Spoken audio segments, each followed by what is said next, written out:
Hello, chat. Hello, everybody. We're going to be starting in a little bit. We're going to get a 3-song intro. We're going to do the thing where we get a 3-song intro.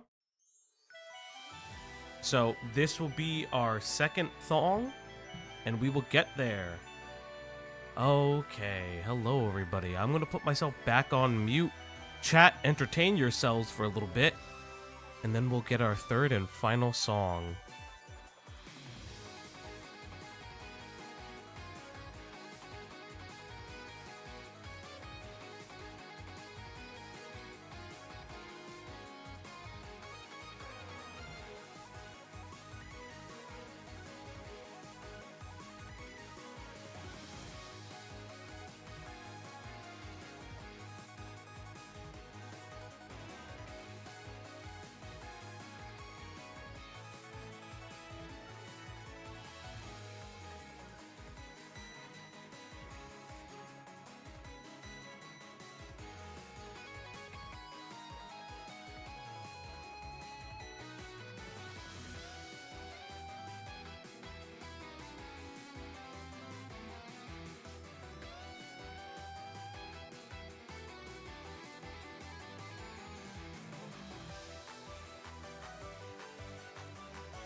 That's alright, we will be starting soon. I have a very special, small thing prepared for the beginning of stream.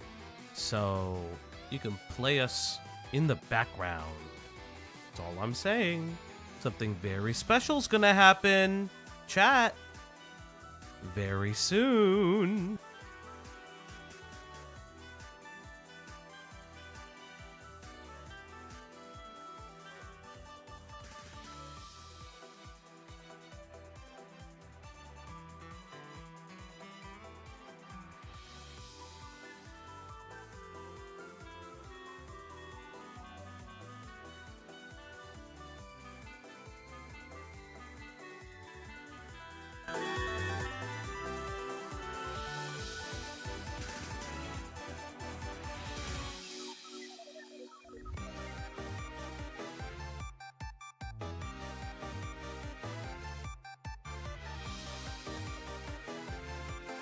Hello, chat. Again, it's me. I'm here. I am the Italian man. We're gonna get there. We are really... No, this is the beginning. I'm gonna put my desk in standing mode for a very special reason.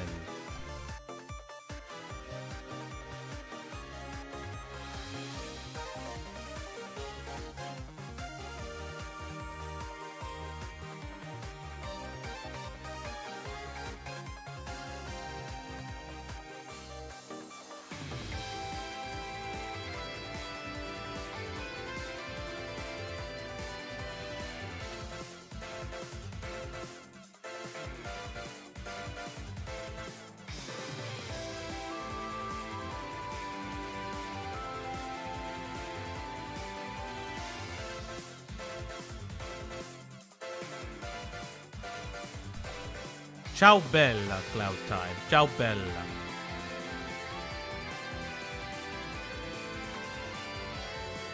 Hello, everybody. All right, so standing desk mode because it's just easier for me to stream standing desk mode. Hello, chat. Chat, if you haven't already, I need you guys to understand something. So you may be wondering, chat, why am I by myself? Well, our co-hosts are going to be joining us in a little bit. But I thought, in my big brain, there's only one way to start stream. There's only one way to sing the song of Jar himself and to really start off this funeral the right way. with a song that just a robot cannot live without. So, chat, it is time. Let us begin. And I will balance the audio.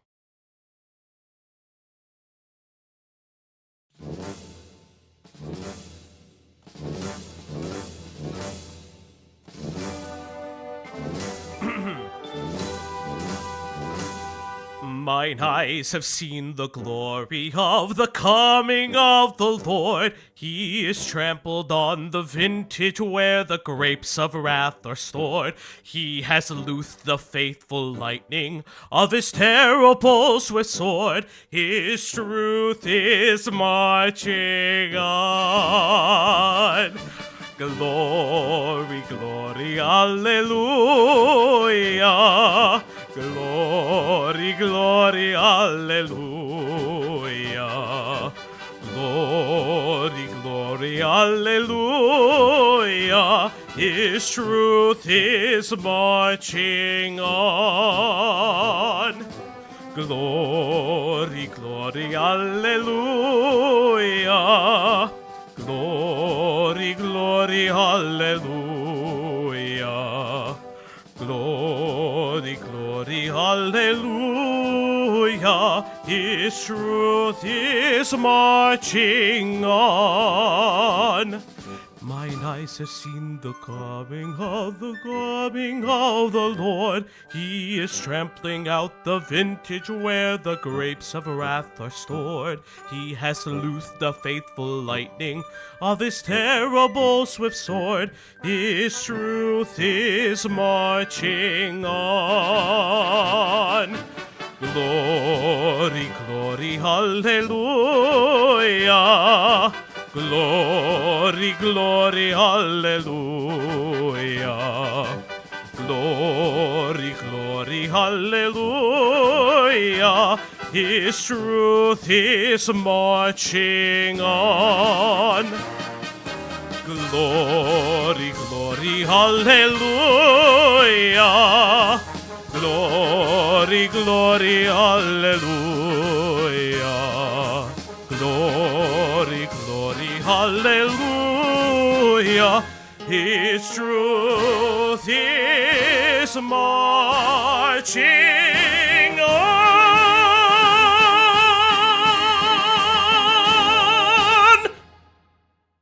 Thank you.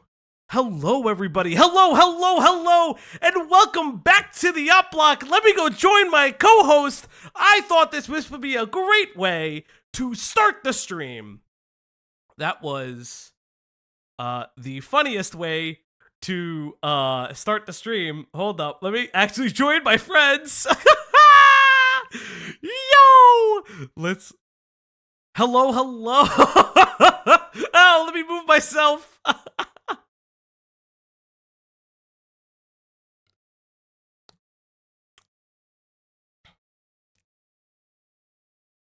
Oh my god. Oh. Oh. Definitely. Definitely there's some room for improvement, for sure.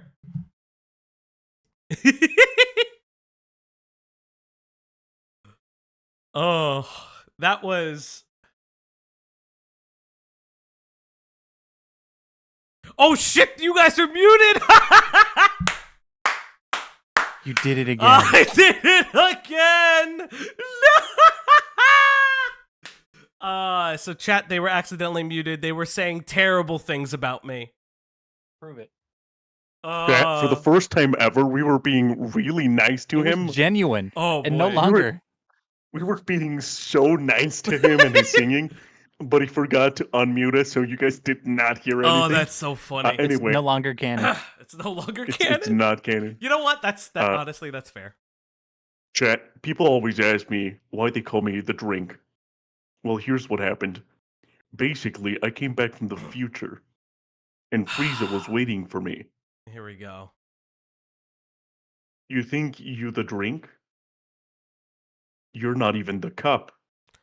Thank you, Kat. Thank you. Thank you. I'm glad that we are the drink. If you guys liked that open, why is Cat Trunks cloudy? That's a whole big thing.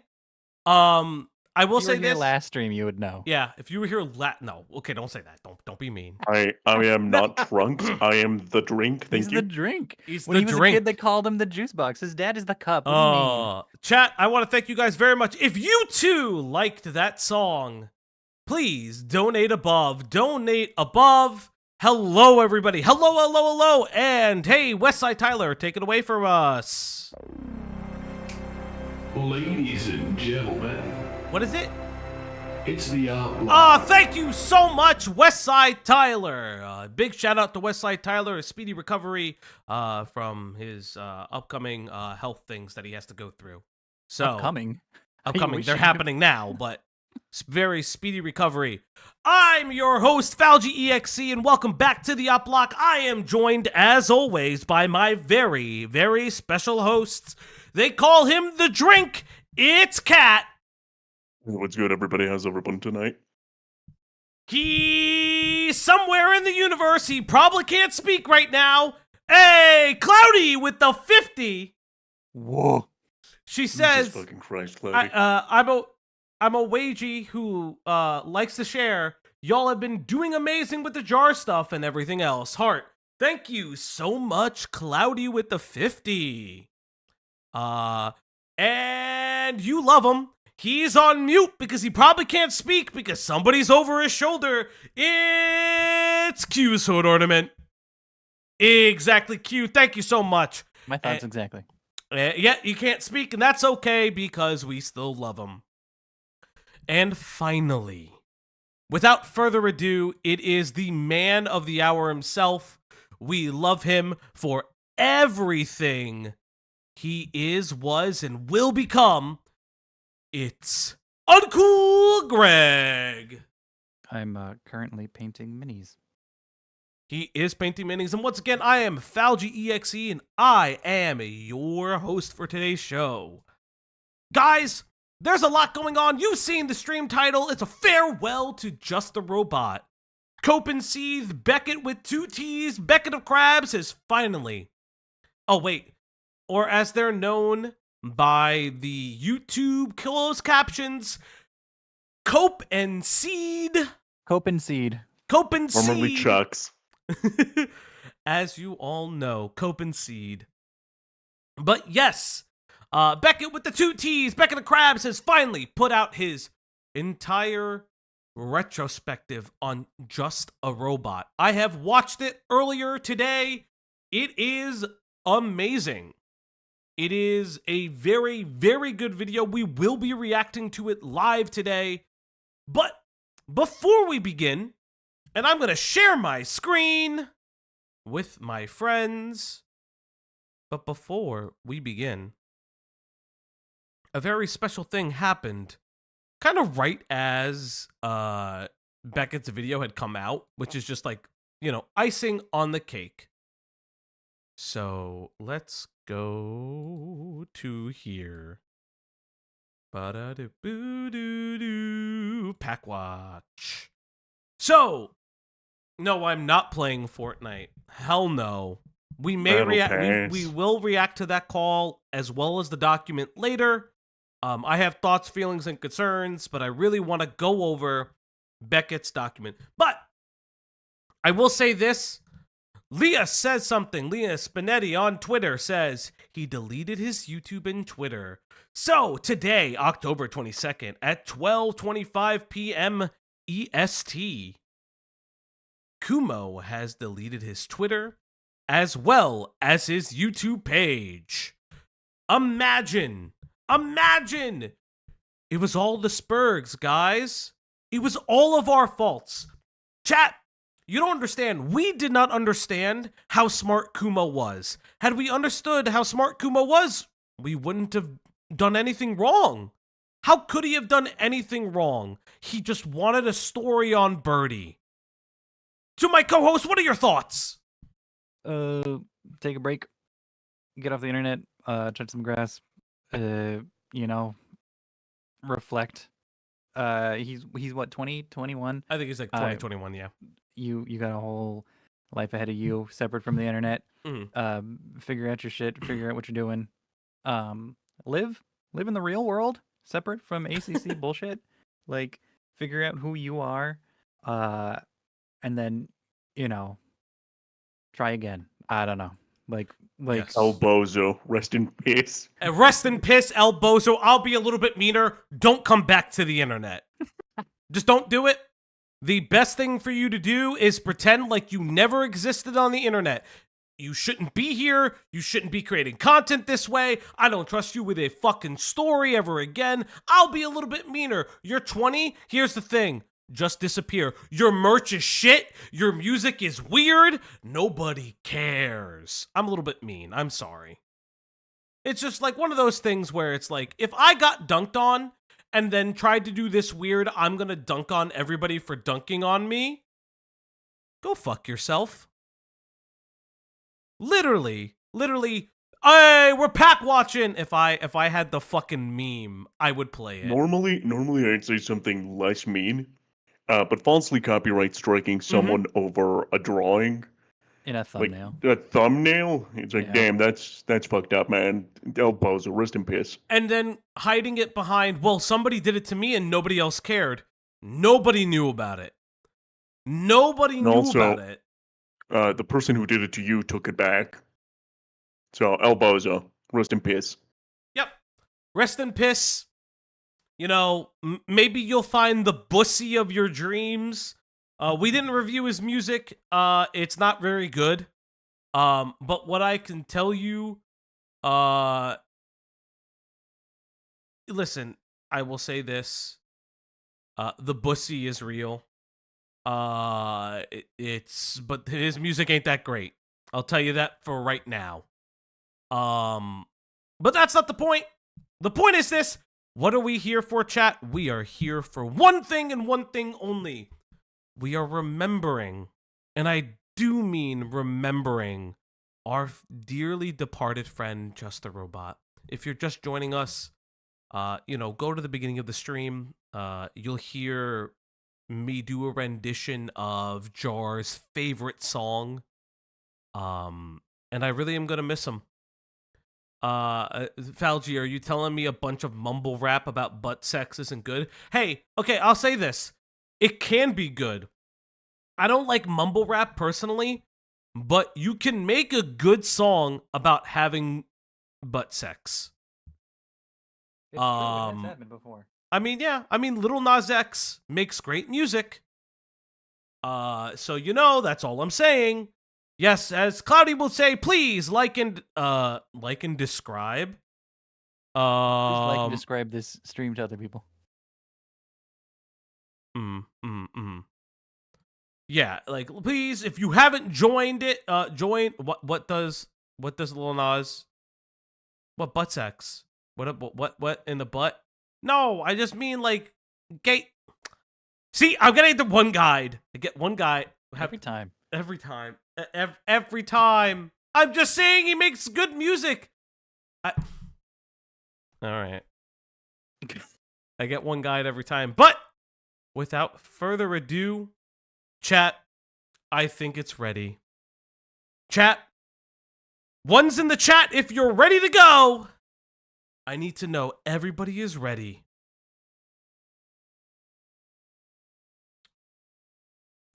One. I need more ones in the chat. Dude. Brandy, that is super funny. All right, chat. Here we go. 3. Oh. Let me get the closed captioning up. Chat, what color of closed captioning would you like? Yellow. You want yellow? Yes, because it's the most visible against okay. a lot of colors. Okay, hold up, because my internet is being facetious today. It's being evil. Oh. Food, glorious food. No, not ambient mode. English, auto-generated. Okay, they just keep disappearing for some reason. And then I want this. I want to change the colors of the...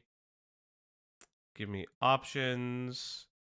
Give me piss yellow. give me a different font. What different font should we have today, chat? You know, I'm thinking, oh, let's see, proportional sans serif? Yeah. Proportional serif font. Chat. Let's jam. Hello, K-Huck.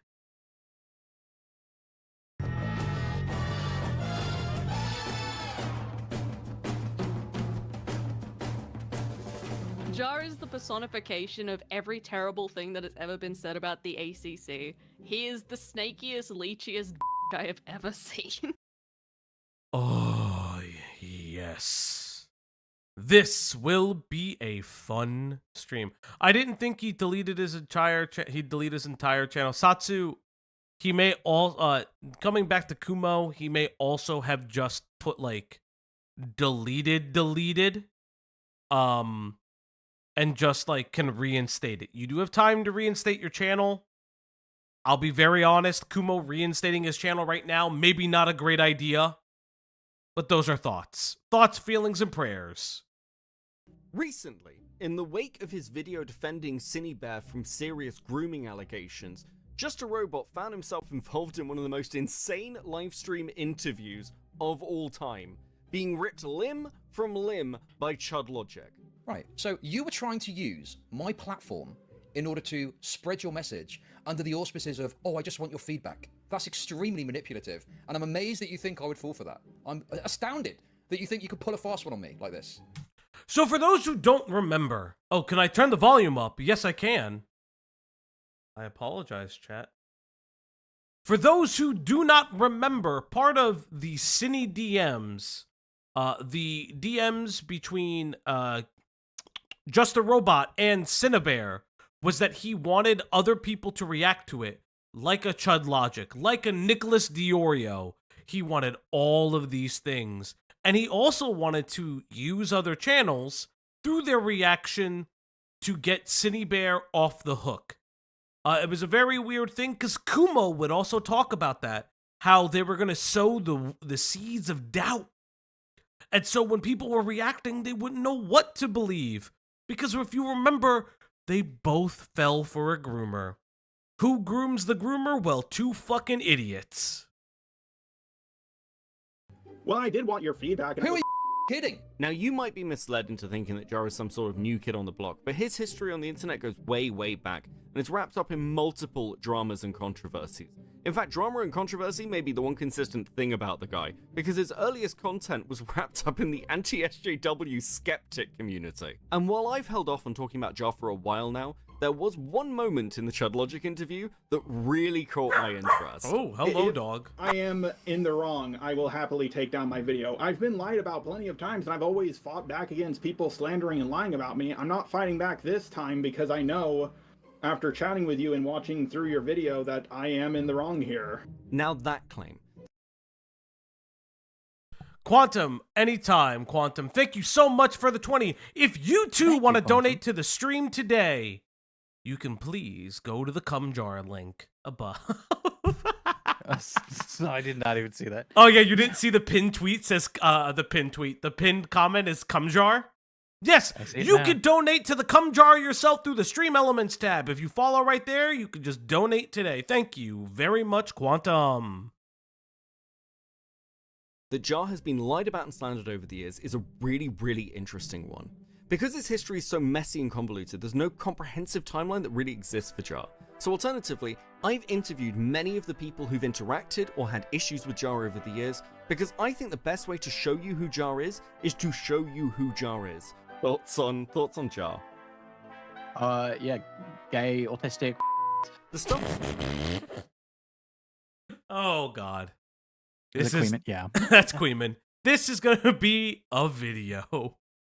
Yes, if you want a coom in the coom jar, you can give money today, I guess.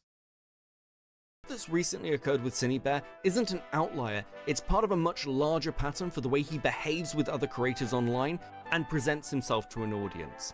So what we're going to do here today is... Okay, I'm going to digress for a second before we go back to Beckett's video. To my panel of hosts. Yes. Coom jar? Yes. Would you rather Coom jar or use the coconut? I broke I'm you. sorry. When you say coom jar, what are you implying? It's the Coom jar. It's. Would you rather use the Coom jar or the coconut? Yeah, I'll are choose you the implying an bullet. actual? Yeah, Q's got it right. Are you insinuating an actual jar full of ejaculate, or are you talking about the ship name Kumo.Exe jar, which has been No. shortened The actual to jar. The jar over jar or coconut. The jar. Just the jar. I Yeah. do not. I'm not Uh. sticking. I'm not sticking my dick in something infested with maggots. Yeah, I don't think anyone would. Is this the male I'm not version? the bot fly Oh girl. wait, no. Is this the penis haver version of the Bot bear or fly? the man? Yes. Yeah. You know what? This is the bear versus man debate. Is it jar or coconut? That is the male version. Ay. Let's get back into the video. You know, sometimes we have to have community. Oh. The options are straight up. Chat, would you rather have marshmallows or be tortured for half an hour? That's the option. It's a very simple answer. Chat. Chat, would you rather just eat a marshmallow or be waterboarded?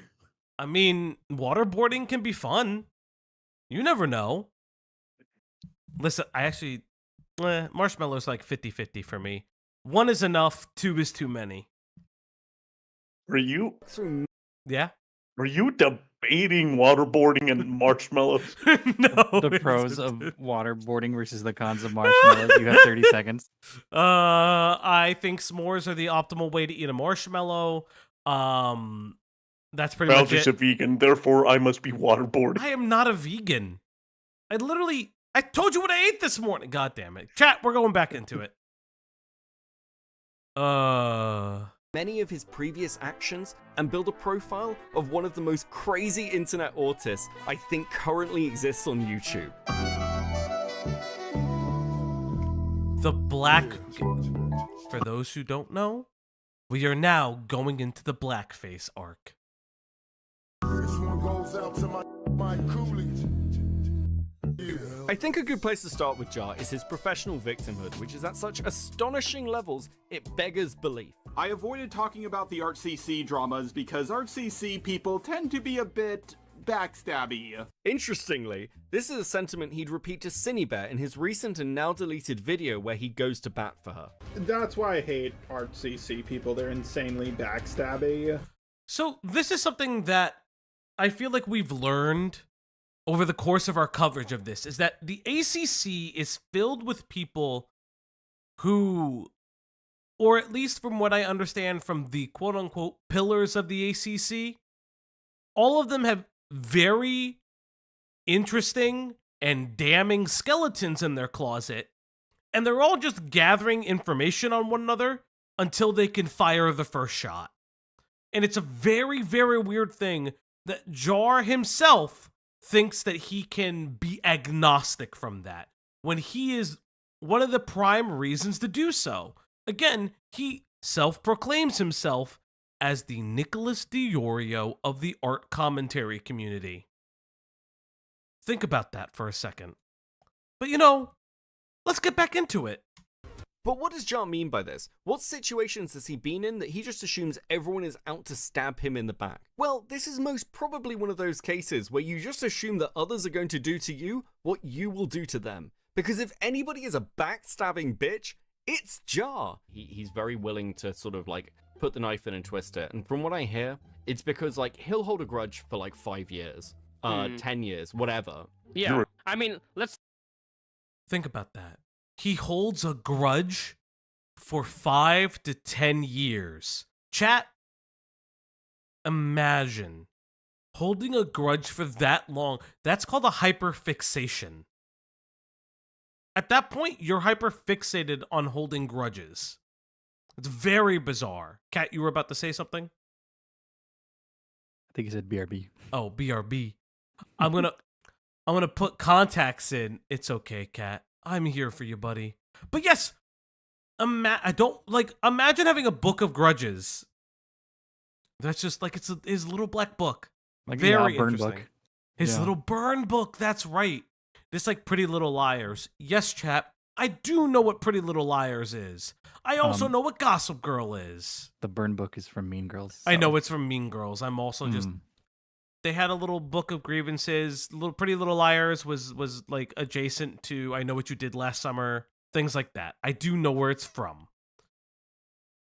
Say somehow his Synnibear like affiliation alliance succeeded. Let's say the video goes off amazingly. Everyone's like, let's go. This is amazing.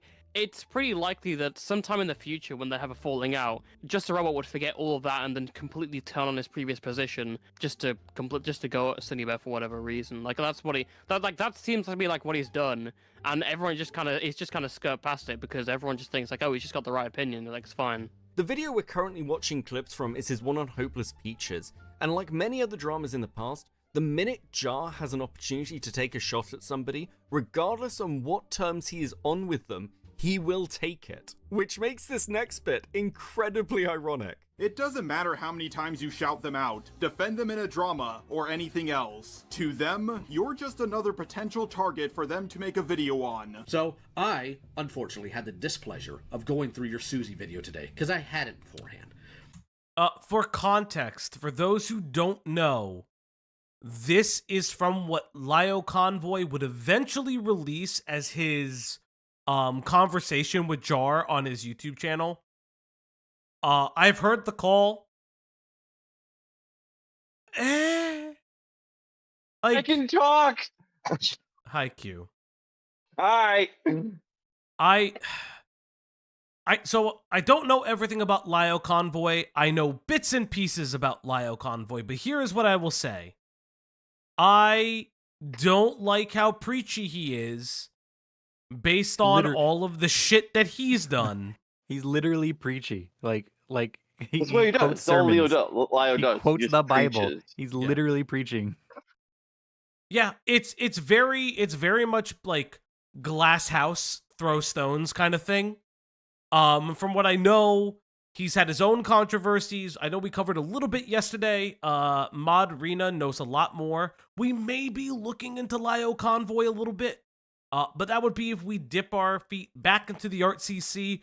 But from what I understand and listening to the call, literally the best parts of that call are in here.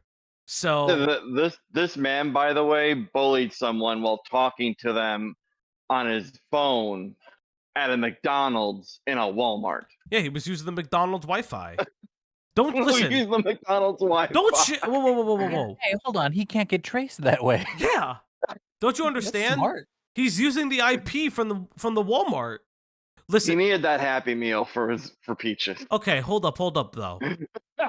You shouldn't shit on the Walmart Wi-Fi. They have the electronics section. Of course their Wi-Fi is the best. So fucking Because I've had people tell me it was in there, and I wanted to make sure I knew. So I'm going to tell you what I saw in that video, Jar. I saw you dancing on the grave of somebody who, with the exception of voicing in a video, which you and her resolved between yourselves, dancing on the grave of somebody who'd been nothing but kind to you. Jar will say that the accusations against him have been long debunked. And while we'll look into why he's been able to make that claim, there's one particular accusation that I really want to hone in on because it deserves some analysis. Then to everybody in the ArtCC, guys, if your allegations about me being racist haven't worked the first 50 times, then they're not gonna work this time. Like seriously, I have been called racist by the ArtCC for doing an accent. At this Chat, we watched what he said. Can I ask you a question? Was it an accent? Do you guys think it was an accent? Do we think it was an accent, chat? It was not an accent.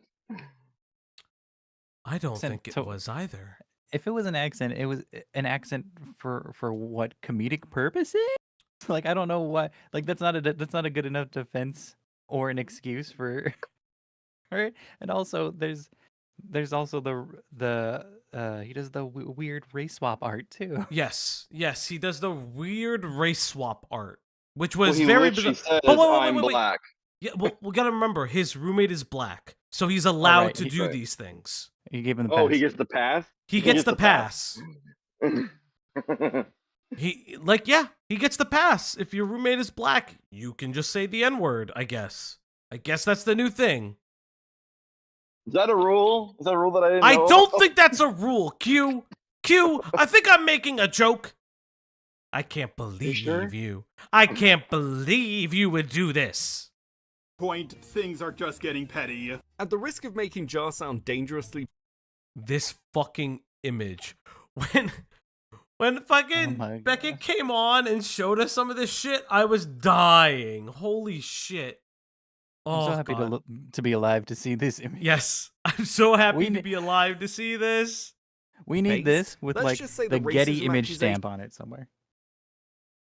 What I'm also confused about is this image with the movie playing in the background. What stock image did he use to do this? Is my question. Satsu says, as a black person, this shit ain't fucking true, LMA. He just wants a reason to be racist. Yeah, you're not entirely wrong. And it's almost like he may have a history of it. We'll get there. Shocker. actions are more than just doing some voices. Now, while I don't personally care, I think that there is more than enough here that if you wanted to make that accusation, it is a reasonable one to make, and Jar getting so upset about it is absolutely insane. The only time I remember him saying it was when he said, say. But even then, that was to make fun of a white girl. Oh, so your thumbnail maker is either a racist white person or a according to you. I decided to reveal my true colors. Yeah. Oh, God! Jesus Christ! The second one, you don't hear the second one, but Yeah. that one is an old. It's a worse. backwoods. It's a It's a worse. backwoods slur. It's a Holy backwoods shit, slur. I forgot how bad this was. Oh, God. Oh, my God! This is pain, guys. This is real pain. I just a robot. Redux, no. He's not. His roommate is. Am in fact black. Just to be clear, this goofy motherfucker. This is what he looks like.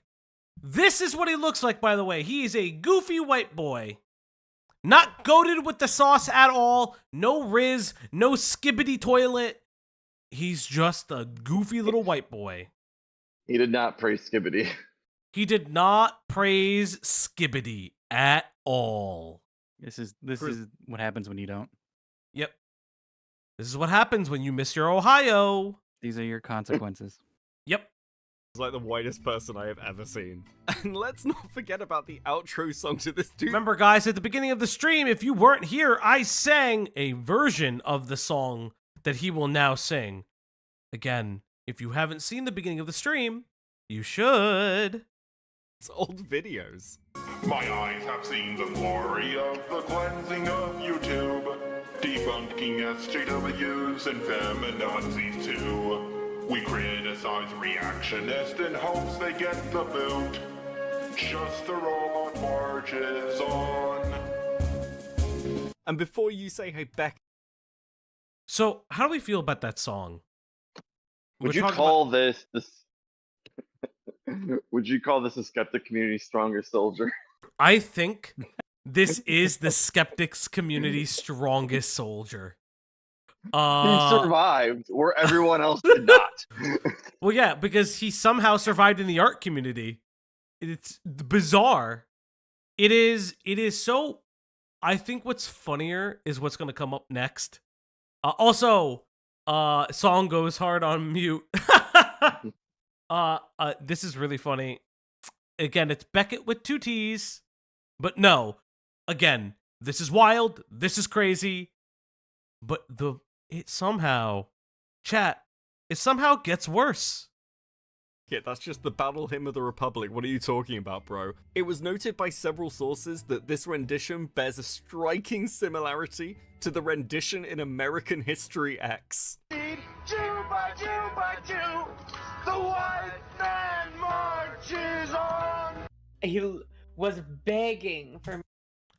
For those who don't know what American History X is, That's a rough movie to watch. Uncool Greg, why don't you tell us what I have American no idea History what that X movie is. You've never watched it? No. It's on my list. I have not seen it yet. Very famous movie though Oh. about White nationalist. white nationalist, Yeah. skinheads, whatever you want to call them. Yep. Edward Norton. I forget everybody. Avery else's Brooks. Yeah. Just very violent. It's just a very dark. Yeah, it's rough. I watched it when I was in high school. It's Yeah, rough. I've also watched that movie in high school. It's a very good movie. It's a very brutal and harsh movie. It's very gritty. You can tell Raw is a word I use for it. Raw. What is the movie called? American History X. American It's very, History very. Its look is so personal. It's a really like interesting masterclass in filmmaking that like bridges that early indie with money kind of idea. Yeah, I agree with that. And it's so, it's a really good movie. It's a tough watch, but tough watch from whatever. imagine the Battle Hymn. This movie. Mhm. What's up? It came out before I was born. Ha! So that's probably why. Why do you gotta do that? I gotta blow up my mic for that. All right. Cat doesn't watch old movies. What do you mean? No, Yeah. I do. I watch I'm joking. classics, but This is considered. This is a classic, kind of a yeah. classic. It's at least like a you could say like a modern. I say modern day, even Yeah. though it's 30 years old or whatever. But Jesus Christ. but it is it's considered like a really good. All right, to me, Hackers just came out like 5 years ago. Oh God. But yeah, again, so the Battle Hymn of the Republic, which I did sing before, has gone through renditions and changes over the years. For some, it can be a very interesting time frame and glorification of a specific time in the South where they lost very badly. And just the Civil War. Civil War. I was going to say the Civil War, as well as the fact that hey, the loser flag still flies in some places. But imagine having that be your reference point. Very curious. Let's go on. I'll back up a little bit so we can get back into it. He was begging for me to explain how calling a... So some of the segments you will see in Beckett's video features interviews with other commentary individuals who been looking at the Art CC for a period of time, as well as artists and individuals in the ACC themselves. And yes, like Mod Cloudy says, please like and subscribe. It'd greatly appreciate it. Thank you so much. For the love of God, please like and subscribe. And if you too want to have your message read by me, I will read it. You can donate today. Thank you. A black woman, an ugly little black thing is racist. Oh my God. Wait, is that... Oh! That's a fucking phrase. What? What he actually said? Because I've never heard the racism accusations. He did. It's bad. Oh my God. Yeah, he called Omni a stupid black woman for them having a disagreement. He then went on to he had made a video on something about race. It is Thuman. It is. There are some bigger names in the art commentary community here. I was gonna say I've seen Thuman around the live streams these past few days. Yeah, I think it's really, really cool. Because he always has beef with like black characters in anime, but you know what, you can have your own opinion even though it's sus in my opinion. But anyway, in that video he called Michelle Obama a man, and like what? I had like some racist memes in there. Yeah, and then he's like straight up he just likes to say the N-word and just like say crazy things, but he says that it's because he has apparently his black roommate doesn't mind it. So guys, black roommate doesn't mind. A black friend. The black speaks for friend. everyone. I have a black He friend. speaks for everyone. Guys, his black friend speaks for the entire black community and tells Jar it's okay to be vaguely racist because he doesn't really mean it, quote unquote. It's just a joke, quote unquote. Oh, I just, have a song related to a movie that's about a neo-Nazi, quote unquote. Very interesting. Chat. And it's not even racism against black people. I've got a black friend. Literally. Yeah, he actually made a video. He said, I asked my black friend, that is his roommate. He's a transvestigator too? Oh, he's better. Yeah, I have heard that. I have heard that. How about he transvestigate some bitches because he's bitchless? Oh, he's got a girlfriend. So we may, I'll give a little bit of a spoiler. We may or may not go over the Himpleton call today. I'm depending on how much time we have. There's a lot to go over, but I do want to make something known that during that call, he talks about his girlfriend's weight, saying that when they met, she was only 90 pounds. That is a weird thing to say. It's a very weird thing to say. It's almost like maybe she suffers from an eating disorder and he's outing her. Maybe he's saying that, oh, I wanted her thinner or bigger. Maybe it's a feeder relationship if she exists. Maybe he's just fucking shallow. I was just about to say. Maybe he's just fucking shallow. Or maybe he's just a fucking shallow piece of shit. And it'd be really weird if he did some more weird shit. Let's get into it. Professor Dreadlock. He said it's fine. So he wasn't mad about it. Oh I don't know. God. And he did a video where he said that Asian people speak English. Yeah, good. He Send me also a said snippet. something about Jewish people. That's not A lot nice. of the people who worked directly under Larry Fink were Jewish, up to the point that a lot of people who worked in the company called his desk, quote, Little Israel. And this is Why? Why would you do that? Why would you say that? Castillo, we'll get to that. Killjoy, can you as we are working on this, would you mind pulling up that Jaden clip that you got from before for me? I'd be greatly appreciate that. Thank you. why some people have accused me of asking the Jewish question. Now, nothing I'm presenting here is particularly Jewish new. Jar's been dealing with these accusations for years now, and they are, to be fair, very much a product of the environment in which he used to exist. The issue lies in the fact that he's such a whiny bitch about them anytime they're brought up. Now, I want to be fair, but it's very difficult to paint a picture of a guy I've never even spoken to, which, let's be honest, only left me with one option. I'm interested as to why this bothers you so much. And yes, everybody, Beckett did get a full interview with Just a Robot. Now, there are parts that we will go over, and there are some parts that maybe, just maybe, there's more to the story. But you know, everybody. I want to say, how does he keep getting into interviews? Like, why does he keep saying okay to this? Like, You want me to be how very is he real? not getting this? Do you think he's? Oh, do you want the answer? Do you want the honest answer? Is it any what is it? Any spotlight? AUs in spotlight chat, type of thing? please. AUs in chat. Give me. Listen, Because- I'll be very honest. It's very strong. Like, and I don't mean that in like a negative way or to say autistic individuals like is an excuse for all of this thing. No, because he will make that an excuse constantly. Yeah, he pulled a Bo Black. Yeah, he pulled the Bo Blacks. And I don't appreciate that. Oh no. I'm gonna pull this somewhere else for right now. Thank you. Yeah, you can't. Oh shit. No. I don't want that. But yeah, no, he was like, oh, I'm safe because I'm autistic and I don't understand social cues. That is not how you do this.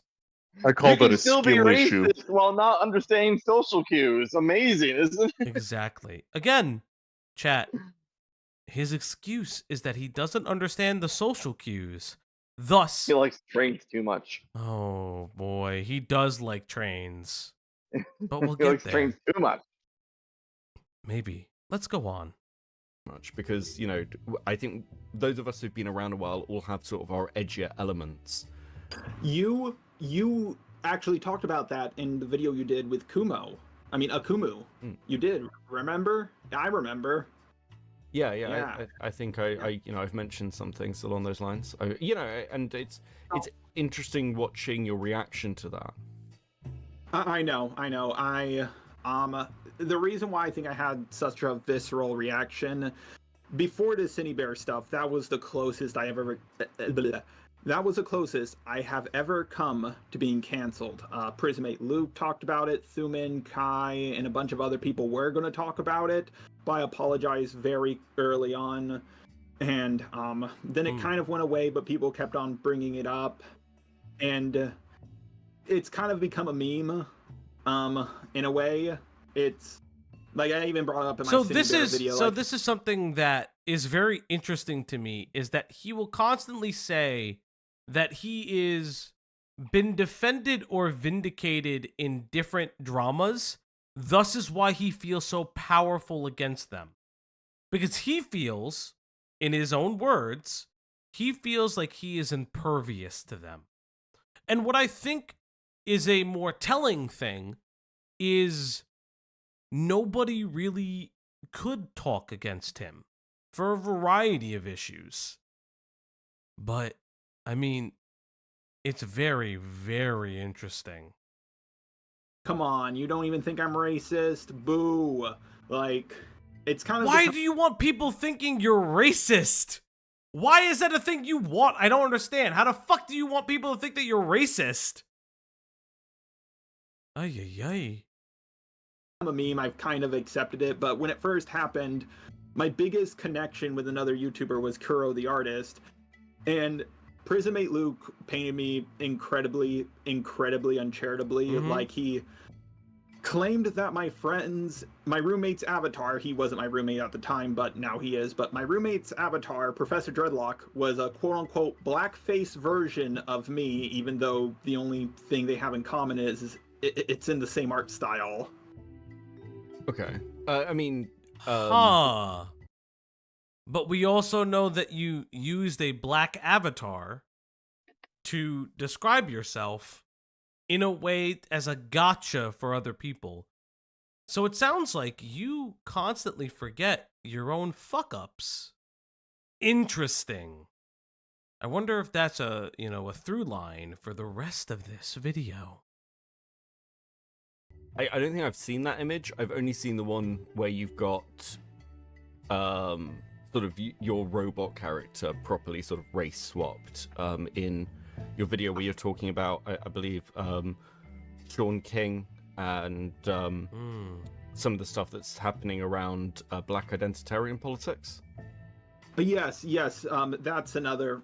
I don't personally think that was blackface, but what happened there is the artist who did... Guys, it's okay. You don't understand. The white guy doesn't think it's blackface. Right. We're safe. You know what? We just misunderstood Jar. The white man, the pasty-ass white man with no sauce, thinks that it wasn't blackface. So you, fellow audience member, should not think that it's blackface.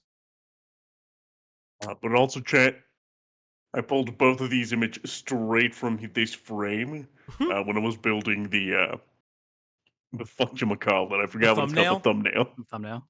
The thumbnail, for those who don't know, our very quick thumbnails will always be done by me.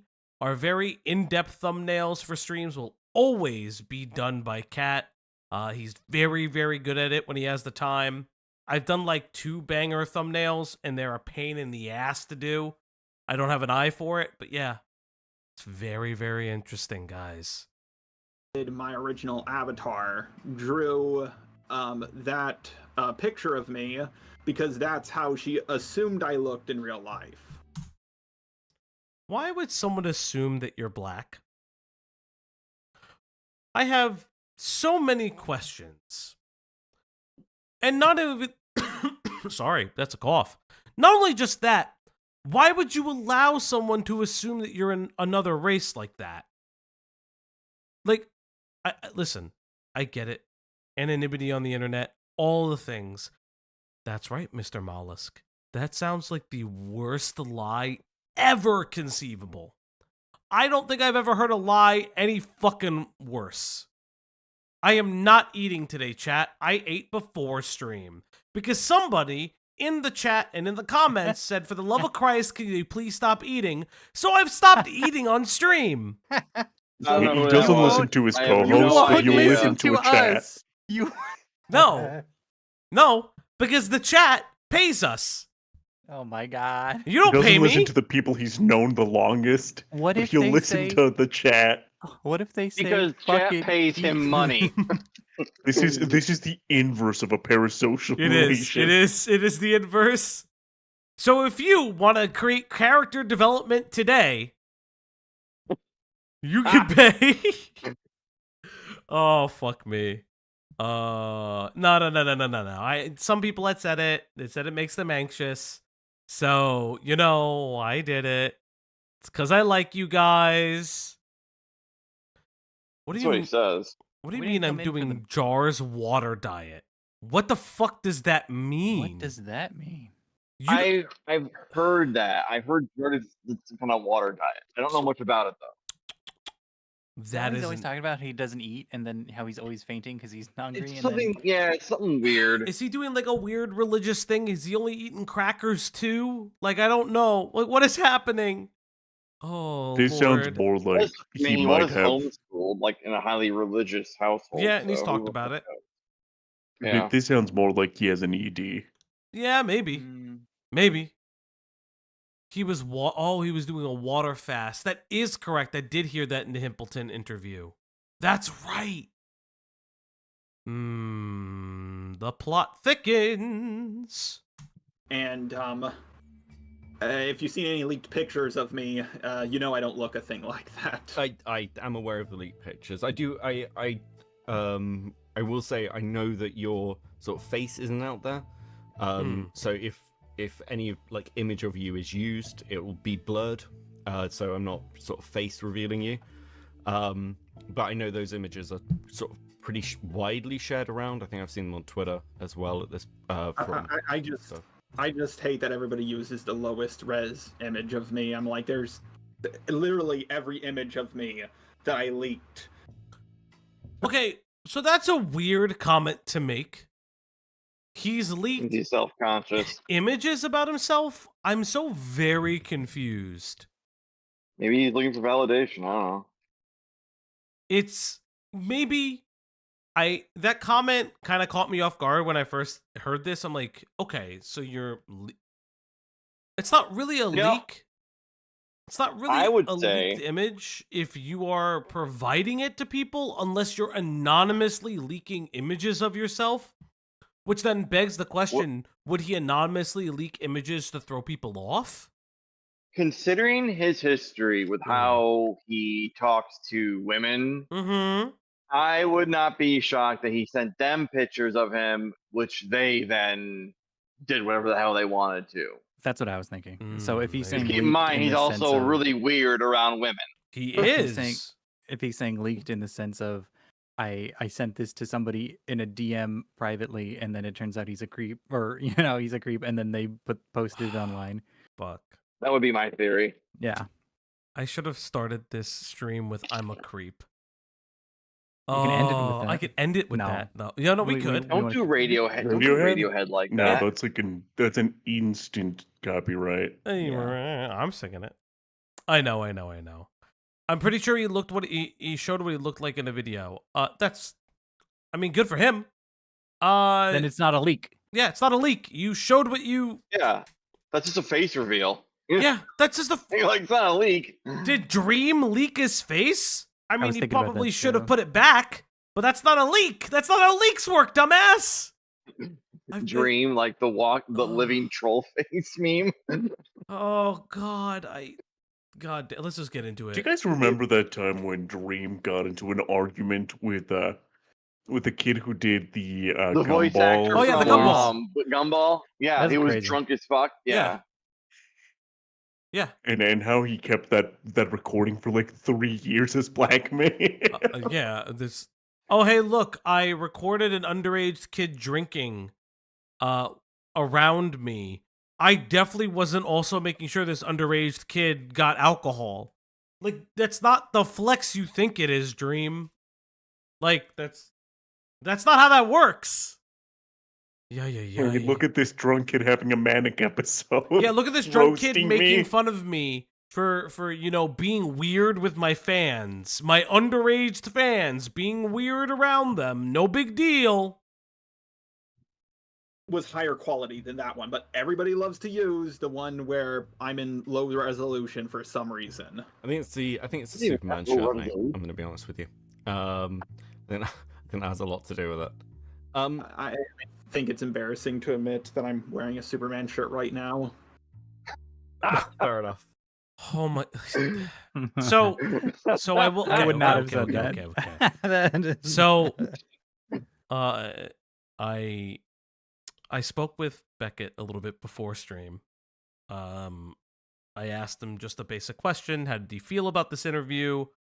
And then he said, "Who are you?" He did say, "Who the fuck are you, Glub Shitto Magoo?"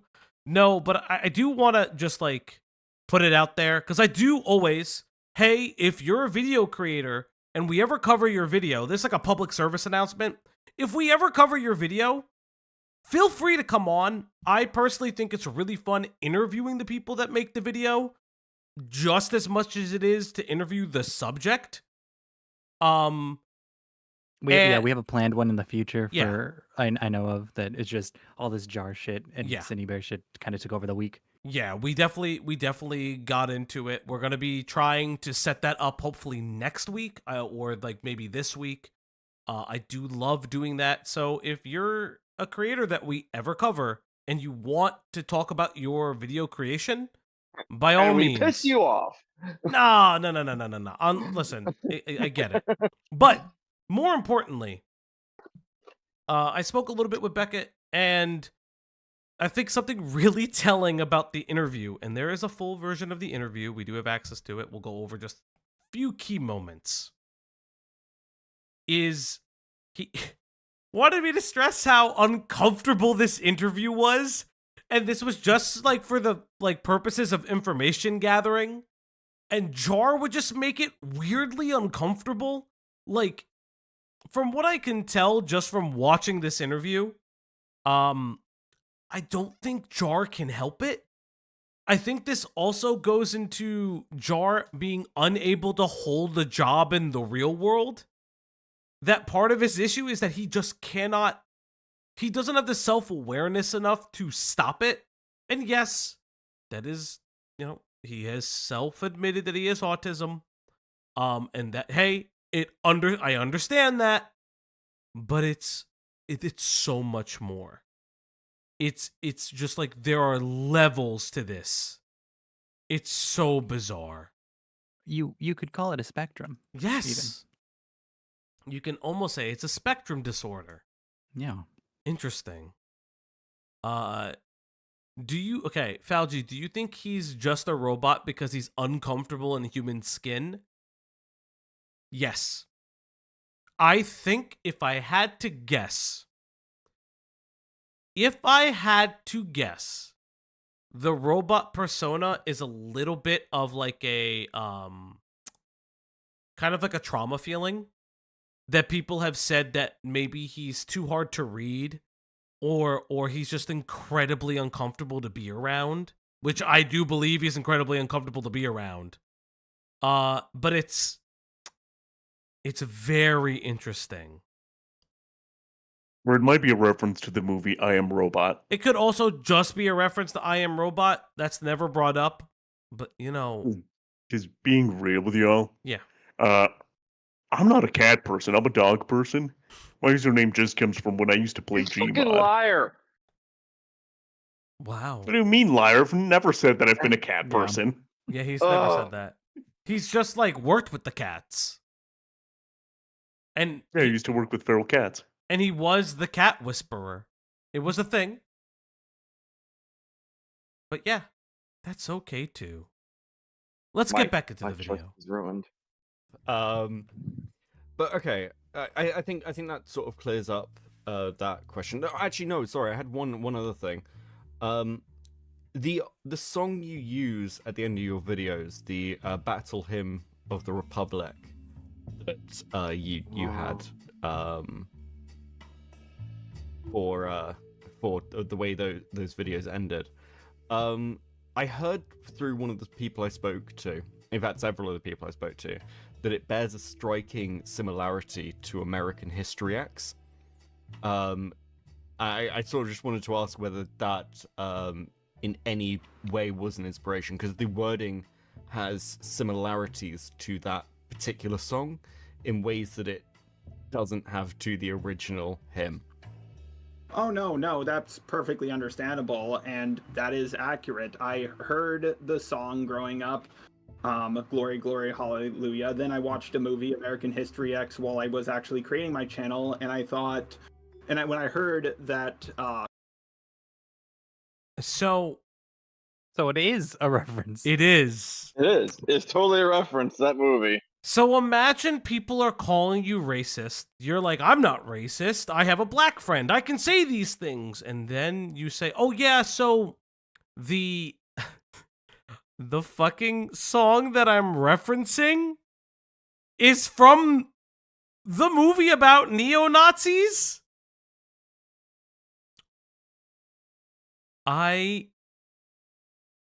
That is amazing. He's got to stop calling. When people ask him for interviews, he's got to stop. He's got to stop answering questions, but he's got to keep answering them because they're content. But Jesus Christ, what a self-snitch. That's so bad.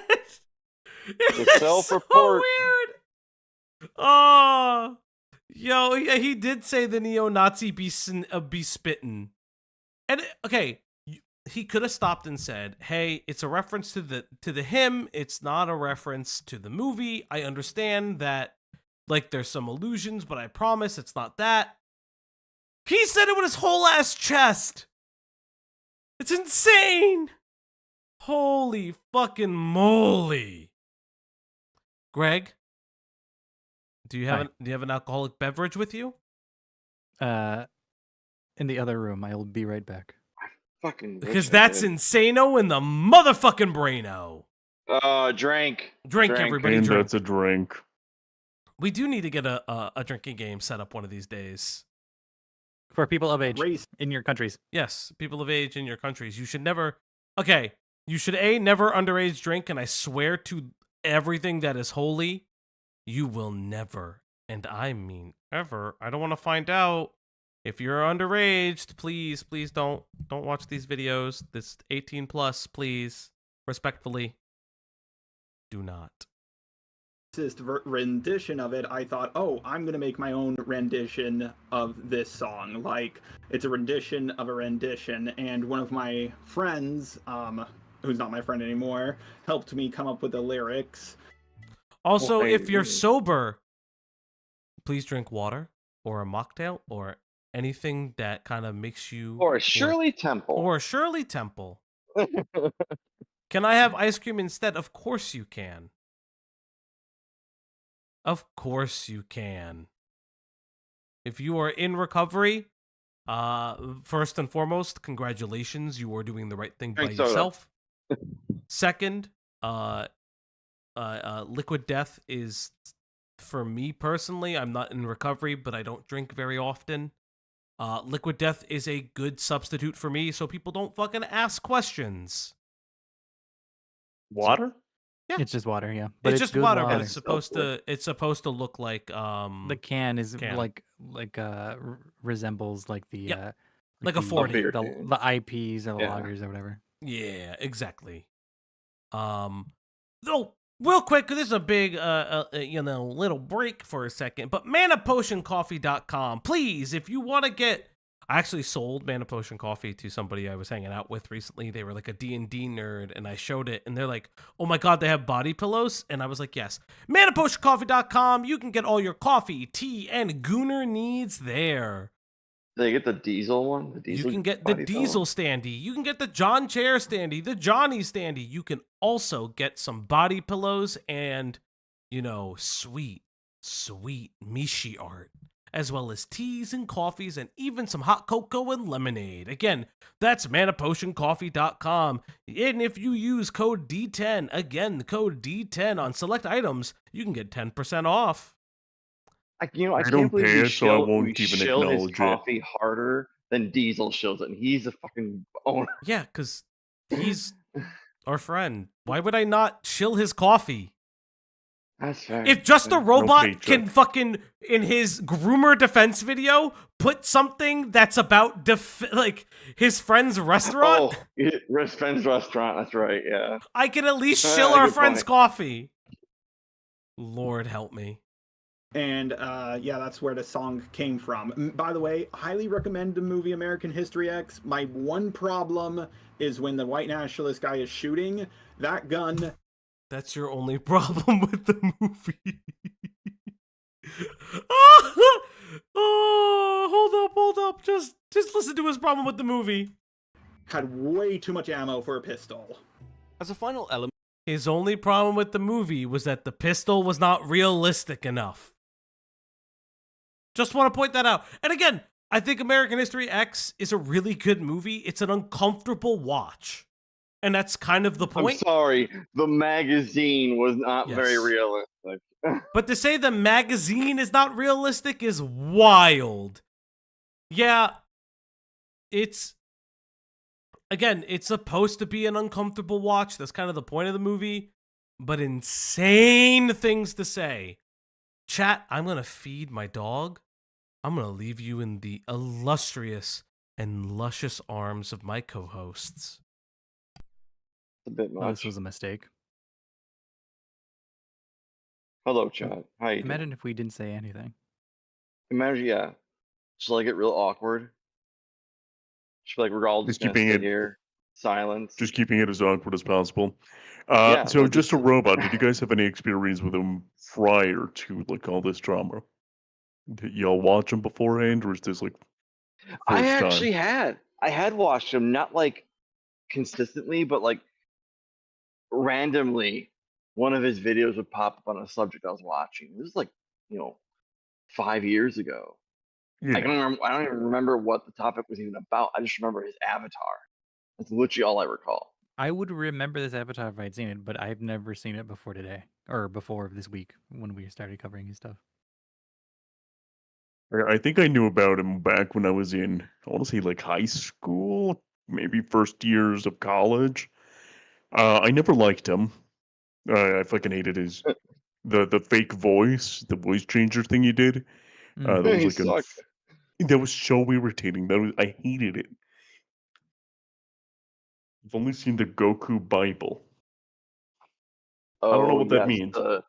The Jesus power scaling. Watched Were you there one for that, vid, Kat? got a bad You weren't vibe, here and for never that. did. Yeah, you weren't so here for he has like a second channel where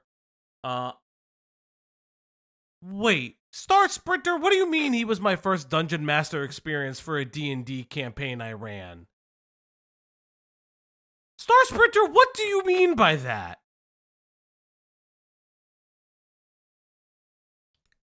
What? I have so many questions now. Star... You played a Warforged Warcleric? Also, yes, Wow. Warforged based. On brand. On brand. I did D&D with the guy and invited him to my table. Lord help me. That's amazing. That's... If that is true, that is amazing. If that's true, that is wild. So, Star, what has been your thoughts on this whole experience? He railroaded the campaign and body shamed the married couple's picture in my server. Yeah, no, this is real. What? This has got to be real. This is so oddly specific. Star, I have so many questions. Star, We have a Discord. We have a Discord. Somebody fucking put in the Discord. I've been losing some. It's been closed. It's been closing some loose ends. We have a Discord. If you are okay with sharing, if you have screenshots of that, if you're okay with sharing it, you could place it in the Discord. Give me a minute. Hold on. Thank you, Killjoy. Oh, yeah, Killjoy beat me to it. Yep. If you have them, please, you can share them in the Discord. I'm very curious about this. You don't have them. Okay. I mean, do you have anything specific from Jar that you are okay with sharing? If you need to redact it, if you need to do certain things about it, that's perfectly fine. That is perfectly fine. I'll give you some time, and we'll keep going. But if you do have anything, let us know, okay? Into this section, I'd just like to hone in on the element of Jar making apologies, because in this regard, it can be difficult to take them at face value. Going to help me with my apology video. That's going to be on me, and I'm... Jar, here's the problem. Yeah? Your apology video, it's not going to have any value to it. And the reason why it's not going to have any value to it, because you have gone on record before saying you will revoke apologies. That's... Well, no. Well, I haven't revoked all of them, but like... And here lies a problem with a lot of the stuff with Jar. The dude has no spine and no conviction. So, if that's true, let's God, I wish Diesel was here for this, motherfucker. I don't know if Diesel's streaming today. If he is, I want to save this. It's how I found out about Omnia and Kai's issues all the time. He would talk about drama. Again, if you join the Discord and can show proof of that, I would greatly appreciate it. I can't report on something that I can't show proof on. If you're saying it's true, I'm with you on it. God damn, this guy has weird things about people's bodies as well. I don't understand any of it. However, I do have to thank Jar for one thing, because if I continue playing the clip that set up the racism segment, it brings us nicely onto our next section. Try calling me sexist next time. At least there's plenty of evidence for that allegation. Oh, God. A statement. During the latter half of his conversation with Chud Logic, FPS Diesel would make an appearance Oh my God. and drop. Oh, you asked why I would talk about Diesel? Because it's Diesel. I have others with me who are like super supportive, and we've been laughing our asses off the entire time. Star, I will say this, even if there's no proof, I will. The sad part is screen caps, personal experience. Yeah, I mean, listen, it's not that I don't believe you. That sounds like really shitty. If you have other people that corroborate that, awesome. That just, again, I'm very curious why Just a Robot has such weird feelings about people's bodies. If that's the case, I'm very curious as to why he has weird issues about people's bodies. It might be, projecting. It might be like issues with with your own things like that. Just so you know, this has been cathartic as hell for the table. I actually got back into DMing. Well, Star, congratulations. That is awesome that you got back into DMing. I think that is super fucking cool. As a DM myself, and some of us on the panel are, as well as, one of the guys that we mod for, obviously, is a DM nerd. Sorry, D&D nerd. That's awesome. Super cool. We're going to get back into the video, but thank you so much for sharing. And I'm glad it's been a super healing experience for you. Mod Killjoy is like one of the most major people in the TTRPG thing inside of our community. So that's all I'm going to say. Let's get back to the video, chat. An unexpected bombshell. Alright, what is this? Yo, you're all good. You can finish it up tomorrow, in fact. Yeah. What a cute little pussy. Now this raises an interesting question. Is this an outlier, or does Jar have some sort of well-known history in relation to his odd behavior towards women? I mean, look, I told you in DMs before, you throw a rock at a woman in this community, they'll tell you a story about Jar. It's like an instinctive reaction. That is a fucking statement. Imagine all of that. Now I'm going to tell you something right now. Man, woman, NB. Never, ever be a fucking sex pest. If you're a fucking sex pest, get the fuck out. How? How does everybody have a story about you? Everyone. That's insane. That's one of the most insane fucking things. And Diesel played a fucking banger of a clip. I've heard it a lot of times. And he doesn't deny it. But I wonder what Jar would say about it. Really interesting, chat. That's not an understatement. Basically, every woman I've spoken to has a story. And in some cases, people have heard about this project and are just sending... Sorry about that. So on screen, Just a Robot says to this Starla Vix person, if you're under 20, don't hit on me.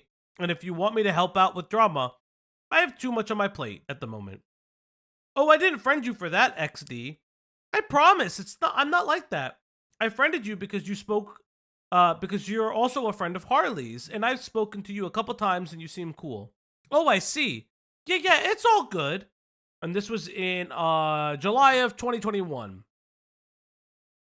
Me their DMs with Jar. Now I'm going to level with you. I want to limit this to the conversations I've actually had with people who have platforms, because it's quite easy in situations like this for people to come out with accusations which are later shown to be false. That being said, we are going to start with Jar's former artist, given that they're a bit of a ground zero for this being discussed.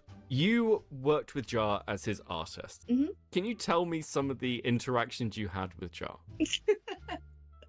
Yeah, well, most of it on my side was just like super professional and like, you know, like it started out really, really professional and simple, like any kind.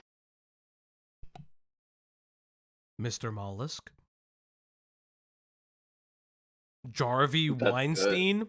That's good. God fucking damn it. Why is our Good. community so fucking funny? Why? Gotta respect that one. Gotta respect that one. Why is our community like super funny? Jarvie Weinstein is hilarious. Hey Nintendo Mail, how you doing? Just a Paula Dean? Oh, okay, Star. That's 100% from your fucking group, isn't it? That is hilarious. Holy fucking shit. He calls his friends the help? You gotta stop on that one. Oh my god. If that's true, which again, this is alleged, that would be insane. Kind of client relationship you would expect, but after, I'd have to check the date, but after like not too long, he started to want to VC with me. So he asked me to VC him. If this was the first time he ever asked me, and I was like, oh yeah, I can totally, that was a response to something else. I basically was like, I was like, I can probably VC in a little bit. And this was the first time I thought, oh, maybe I'll humor him. I mean, maybe he's a nice guy. Maybe I'll VC him. I don't know. Because usually I think it's like a client thing. Like maybe he wants to talk about art. But I realized that maybe he just wanted to chat as friends or something. I don't know. I didn't know him at all. And so he was like, awesome. Just so you know, sometimes I say off the cuff shit, lol. And Greg, are you there, buddy? Nope, not there. It's okay. Cat! Yeah. Let's have a conversation. What up? I say off the cuff shit all the time. That's the nature of our relationship, of our friendship. How does that make you feel? Makes me feel like you're about to call me a slur. Now, we're friends. We grew to be friendly. I say off the cuff shit. Okay, you learned that. It's testing a boundary, right? Sure, man. Now, what if I am your employer? And as your employer, I tell you, I say off the cuff shit. As an employer, I feel like you're about to call me a slur. Oh my god. And grab my ass or my penis. I'm not. It's either going to be a slur or sexual assault. Again. My boss is going to come up to me and be like, damn cat was secretary looking mighty thick. Can you... I mean, Kat, if you did wear a pencil skirt, I mean, I don't know what I would do. I'll be honest. Apparently, that's just how Jar treats his friends and his co-hosts. And, well, not his co-host, but, you know, Chad, employees. have you guys ever said a joke so funny you have to repeat it to human resources? They needed Jar to know has. how funny it was. Jar definitely And- has. You okay? Kat, you Sure, okay? dude, yeah. Yeah, well, You were gonna say the joke and you stopped. that was the joke. Oh my god. Lord help us all. But again, your employer is telling you I say off the cuff shit sometimes. Really bizarre. Responded with. I think the weirder thing is, like, this is just like me paying a random artist to do something, like first time even talking. Yep. Not even friends, don't even know this person's name. And then being like, hey, do you want to be in VC as I fall asleep? What the fuck, man? I At least I be can't on the fall list. asleep. Can you be in VC with me as I sleep, chat? Please. That's literally how you ask us to be in VC with you while you fall asleep. That's not true. I fall asleep while we're all talking because I can't do it. Why would I don't fall asleep like that. That's not how that works. I don't do that. Do I do that? No. I never asked. You never asked. You just do it. He needs to hear our dulcet tones to lull him to sleep. I And that's do. fair. I do pass out when I talk to friends. You're so exhausted, you just need to pass out after a long day. Yeah, I mean, Poor baby, he's so eepy. I hate you all. Do not do that. Jesus Christ. Let's go on. Don't even sweat it. I'm the same way. I only censor myself if the other person isn't into the more edgy humor I'm into. And then he said, this is the weird part. He said, okay, cool. I just don't want to lose another person who is so useful. What? What does that mean? I don't want to lose another person that is so useful. Brother, this is your employee. What? Just pay This them. is straight up like a commission artist. Yeah. You don't need to be Don't be- friends. You don't Yeah, have this- to be friends. It's like This relationship is transactional. Transactional. Your Yeah. friendships are not. Yeah. And we know that Jar has a history of losing friends. He just has a history of it. Okay. Yeah, these conversations were weird. When he said that, I was like, okay, no worries. And then I disappeared, never VC'd him. And then I got another message saying, are we not VCing? And I had told him that I accidentally fell asleep, which was probably bullshit. I just didn't want to VC him, but you know. While requests to just jump into a voice call aren't unique to Jar within the ACC, he has certainly garnered a reputation for being a little bit weird about the whole thing, even amongst that crowd. You all know me. I love to do the whole voice kind of chat, concerned. Jar. I think this is a really serious problem. It's also just fucking hilarious. You said this to me before that basically my surprise was surprising because I kind of forget not everyone is just kind of used to it. Jar asking about women's pussies is nothing new. He did it all the time when we would BC. Like, oh god, What the fuck? back when Peaches was still around. He used to ask us all sorts of inappropriate shit, and people kind of just rolled their eyes, and it was like, it's just Jar. He's too stupid to be a problem, so like, just roll with the punches. I mean, All right, look, hold Jar. on. Ladies, gentlemen, YouTube, right now, if somebody comes up to you and is, for some reason, has the reputation of being like, oh yeah, that's Peanut Butter 67, he just has a tendency of asking about your genitals. Oh god. That is bordering on sexual harassment. That might actually spill into sexual harassment. That is not normal. Do not accept that as normal. Don't take that. Yeah. Know your worth. Don't take that. That's such a weird thing.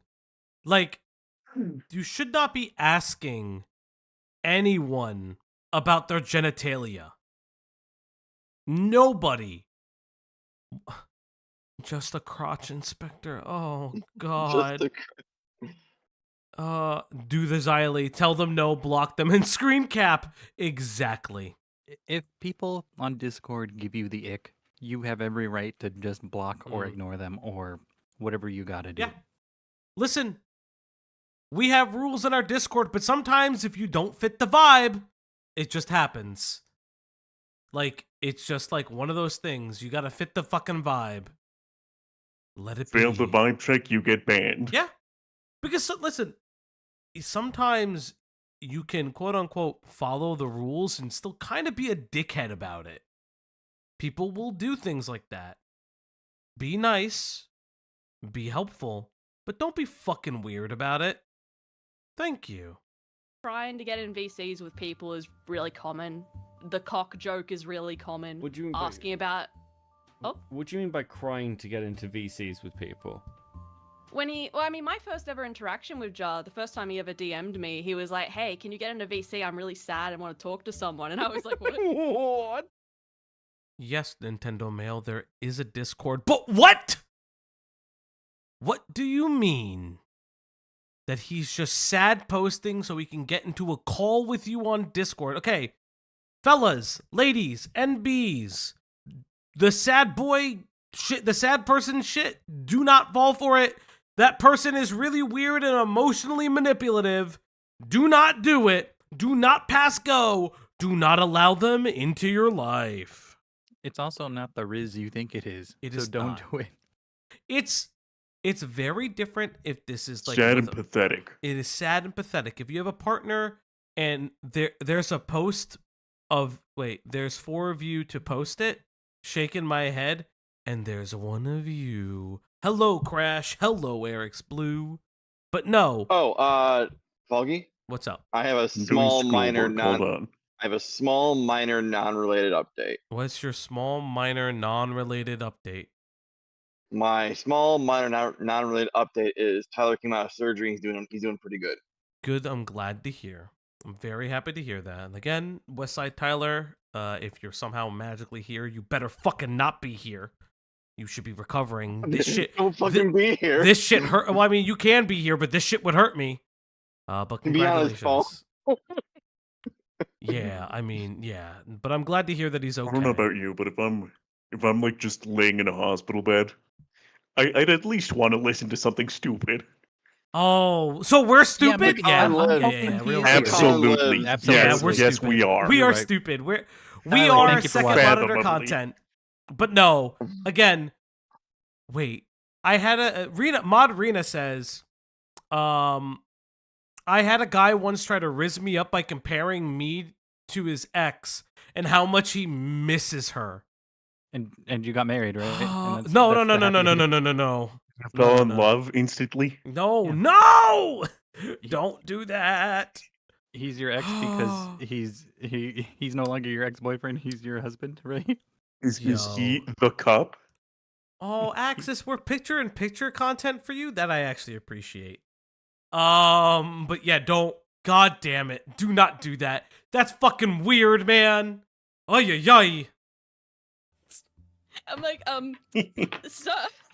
And of course, this was, God, how many years ago was this now? I had forgotten about this exchange. I only remember, I just saw it because I went back into my DMs to find the other stuff. And this is also mentioned in the conversations I had with long-standing member of the community, Sunny. But what we need is almost a case study of a particular instance where Jar's behavior is fully on display. Fortunately, one exists. Let's talk about VidCon. Now, to provide you a... Okay, chat. We're gonna... Chat. This VidCon story is fucking insane. But we'll have fun. Bit of forewarning, the stories I'm about to tell you about VidCon 2023 are quite autistic.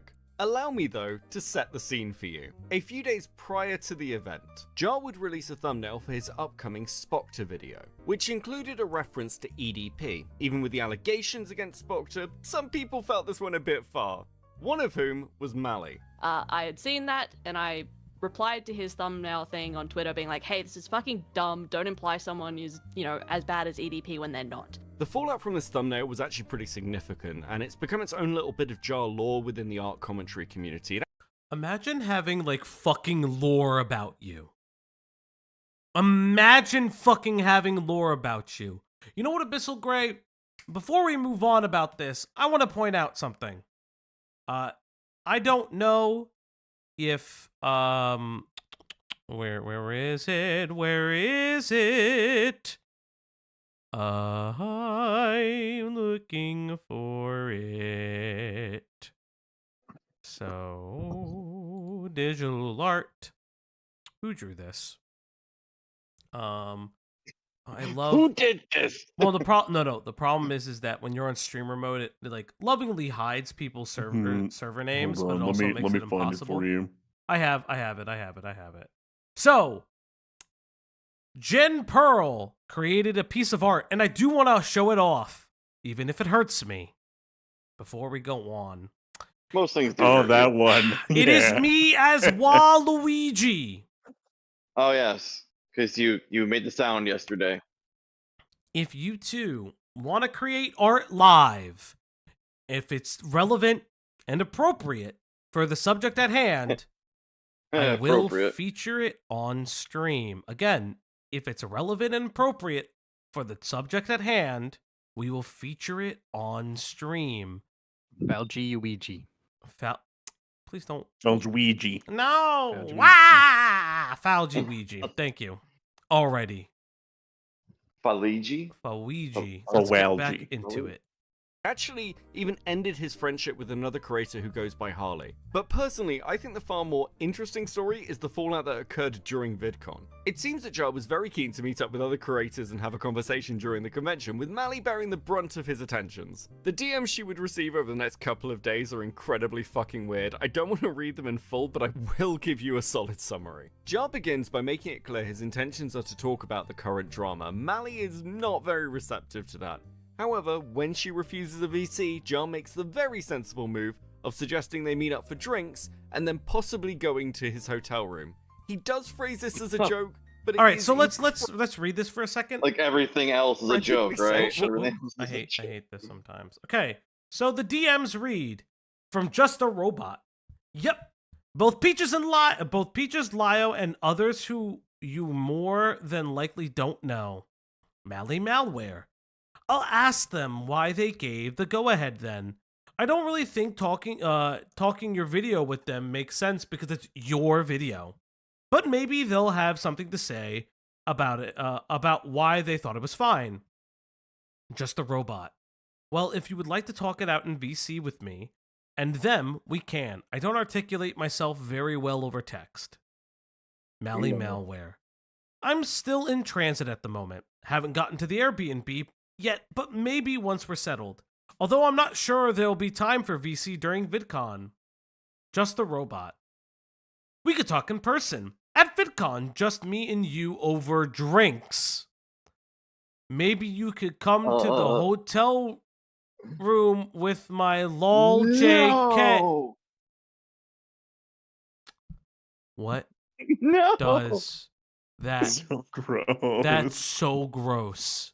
That is honestly so gross. That is so zero res. Zero if you res. If you're sending a this is just a general thing. If you're sending a risky text, never say JK. Commit to that. Don't pussyfoot around it. Commit. Commit Did to he say JK in the same line, or did he say JK immediately after hitting send? He said JK in the same line. Okay, all right. Well, it's only slightly less. It's only slightly less cringe. Mally Malware. No way I'm going to spend VidCon time on that sort of thing. I want to focus on holiday stuff. Just a Robot. Did you see my last message? Mally where? Sent it the same time as my message, LOL. But also, XD, still no way. Just a Robot. Fuck!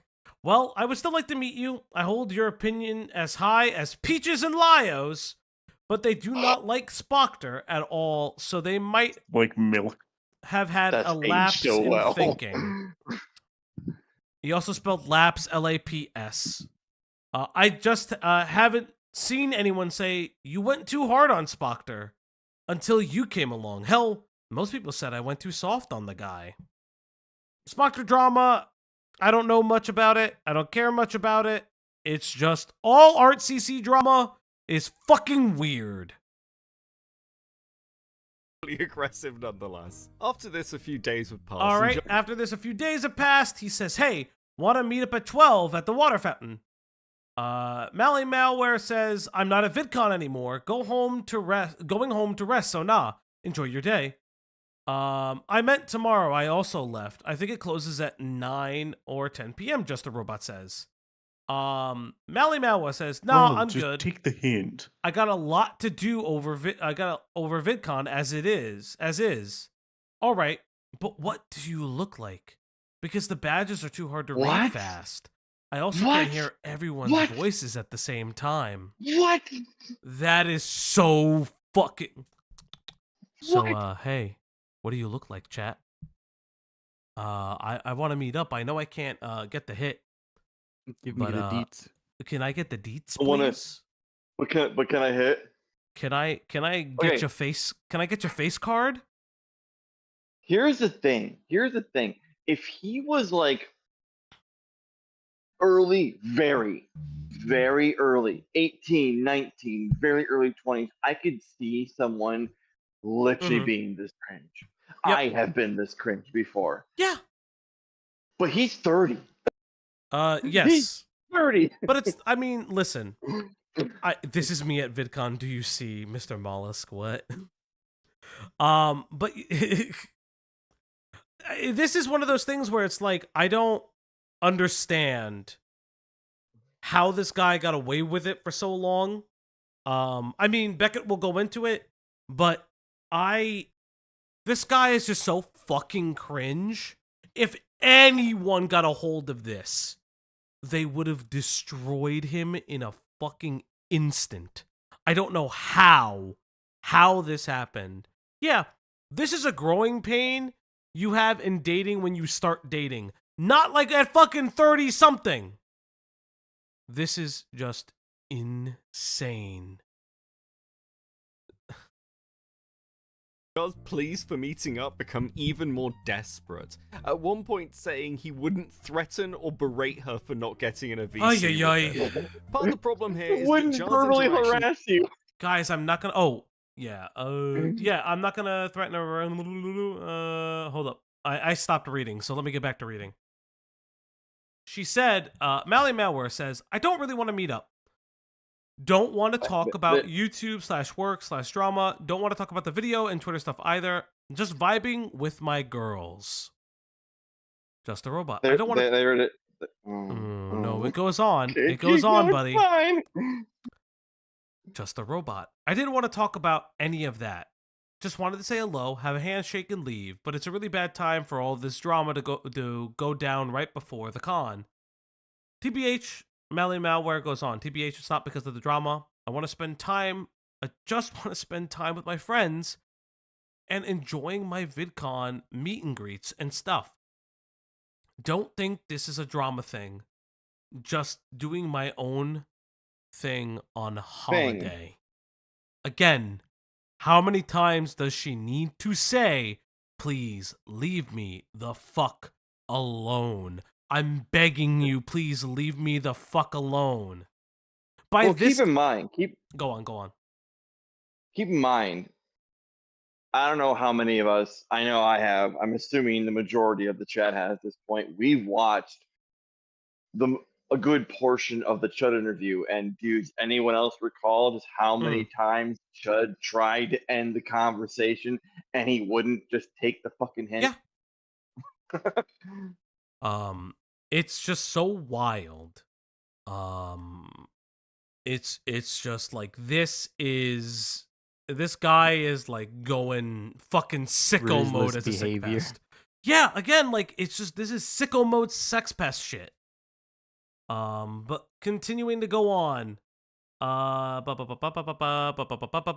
Let's see what I say. You're an okay. Okay, but please, I won't be like, bitch, you were too scared to come in VC. Now you have nowhere to run and I got a gun. Who the fuck says that? Who the fuck says that? Nobody says that. Nobody should ever say that. Nobody should ever say that. I just really wanted to talk for 15 seconds, then fuck off. I mean, you did chat with Harley a little. I hope it wasn't about me. Also crazy. So she responds to that. Crazy. So she responds to that specific message saying, "Okay, that's a little bit freaky. You didn't even think that didn't cross my mind." And well, yeah, Harley is in our group. He's a mate. So I've been chatting with him a bunch about basically everything, but that has no influence on this. Yeah, this is like cringe 14, 15-year-old bullshit. If you're 30 years old and still saying and doing these things, there's a reason women don't want to be around you, and you've been a fucking cognito hazard at work all the time. No one wants to be around you. You're a fucking walking HR violation, you dumbass. Jesus Christ. Seem to be largely like this with anyone he's having drama with. In fact, Mally would... How is there more? How is there more? Okay. So this is October 10th. So this is around some of the same time. Mally Malware says, October 10th, 2023. Hey, Jar, hearing you're still talking mad shit in public, could you knock it the fuck off? I'm sick and tired of hearing about the nonsense coming out of your mouth, especially when we both know it's not true. Knock it off, man. He sends her a fucking Google Drive. Huh? He sends her a motherfucking Okay. Let's have a conversation. That is insane. That is wild. You should never, ever be like, answer with a fucking Google Drive. Psychopaths do that. This man is a fucking psychopath. He is a people peeler. We just don't know it yet. Jesus Christ. People peeler. Christ. Received DMs later on in October referencing this drama. Now, we'll come back to Jar's intimidation tactics and how incredibly fucking vindictive he can be in a later section, but I wanted to highlight... let me read this. Okay, so after that, oh my god, you're actually trying to intimidate me? Are you serious? Bro, fine. You want your fucking VC? Let's VC. I'm sending this to Lio for now. If you want him there to mediate to you or something, I don't mind, but I don't want Lio talking in your defense during a call. I can't unpack every level of fucking stupid everything you just sent me was. But trust and believe, I'm furious and exhausted with you. Sends a voice message. Jar, you're the only fucking person talking about someone here. I haven't said jack or shit about you publicly. You're the one that can't keep your mouth shut about me. Saying I don't like you because you were mean to Sprockter. To randos in Senate? Fuck off with your victim party. You want you in VC? You can have it. And after that, I don't want to see or hear a peep from you. Laughing emoji that he puts on. Then he puts a voice note and says, I'm at work for the next 5-ish hours, Mally Malware goes on. Organize something later. This guy is insane. How long running this drama was over what was essentially a single tweet. there's no way to describe this without it sounding uncharitable. Like, people describe this as he couldn't take no for an answer, which is just what happened, but that sounds like really sexual, and that's not what it was. I don't think. But yeah, he was kind of like just hunting for us at VidCon. We did the girly thing. It's like we have the protection squad, so if someone spotted like anything jar adjacent, they sent a group message being like, stay indoors. Now, Mally wouldn't be the only person to have some weird interactions with Jar throughout the convention. Another notable individual is Ponder. Now, Ponder was on lookout duty, and while chilling out outside... Okay, so Ponder says to... send this to Beckett. My thing. I was tasked with keeping an eye out for Jar so I could warn Mally and Harley if he was coming. A feat in and of itself, given that I didn't know what the guy looked like or had only been given a vague description of what he was wearing. While I was sitting outside of the convention with another person, I was talking to an older woman. During our conversation, she asked if I had a YouTube channel, and so I said my channel name out loud.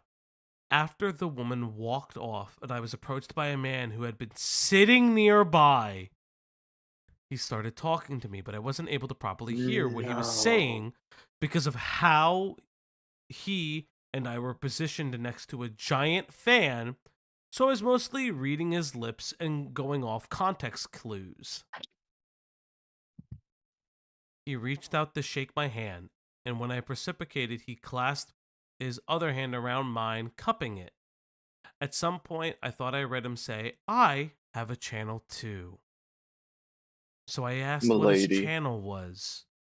He leaned in and said, much louder and actually audible, just the robot. Before my brain could even process what was said, my mouth yelled out, oh my God! He then squeezed my hand between his, smiled, and walked away. Leaving me if I wonder if I had hallucinated the dumbest shit, probably, blah, blah, blah, blah, blah. And imagine that as like a horror story. It's like a small vignette. This man is an SCP. He really thinks that he's like the villain, like he's like a villain. That is such a villain thing to do. That is such an uncomfortable thing to do. That's such a disgusting thing to do. I'm not going to say out loud I'm not going to say out loud what would happen if he actually fucking did that to any of my female friends. He probably wouldn't want that to happen. Do you think he was studying the blade while guys were getting dates? Just a restraining order tipped $4.20. Just a restraining order tipped $4.20. Now I understand why Synnibear and Jar were a perfect match. Yeah. Why can we hear it? They're both chronically online, they're both degenerate Kumas, and they both don't understand that no means no. Oh, I have it through the web Might browser. be broken. Chad, did you hear that? Wait, did you guys hear that? I heard it. Yeah, they heard it. I it. have to keep the web browser open. The TTS worked for Oh. y'all? How have you not been doing bless. All this time, what it only Greg worked told for you to do? Falgi. It never worked for us. It only worked for it me. Never worked for Chad. The only one who could hear it was Falgi. I thought it was playing through OBS. I didn't know I had to have it open. Guys, let's test it to make sure it's still working. Go ahead and can you guys please test the fucking TTS? Yeah, Jar and Senny were definitely a perfect match. Kumo had nothing. Kumo couldn't do shit. He had nothing on Jar. Oh yeah, I finally plugged it in, guys. Oh my God, I'm sweating. I did. Woo-wee. 0 streams without you having to volunteer that information. Listen, guys. Yeah, it's okay, chat. Chat, it's all right. I'm fine. I didn't do anything wrong, chat. I'm just a little guy. And again, if you want to hear the TTS finally work, donate today. Okay, let's get back into it. She'd find herself in a direct confrontation with Jar. I'm going to relay this to you really as simply as I can because it feels like a very convoluted story for a very small Quantum PZ! Quantum PZ tipped $20. Falgi needs to go in the KUMJAR. Jean-Claude with the 333. It's coming in. There we go. Jean-Claude tipped $3.33. Coom for the Coom jar. Coom for the Coom jar. Thank you so much, Coom Jar, from the Coom jar. I swear to God, please don't make Coom Jar our thing. Please don't make that our thing. Coom Jar is our now. thing. It It's originated our thing here. for now. It's thanks to Crash. Was it It was Crash? Crash. Yeah. Keep in mind, Crash created it. Diesel hijacked it. Yeah, Diesel and fucking Xylee said hijacked it. And Xylee would deny saying. Blood for the Blood God. No. No. So for people who Here, are pull it new up. to our community, it is actually milk for the Milk God. We have a Milk Goddess Also, chat. no. And that is our thing. So thank you so much. So when Pull it up. when you say blood for the Blood God, it is technically milk for the Milk God. Thank you, Star, for Quantum, showing neither. around. Please, I'm on my hands and knees. I'm groveling on the floor. Neither of those. Belgi, you got to pull it up for the new people. Oh, I'll play the video. Just be approached by Jar. The only goddess we worship here is Kason. No. She's not the only goddess. But to be fair, Majunga Wumba artist, community artist Majunga Wumba made the Milk Goddess. I'll play the video and then I'll find it. They'd have a quick conversation, during which he'd mention he was also a YouTuber. When she asked, "Oh, what's your channel?" he responded, "Just a robot," God, that's gripped her hilarious. hand tightly, and then laughed manically while walking away. Elements of this story have for some reason been hotly debated whether Jar... Hey, Anonymous. Oh, it's broken now. It broke. What did you do? What did you do? It broke so fast. What did you do, Falgi? I didn't do What anything. did you do, Falgi? Wait, is it not playing anymore? It's not. No. What the? Wait, did you guys What the hear fuck it? did you do? I didn't do No. anything. No, they did not hear it. Read it. I don't know what happened. I'm on the screen. Do I have to like keep like the screen up somehow? I don't know. You may have to, maybe you have to keep the screen up. I don't know. I don't know how. You might be capturing an active screen. No, so 'cause you'll have to set it. Okay, it's fine. You'll have to like set the audio to be caught by Yeah, this is fine. not by window. But like Anonymous said, well, at least Kumo and Jar kind of succeeded in their spurging and following digging up from their past and distracting everybody from Synnibear's being a PDF file. Yeah, you're not entirely wrong. For those who don't know, this is our Milk Goddess, drawn by one community artist, Majunga Wumba. We will hopefully one day do something with this. It's our most popular topics. Yep. Chris Chan on the top. Yeah. I guess And the just the bottom. robot's got to be here one of these days. That's what I said. Yeah. We do have I blank said eggs. Christian and immediately forgot everybody else. So it's Chris Chan, Judy Hops, Boogie. Boogie, Tipster, the British guy that came and here. I forget. Cybersmith with a little Illuminati. bit of Illuminati. It's so good. Again, shout out to community artist Majunga Wumba. Recognize Ponder whether he laughed manically, but one thing is for certain. Upon hearing the name Just a Robot, Ponder exclaimed, "Oh God," and tried to pull away. The kicker is he did it again this year. But another, I think Another two of our friends, yeah. two. They they told us he they tried to chase them down. No, I think they were either in like a hall or a panel beforehand.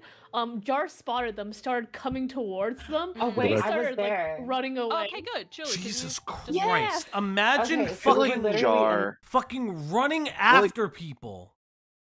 Should Jar be like the next DLC for like Dead by Daylight or something? Jesus Christ! Imagine Just having to do the jar loops. Yeah, That's so wild. Oh, you know how Predator Hunting Grounds has Dr. Disrespector to have like a Jar deal? yeah, that's insane. Jesus Christ. In the convention hall, we were doing some fucking like Descendants thing. It was so dumb. And we spotted him, and so Jar didn't know what I looked like. He knew what B looked like, and so I was like, "B, stand in front of me so that he can't fucking see you." And we were able to go through the thing, and then we started like making our way to where we could go up to the creator level because we had a panel that we wanted to go to. Yeah. So one of the people turned around and was like, "Oh, he's following us." Insane. And it was like really fucking close. So we just booked it for the escalator and we're like, imagine oh my God, we're having late to for the panel. run from a like very fucking loudly. weirdo. And we just ran. Yeah, and these are people as well, the other two creators that we aren't naming, that have already told Jar like to fuck off. And the thing that it's a Jarism at this point. He jumps up and down screaming about how no one is leaving him alone and everyone is like. What a fucking sex pest. What an actual fucking sex pest. Actually vile. Wood chipper. Wood chipper them all, people. Would chipper them all. Coming at him, but Jar's the only one that's like doing shit. Everyone else is like, go away, and he doesn't. VidCon 2023 is very much just a snapshot of who Jar is, and while I would love to present to you everything I've seen and been told about Jar, I've chosen to be selective to stuff that I can in some way verify. Now, I know that many of those stories are rolling out at time of recording, and I'm sure there will be many interesting tales to tell of Jar's interactions with women. But I think the most interesting thing right now is if I just show you what he has to say about it. One thing that has sort of been brushed upon, but no one's really gone in depth because I think a lot of it is behind the scenes. When FPS Diesel came in and played you the recording of the voice message that you sent to one of your artists, that became a bit of a sideline. You know, Diesel comes in and drops a bombshell. Now, as far as I can tell, from what I've been told, every woman within the ACC who you've interacted with has a story like this. You know, and when I spoke to Lo about it, he said, well, I wasn't aware Jar was still doing that. My understanding was... Imagine everyone knowing that about you. Everybody knows you're a fucking sex pest. Nobody wants to be around you, and even your friends have to constantly defend the fact that you are a fucking sex pest. I would... Chat in Minecraft. There are things that can be done in Minecraft. I would do one of them. You can build a house in Minecraft. I don't know which one, but I wanna would do say one too, of them. I don't know if we covered this. I've been muted off and on. This art of Jar is like the first art he there is of his character. I don't know where Beckett got it from, if he commissioned it or what, but it's a special I have one. not seen it. It's very special. I like it a lot. I have not seen it in any of the videos we've covered with him in it. So I'm hoping Beckett just got this commissioned. I hope so too. This is like actually It's so really good. good. This is like super good. Was that Jar had a girlfriend now and had stopped. It truly my sense of humor. This is how I joke around, and I really should have stopped joking around like this once I got a girlfriend. It's just this jokes. is not my attempt. Yeah, like it's very obvious. It's very obvious that the way he views women is grossly inappropriate. It's just jokes. Yeah, I was about to say I don't need like first-hand account or like potential first-hand account to understand that the way this man views women is abhorrent and disgusting. And it's just like there's no fucking way. There's just like, again, we're going to learn reasons why a lot of people kind of kept things under wraps, but this is just wild. To hit on anyone. Sure, it's not. It's again like I guess my view towards you isn't sort of, well, this is flirtatious. Though there's I can see where that accusation comes from. I don't want to ascribe things. What I can say is this stuff is very, very odd. I mean, yeah, it's extremely odd. Extremely weird. I feel like that's an VidCon. understatement. Yeah, because I've seen DM messages from you to Mally, and I've heard the stories of you sort of trying to find the girls at VidCon, and your interactions with Ponder. I mean, do you recognize these as sort of quite abnormal things to do? Well, at first I wanted to meet up with Mal, and the others because I've interacted with them for so long. And then Mal just was like, I don't want to see you, and I wasn't looking for them. Like, I wasn't looking for Mal or the others. Like, I swear, first person I saw at VidCon was Harley. I think they were in a CVS pharmacy with possibly the right opinion. My roommate can confirm this for me. My roommate can, and I was just like, I don't want to interact with Harley. Everything. I'm starting to think his roommate isn't real. The roommate. Like- well, no. Apparently, the roommate is real. The roommate still being the think his girlfriend's linchpin real. for everything. Yeah. Is just very like. It's very coincidental. So this is the thing, right? Beckett talked about it himself in this video. There's gonna be things that are gonna come out about just a robot, like a lot of different people. And sometimes people will have firsthand accounts that unfortunately they cannot corroborate. They don't have Do we think screenshots. the girlfriend's real yet? I still don't think she's real. I don't know if she's real. I don't know. He I'm said sorry, oddly especially specific after- things about her weight. I don't even think he would lie about that. The weight comment was here's so my oddly thing. specific. Here's my thing. My thing is because of what we just listened through last 15 minutes of these testimonials of women being like, yeah, he literally, not figuratively, literally chased me through TwitchCon or whatever it was. I don't know. I feel like he doesn't have a girlfriend. I don't know. It's just a thought. I'm rolling around in my head. It's such a weird. Just throwing it out there. It's such a weird statement. It's like so bizarre. And again, like, understand, I get it. Some of the things that may be said cannot be substantiated. If we have time, we may look at the newest allegations against Just a Robot.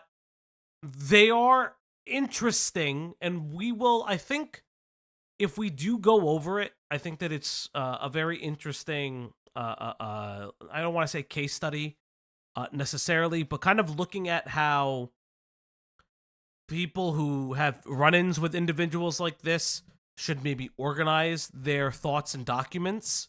But more importantly, I'm sure that there are people in this chat who have had instances with him. I'm definitely not denying that. It is... Cloudy, what do you mean, get a drink? I have Cat right here.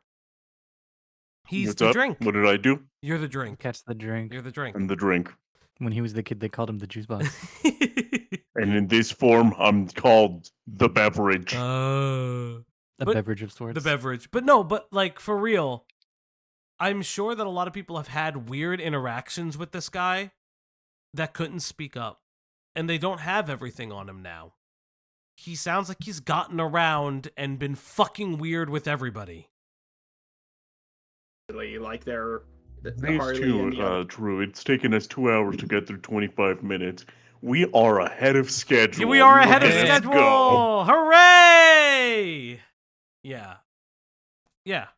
And that's the other thing too, like you can try to understand, you can try to really deal with certain scenarios and be an adult. I saw, Star Sprinter, you said that. But you hope that these are isolated incidents. You don't want it to be a person's character, but this is often the case, that it's a person's character time and time again. That's just how it is. Others are upset with me. I don't want to interact with them right now. Is there a schedule? There's a running gag that I pause too much and I talk for way too long. And as for the thing at VidCon with Ponder, Do you want to give me your version of that? Because yeah, the version I've heard is you sort of approaching her and shaking her hand, telling her who you were, and then laughing manically while walking away. Okay, yeah, I get that. So what actually happened was I sat down to eat some ice cream, and then I heard Ponder's voice, and I looked to my left, and I noticed huh, that person looks like Ponder. And then I read the name tag and I was like, oh my god, this is Ponder. So I said, oh, are you Ponder Sprocket? She gave me a sticker. I shook her hand. I said, I'm also a YouTuber. And she says, oh, who? And I said, just a robot. She yelled out, oh my god. And I immediately let go of her hand. She says I squeezed it, but I distinctly remember letting go. Like, just letting go immediately because I didn't want... There's a part of this story that's not being addressed. Why did a random woman you were talking to go up to Ponder, then go back to you to report who it was? Why is that getting skipped? I don't understand. I'm so confused. How is this getting skipped? It to linger, and then I walked away. Yeah, Jar is not a reliable narrator. That's just how it is. And then when I got inside, I kind of laughed about it because of her reaction. Do you, I mean, with the messages you sent to Mally, do you understand that those come across in quite... I mean, I know we're not saying flirtatious as a jokey side to it, but I mean, you did say, well, if you don't want to meet up or VC, we could meet for drinks and come to my hotel room. And then I said, lol, JK, or something. Sure, but that's still a very... Hey, Lunar Moon Tea with the 333, it's working. Lana Montia tipped $3.33. 4 mods, 1 jar. 4 mods, 1 jar. Did you guys hear that? Yes. There Yes, we I go, did. chat. See, chat, I made it work. It's a little annoying, but I did. Aggressively. What do you mean? No. Oh, yeah, 4 mods, 1 jar. Okay, that makes sense. Sexual thing to say, right?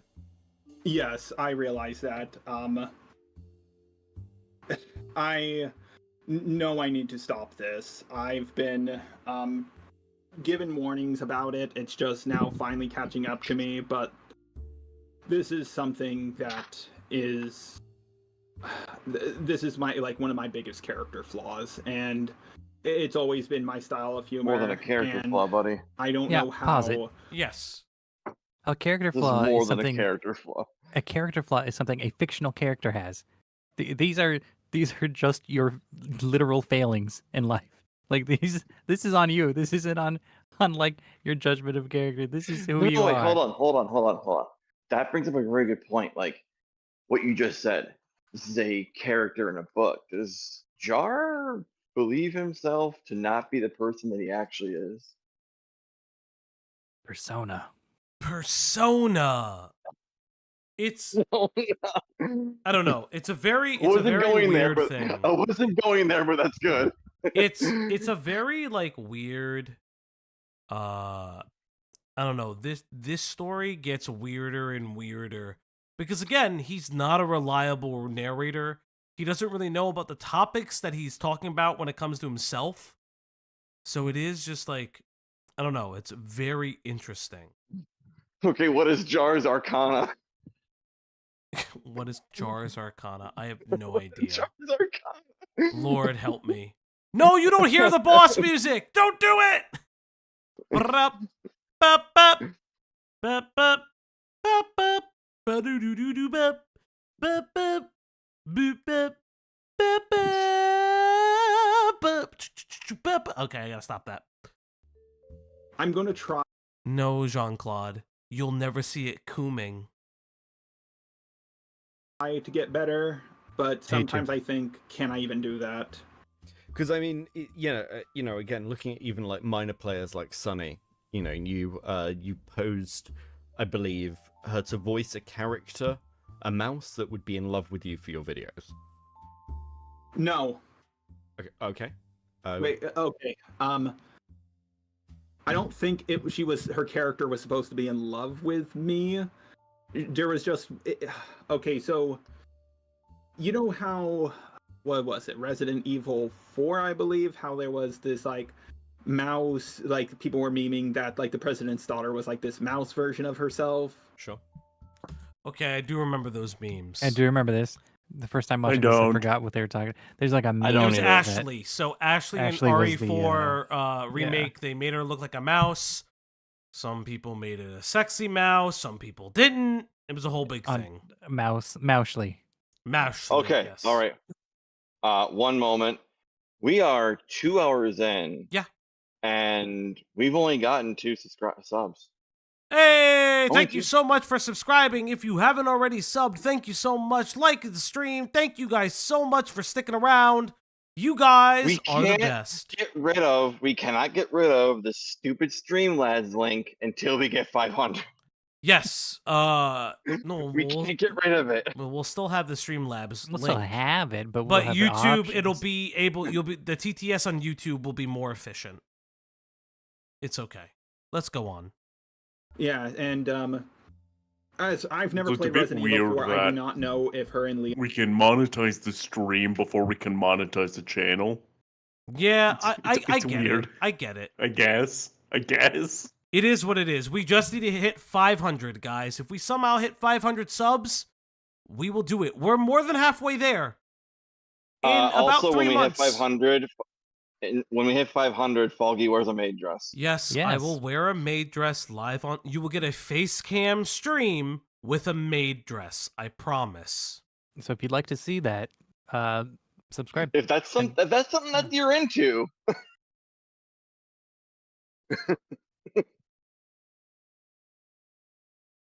Yep.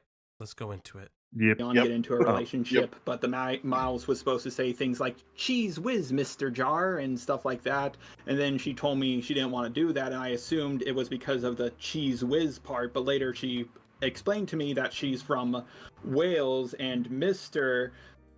Implies a form of like authority over someone, and I had no idea about that. That's not a thing as far as I'm aware in the States. Mr. is just like what you call an adult male where I'm from. Okay, that again clears up. You know, and again, I again remember. Okay, Beckett Welsh said, people in the chat. Is that real? Yeah, Welsh people in the chat. Is Mr. like a weird term of endearment that borders Or authority. on yeah. Or authority that borders on grossly inappropriate. Or did she need to tell him anything to not voice this mouse? Which would have also been okay. Yes. Which would have also been okay. Fact checked. Listen, when you're around a sex pest, you don't necessarily need facts.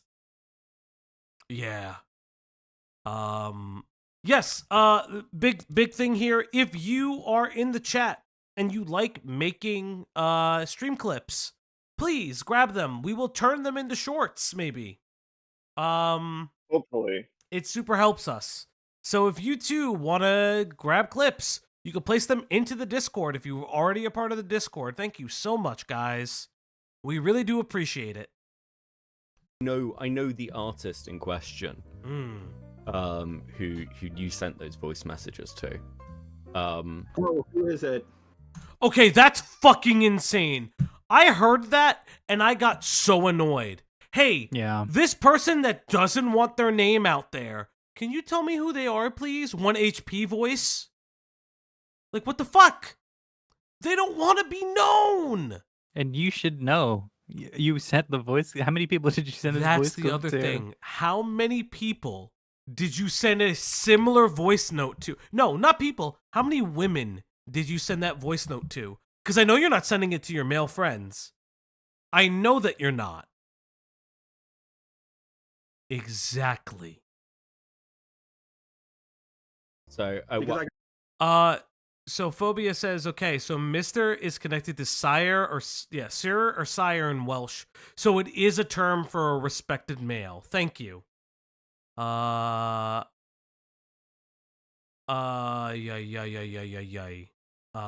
wild. I made a mistake. I thought it was the one who made the thumbnail for the Cine video because I couldn't even remember. But which artist was it? I'm just gonna leave that anonymous if that's all right. But you know, because from my perspective, this didn't come as a, you know, I'd heard some of these stories beforehand of sort of odd interactions. So it seems like, you know, if if it's like done amongst close friends, you can kind of go, that's understandable. But this seems to be just your interactions generally are quite odd.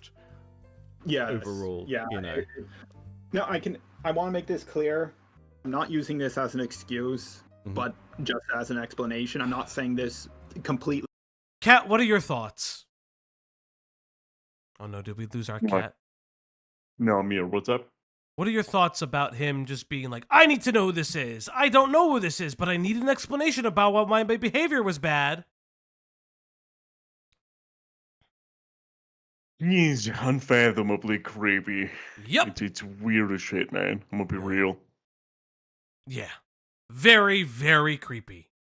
Very, very creepy.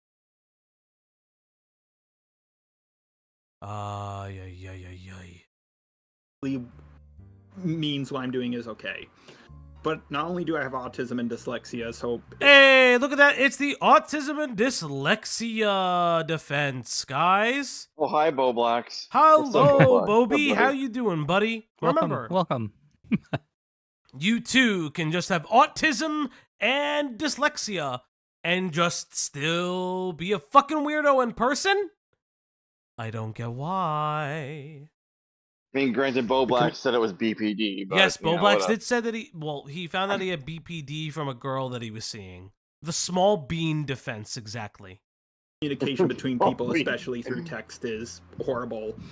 But on top of that, I was pretty much homeschooled all my life, so I didn't really get to interact with people. And I've actually lost jobs because of this, making jokes like this. Sometime and after a while, I started avoiding female coworkers, and then I started avoiding coworkers altogether because I was just like, "What's wrong with me? What am I doing wrong?" And plenty of people have explained it to me, and now it's hitting me harder than ever. And I'm going to try to work on my. It's like you've been confronted so many fucking times. So many fucking times. Like, I don't understand. You've been confronted so many fucking times. And it's only setting in now. Myself, but I'm nervous that I'll never get better. It's kind of interesting because you made the allusion to Coyote. Here's the thing, though. When he says, I'm worried I'll never get better. The problem is, how old is Jar? He's apparently in his 30s. My problem with Jar's comment is he has been confronted multiple times. Jar is just like 30? Okay, that's fine. My problem with Jar, he just turned 30 now or something like that? Okay. My problem with Jar is he has been confronted multiple times on this behavior, and he has not, to our knowledge, sought any help for it. That's never been his defense. And there has been no change. Yeah. It's an excuse, and is a self-defeating attitude. Yeah. The only way he is going to get better at any functionality is get off the fucking internet and actually get a real therapist. And that's the only way. That's literally the only way. That's the only way you're going to have any kind of improvement, is because you're looking for validation on the internet. Yeah. But you just got to be you're very so careful. Desperate. And you just got to be very careful with these things too. Like, you got to think about it. He's been bolstered by the internet time and time again. He's not necessarily a small channel in the grand scheme of things. You know, 200K subscribers is nothing to scoff at necessarily. He could do this as a full-time job. Like, I mean, I would still have a second job, but that's one of the things, right? It's just wrong. And I was thinking the same thing. I mean, does it occur to you that this is more or less... Yes, if you want to join the Discord, we have a Discord. Thank you so much, Mod Cloudy. It didn't get to go as far, but this is more or less a Coyote Lovely situation. I understand why people get that impression. The problem is I talk to everyone like that. Coyote only has spoken to 2 people like that as far as I'm aware, and Coyote did things like hire an artist to make pictures of him licking Sappho's butthole, and the most I've done is, hey Synni, want to see my cock, and send a picture of a chicken. I think it's like, and also like, well, even if it's to a lesser extent, because we can argue the semantics, but you built a friendship with Synnibear, which, for whatever reason, you know, Coyote, this is how it started with Coyote. He went That's the thing, it's like, why did you build a friendship with Synnibear? You thought she was quote-unquote innocent. I don't understand how. But why? Because she's a woman. Sure wasn't his video. Sure wasn't his video. Oh, no. Get Sappho, but ended up building that friendship and then relationship with them. You know. Well, here's the thing: if people, there's no way we can know for sure if I would go first. For those who are just joining us, yes, Kumo has deleted both of his YouTube channel as well as his Twitter. We covered that at the top of the show. He is on the run. He is now officially. I wonder if his merch store is still up. That would be funny. Is his merch store still up? If somebody could check that, that'd be greatly appreciated. Further or not, I'm going to say I wasn't, but I can understand if people would think I would have gone further with it. The thing is, I've talked to almost everyone like this, and I need to stop it. It's an issue I have. Thank God I'm not doing it with you right now. What does that mean? Why would you admit that you're gonna be inappropriate in conversations with people? Thank God I'm not sending chicken pictures to Beckett. Why would you say that out loud? And right now, what he is doing is sympathy baiting. Oh yeah, exactly. Yes, no, now he's definitely. sympathy baiting. This is it's insane. The whole thing when you. It reminds me when you confront someone who has some kind of addiction. They're like, "Oh, I'm sorry. I need to stop doing this. I'll stop. I won't do it again. Yeah. I need to get better." And then they don't fucking get better. Exactly. Exactly. It's so fucking weird, man. It's so fucking weird. Because I know I need to avoid that. I'm not saying, here's my cock and sending you hey, wanted to see a dick pic, and I send you a picture of Dick Grayson. I want to keep the theme of Giles. Why would you say that out loud in an interview and everything is closing in on you? Why would you do that? Why? Yeah, I just sang that. People, but shift gears a little bit. These people disgust me. They don't care if what they did was wrong. The friend zone. They just care if they were caught. Also, I'm going to try and reach out to Chud Logic. Ooh, I remember liking his stream. This stream, god, chat, I am so sorry. You look so confusing up on here. There's too many chats on the stream. We're all over the place. I can't put it anywhere. When we get the overlay. Right now, let's just do it. Oh, I can't even do this. Wait, maybe. Oh, I can barely do this. Let's just continue it. I think with his help, along with the recording. You is little so much streaming. Bitch, you little wretch.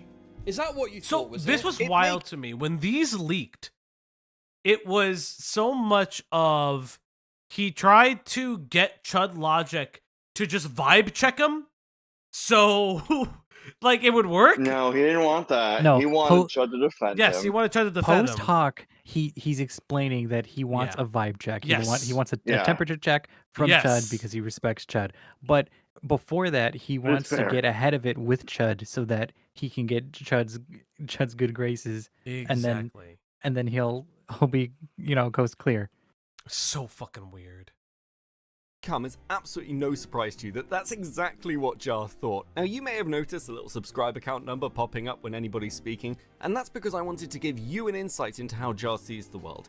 His relationships are almost entirely transactional. How much clout somebody has, how much influence they can hold, whether they can be of benefit to him, are the key things that he is thinking about. And when you fall from grace, you are of no use to him anymore. But I also can't get help from people like Lio, Peaches, and Doodle Tones. The last two left YouTube and Lio's reputation is in the dirt. I've been there for you. I've done it for years now. You didn't even have the decency to come to me about this because I was, and I quote, canceled, which means somehow my information means nothing. That is not treating me like a friend, Jar. That's treating me like an asset. But I don't want to give you the impression this is the way Jar works only with larger content creators, as though he has the intelligence to be that tactical. In the current drama involving Synnibear, he begged a tiny content creator. Okay, so let's look at this. Oh, this would be Romantic Goblin. One fucking idiot Romantic Goblin. Goblin, you are not safe from this whole drama. I'ma keep it $1.50. You are not safe from this drama. We are, you know what? I'm just gonna put the overlay hidden for a second so I can read this and it'll come back up, chat. Yeah, Goblin is probably just below Jar and Kumo in all of this, in the heat and all this, but right above Evan, but still leagues above Barry. Yes, leagues above Barry, I guess. Evan's pretty fucking suspect too. The Groomer Defense Force is really weird. Yeah. Goblin was weird for letting Kumo say all that shit to Synny. So here's the thing. Goblin did it so she can just protect herself. Because they knew they fucked up bad when their Birdie story failed. When their gay op failed, they knew they were fucked. They had to burn someone. They had to burn somebody, and that person, was the pedophile. But because easy target. Because she's an easy target. And that's why they sided with her initially. Yeah, 'cause it's exactly. like you can, or that's how I feel. Like they could side with her initially. That you get in, do whatever you need to do, and then to get the Birdie story, and then once that's done, or if shit starts falling through, you could just blame the pedophile. And I think part of it, too. Yeah, Call of Duty gay ops. I think part of it too was they were definitely working with her before the shit hit the fan, but then they had to deal with the shit hitting the fan, and so they fucking formed the Groomer Defense League. But let's read these.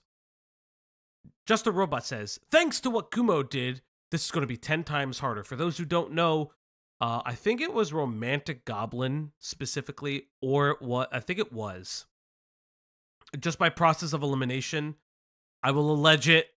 Allegedly, Romantic Goblin got a hold of Just a Robot's early video, either through Synny or Just a Robot himself. Yeah, I think what happened, Goblin got it from Robot as another vibe check. And she double-crossed very quickly, in my opinion.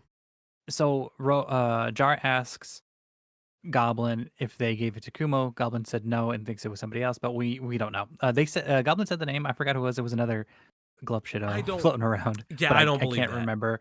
It's hard to believe, especially after the call between Kumo, Goblin, and Synny. Yeah, that's what I was about to say. She's too involved in this to be throwing it off on another person. That's how it feels to me. That's how it reads to me, though. Those are my suspicions and opinions, and can't be sued for those. Not yet. Not yet. Fuck off, BJ. Thank you, BJ. Just a Robot says, thanks to what Kumo did, it's going to be 10 times harder. The fact that you haven't been responding to me tells me you were the one that sent it to him. Romantic Goblin. I've been busy at work. Just a Robot. Okay, sorry, I didn't know. Romantic Goblin. I think I know who leaked it. It's stupid as you think. My friend, we typically watch shit on... My friends you don't know that we watch screen shit on, they probably screen recorded it. That's such a fucking... Brother, that's a lie. Also, I want to note that I think Goblin, even more than Kumo in this situation, is a complete clout goblin. Oh, 100%. Not to put too fine a point on the pun, but she was there for popularity. All of these for the people dunk, as it was. All of these people wanted to be attached to this story. Hello, our wife. It's so good to see you. Design Wife is in the chat, everybody. Everybody, 07's in the chat for Design Wife. But that's what it reads. It's too much. This is way too convenient that a friend shared the recording through a screen share. That's insane. That's way too fucking convenient. But we'll go on.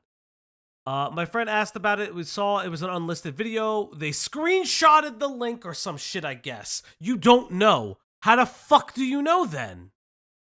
Completely bizarre. And Just a Robot would say, well, that's just great. Do you know why he would do this? It's more than likely he's just gonna get him more hate than me in the long run. Honestly, in a weird way, it did. But not for the reason he thought. That is what's really weird. That is what's very bizarre. Let's get back into it.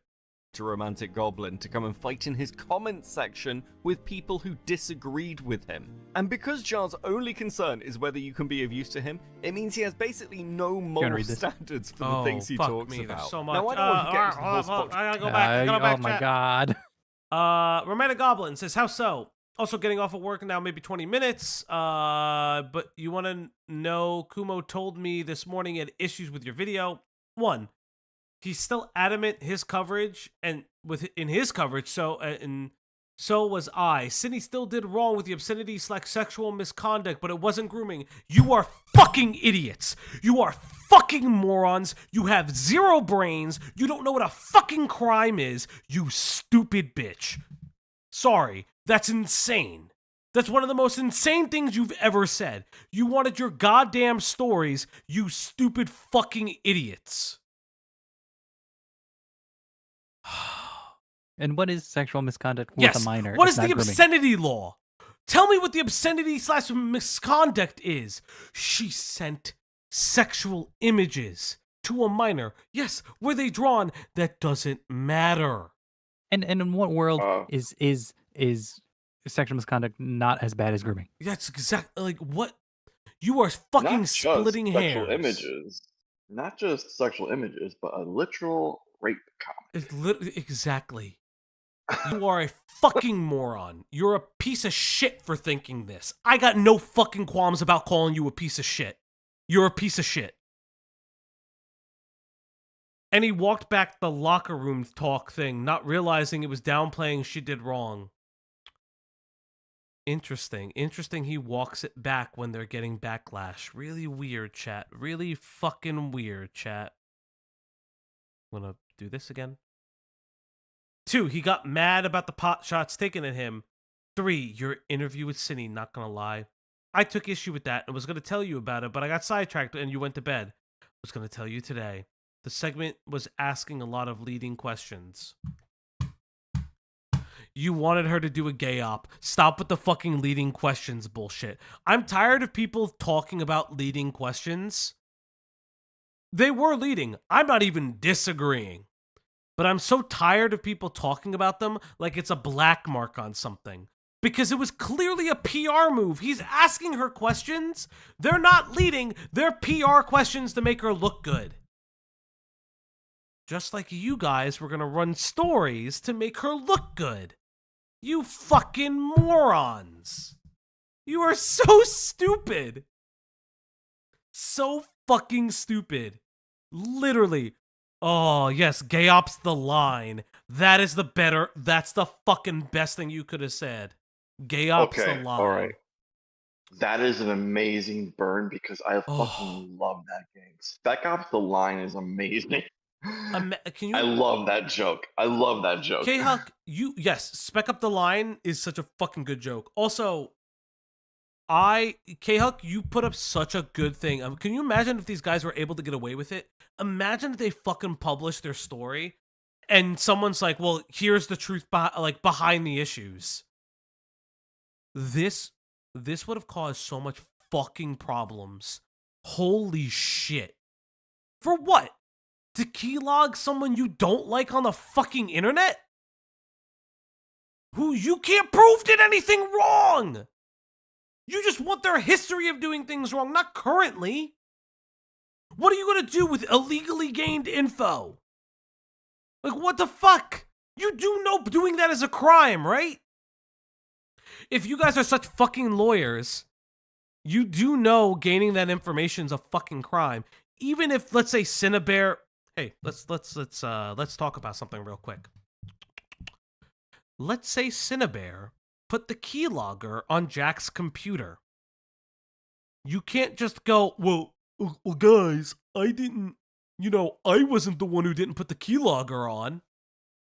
Are you a fucking moron? You think that that's how the law works? Oh, I told her to do it, but I didn't do it myself. Do you think that's how the law works? If that's the truth. Now, again, I should be saying this is alleged. There are screenshot leaks, things like that. Things like that. I shouldn't. Let me double back real quick. Those are screenshot leaks that we did report on, but we haven't had any kind of confirmation yet. Let's say they're real. Things like that, right? What I'm saying is, let's say that is the option that you're doing. That is not how this works. What I'm trying to explain is, you are trying to get info on somebody. The only way you can get info is if you can, quote unquote, potentially break into their computer. Let's say that. If you're encouraging someone to do that, you don't just absolve yourself from a crime if people found out. That is what I'm trying to express, people. If you are trying to gain information by illegal means, which I don't know how any other way they would have done it. I don't know how any other way they would have done it. That is insane. That is what I'm trying to express. I'm not saying that, again, I'm not saying that happened or didn't happen. What I'm trying to explain is, you are trying to run a gay op. What part of the gay op do you want? Why are you talking to their roommate? What do you want the roommate to do? Send them information from their computer, potentially. Those things are still crimes, right? Am I losing the thread? Am I crazy right now? My co-host, am I losing my mind? I hear you. You might be, but I mean, I have to step it's been away a crazy 1 second. week. Sorry. Yeah. Do your thing. It's been a crazy week. It's hard to keep track of what happened, when, who's involved, what leaks are authentic and which leaks aren't. Man, now. I am just trying to enjoy my lunch right now. What's for lunch? Lunch is chili I made. Wow. Fucking delicious. 3 jalapeno I wasn't chili. allowed. I wasn't allowed to put more than 3 jalapenos in it. Yeah. I was told I could not put more than 3 in it. Yeah. I'm kind of annoyed by that. I want it more spicy.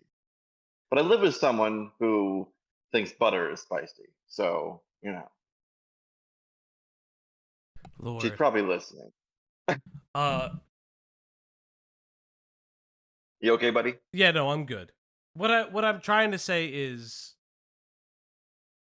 let me double back, because I was angry, was upset. What I'm trying to say is this: ethically wrong, legally wrong, things like that, right? If you're convincing somebody to commit a crime, things like that.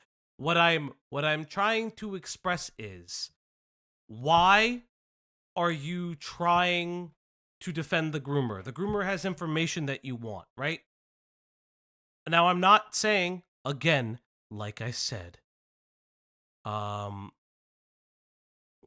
can't confirm or deny if those things happen. There have been screenshots from things that allege that that's a conversation they had. Again, I'm saying it again. These are alleged conversations. I am not saying that happened or didn't happen. What I'm trying to express is that you tried to use a groomer to pull a gay op on someone. I don't know what you were trying to do. And the gay op would have to involve getting private information you cannot get anywhere else. Just very bizarre. Just very weird. Listen, enough people post on the internet. You just gotta be very careful when you talk about those things. Don't put stuff on the internet that you don't want people coming back to you with. There's basically no more. Yeah, social engineering, is a way better way to get out of people, things like that. You know, it's just like what I'm talking about is hypotheticals, because I'm trying to understand where the logic is in making that the leap to have a groomer defense league. I don't know what else they would have done. Moral standards for the things he talks about. Now, I don't want to get into the whole Spoctor drama because that's a whole nother rabbit hole, but Spoctor was somebody who they basically had banged to rights as being in possession of illicit images of a minor. So you'd think Jar would have issues with this even years later, but in his interview with Synnibear, he makes the following statements. Don't fuck up like Spoctor and Peaches did. Like, here's the thing. When it comes to the Spoctor situation, the dude got canceled for being a pussy. Like, What? You're telling me this person had CP and they got canceled for being a pussy? I swear to God, I hate this guy. I swear to God, I hate this guy. I swear to God, I hate this guy. If I was in that same situation as him, I would have been like, oh yeah, I stumbled upon it, looked through all the multiple folders I had on it, saw the 13-year-old nudes, freaked out, ripped it out, stomped on it, and flushed it down my toilet. I'm not a predator, I just held on to those nudes in deep within folders, and that's what happened to me. Oh well, guess I'll keep uploading like I normally did. Now, I have been made aware of multiple images and instances where Jar has in some way downplayed relationships between adults and minors. I hate that. What the fuck do you mean, Beckett? That's nuts. That's fucking nuts. Beckett! I like that he's edited this with his little chibi avatar in the Yes. same way that all the ACC does it. Yeah. So that it's kind of forever useful going forward. I literally am losing. Why is Beckett's Why is Beckett's PNG looking like that?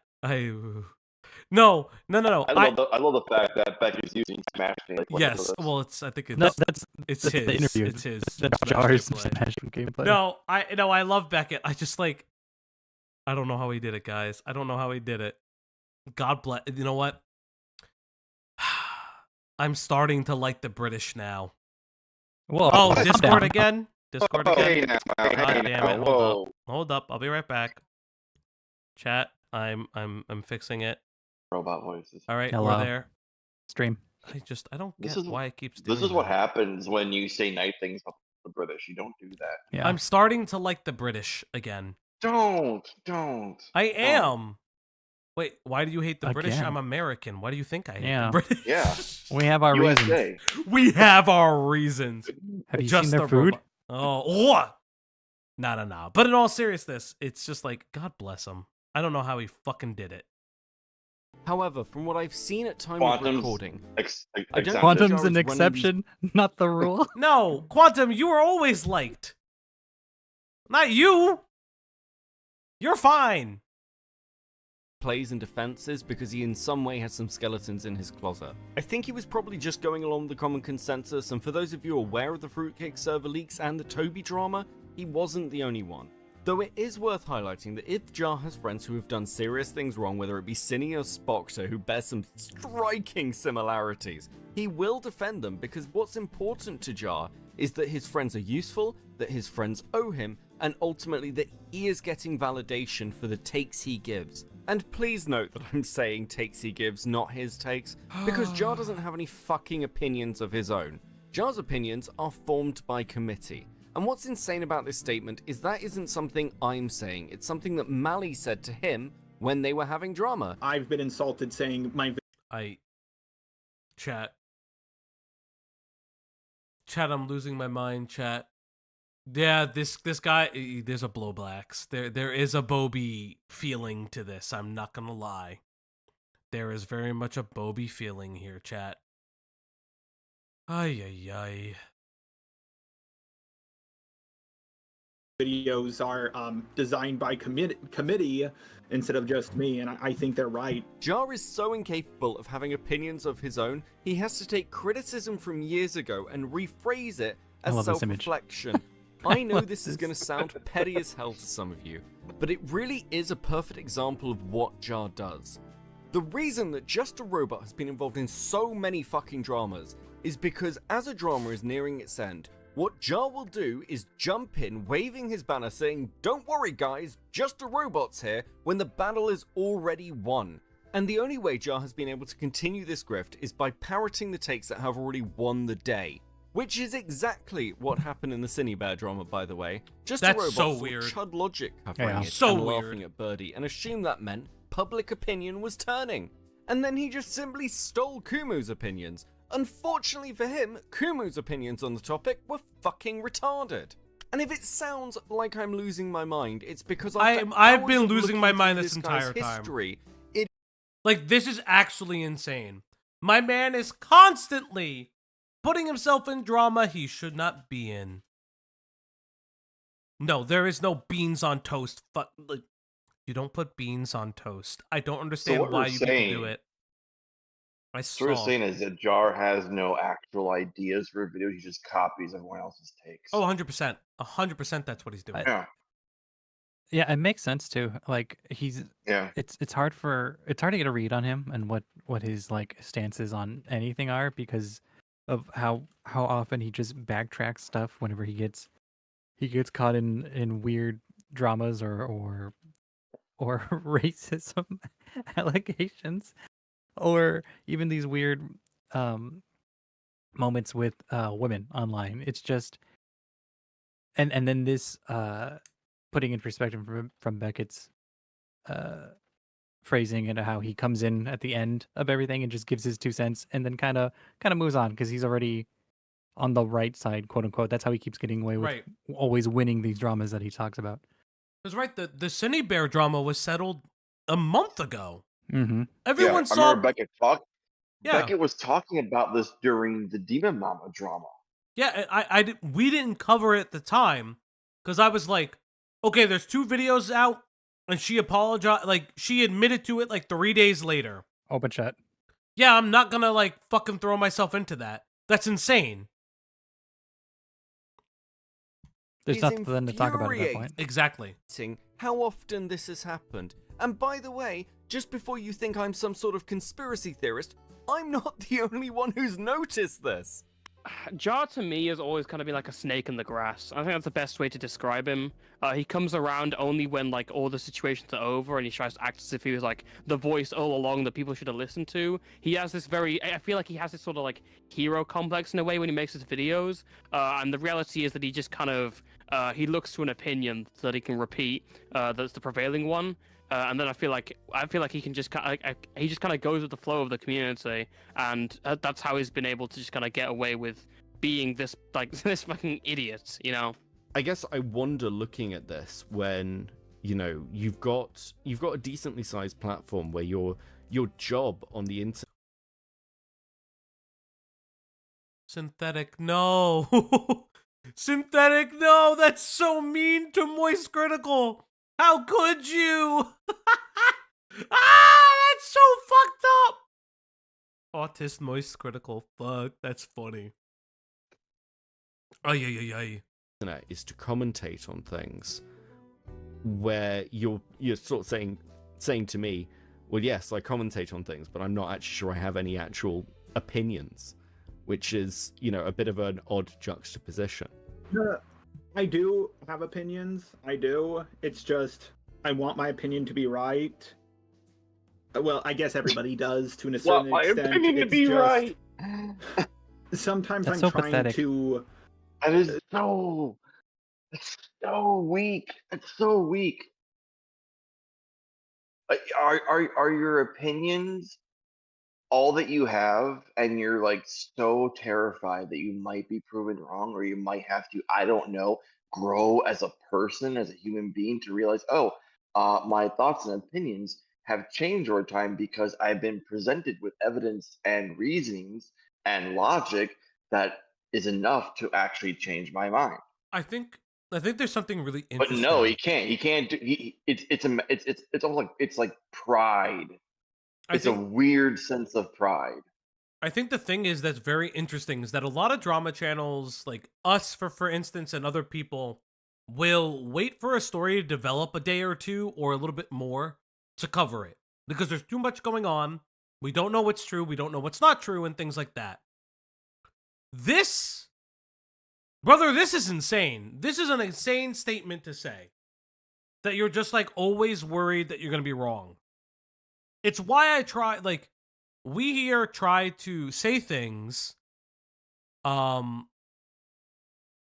again, that are based in fact. I don't like saying things that aren't based in fact. And if it's information that's been released and disseminated out there that I can't necessarily 100% verify, I'll always say that. Because that's what you do! Did you say inseminated? No, disseminate. Are you sure? Yes, I did not say inseminate. I can't. Did I say the wrong word? Did you say inseminate? Chat. Did you? No! I did. No, I said disseminate, I not don't think you used the inseminate. correct word. Oh, no. All right, talking privileges revoked. All right, I'll mute myself. Bye, chat. The problem with one of my biggest problems is I'm trying to seem like a very good version of myself to both sides or all sides, and I've been trying to strike that balance and I can't, and now I have to realize who am I. And a lot of people have noticed I've flip-flopped to being more progressive and trying to work on pronouns to being more edgy, and I keep going back and forth. I'm like, I don't know what I prefer. I don't know what I want. Before we move on, I want to get to why Jar has survived so long. It's just when you constantly win, like I have. I hate that statement.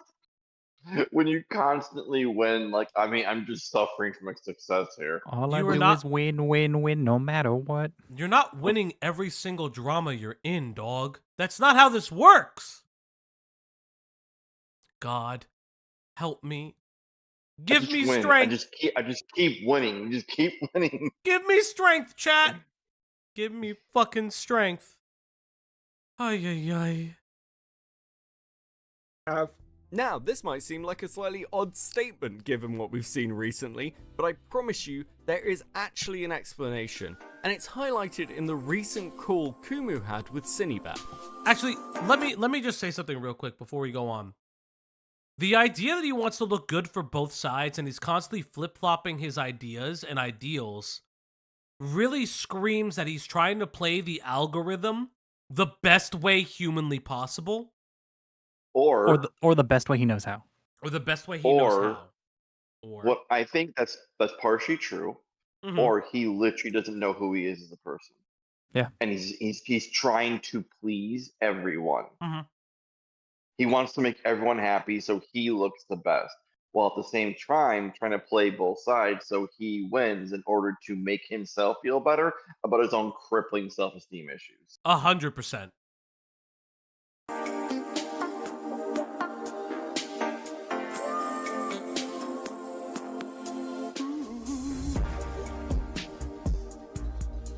Good music choices.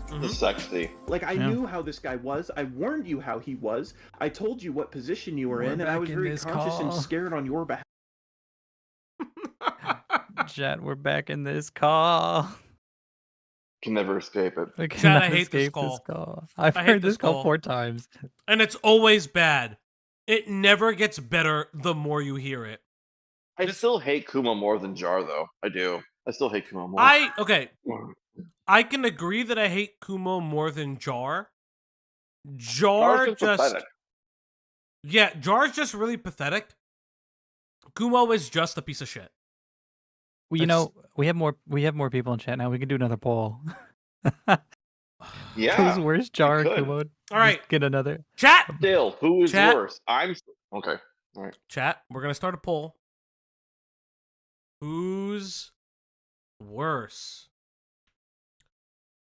Kumo or Jar?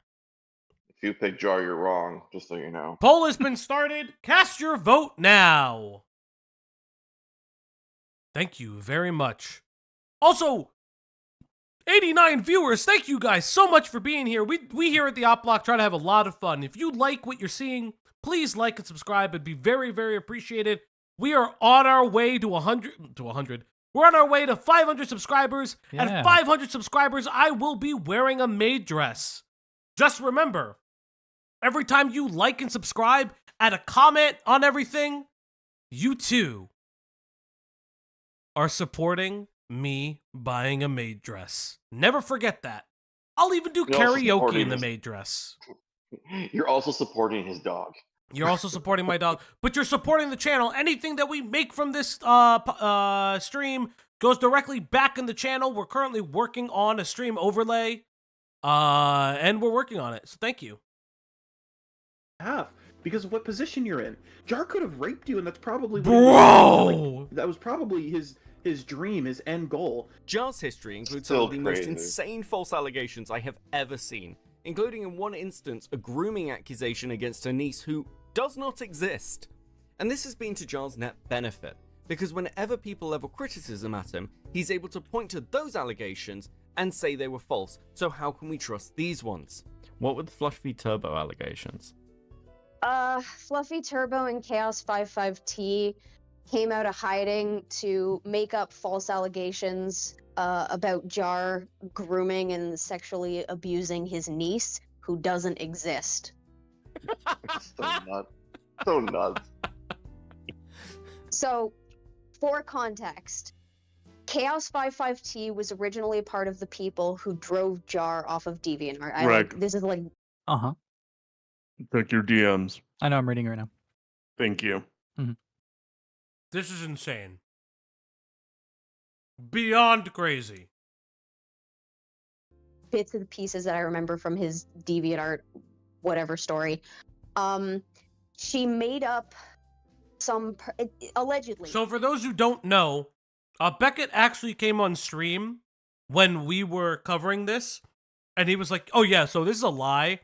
They made up a relative that doesn't exist," and we all started screaming. Juxtaposed with the racism, images that you saw in the video. Insane behavior. I am not eating. I was drinking water, chat. She made up someone who doesn't exist and claimed that Jar drove this person to end themselves. When Jar Yes, he was also accused of being a two-time murderer. came forward and talked about what he dealt with, obviously Chaos got a lot of flack from that. She dipped. A few months later, maybe a year later, I don't exactly remember the time frame, Fluffy Turbo, who was one of Chaos's friends, Glubshido69, like, Jesus Christ. All right, we're going to close the poll in 3, 2, 1. With 40 votes, I knew it. 64% says Kumo, 34% says right. Jar. That's Chat, right. thank you so much. If you would like to participate, you can always watch live. But VOD Gang, I see you, I hear you. Hello, don't forget to comment. started going around to people, Laka and myself Who included. the fuck is Laka trying to pass off these screenshots as allegations that Jar was grooming a minor and that he had in the past sexually assaulted his niece. Like, I went over this stuff, and in the course of like 5 minutes, I told Fluffy Turbo to shove it. But I think 2 weeks after that, she brought the allegations to the public and tried to press them. So I did a stream going through them, basically being all like, this is fucking bullshit. And in the course of the stream, some of the allegations went over the idea that Jar was racist. And I basically shrugged it off and said, yeah, we know Jar's racist. I don't care about this stuff. Show me This is like wild. the serious stuff. And as far as I'm aware, he's held that against me since. I mean,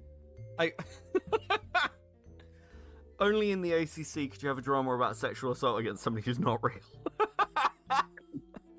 Yeah. It's Imagine. at least twice. When Jar says he wins his dramas, what he actually means is he manages to debunk. Chat, What do you mean twice?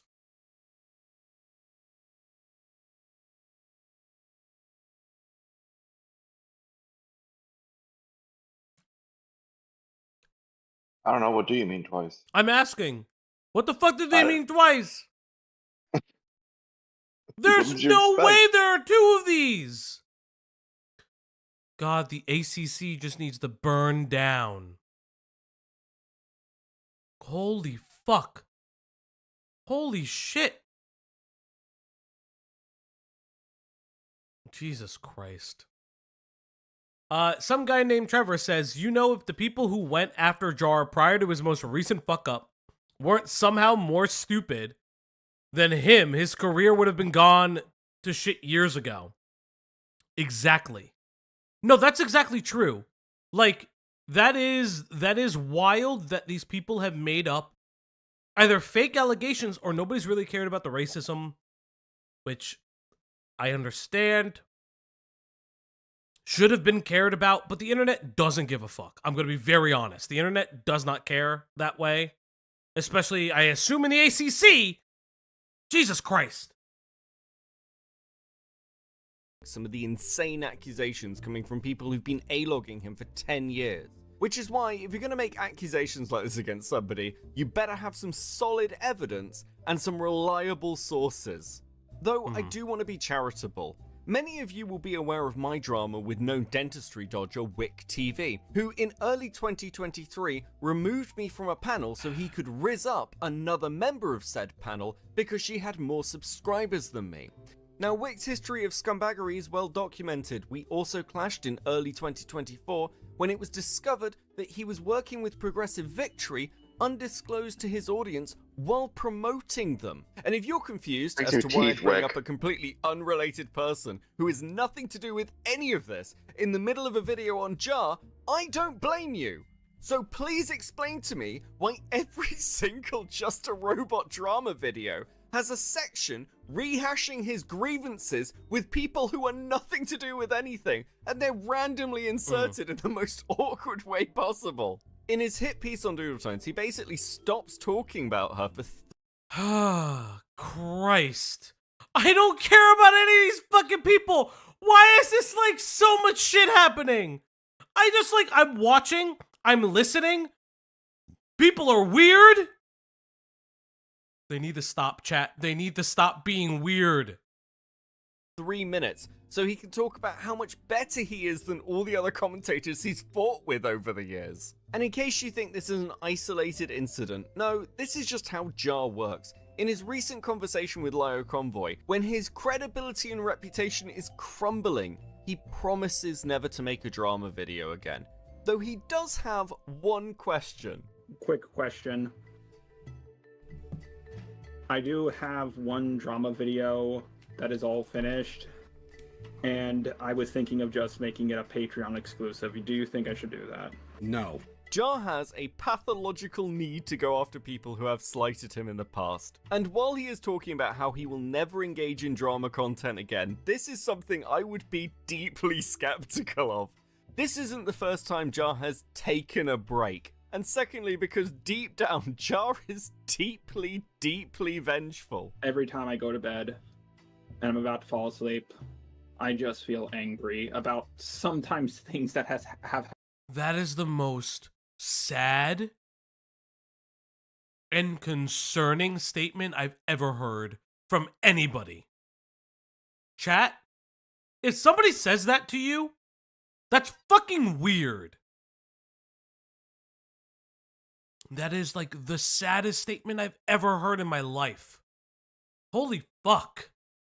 Happened. Yeah, what do you 10 years say to ago, that? and Nothing! Yeah, I mean, Lio Convoy will I go probably to- tell him I- believe in like something, but like Jesus I Christ. don't care about Leo Convoy's opinion. His Yeah. opinion is garbage. I'm trying to figure out, like, you go to bed angry every night thinking of people who have wronged you. And I'm like, that is, one, it's not healthy. And two, it's just like incredibly, incredibly immature and juvenile.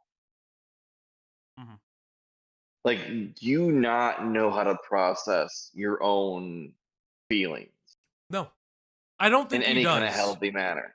I don't think he does either. I don't think he ever did, and I think YouTube was used as a way for him to grow up and get out of his shell.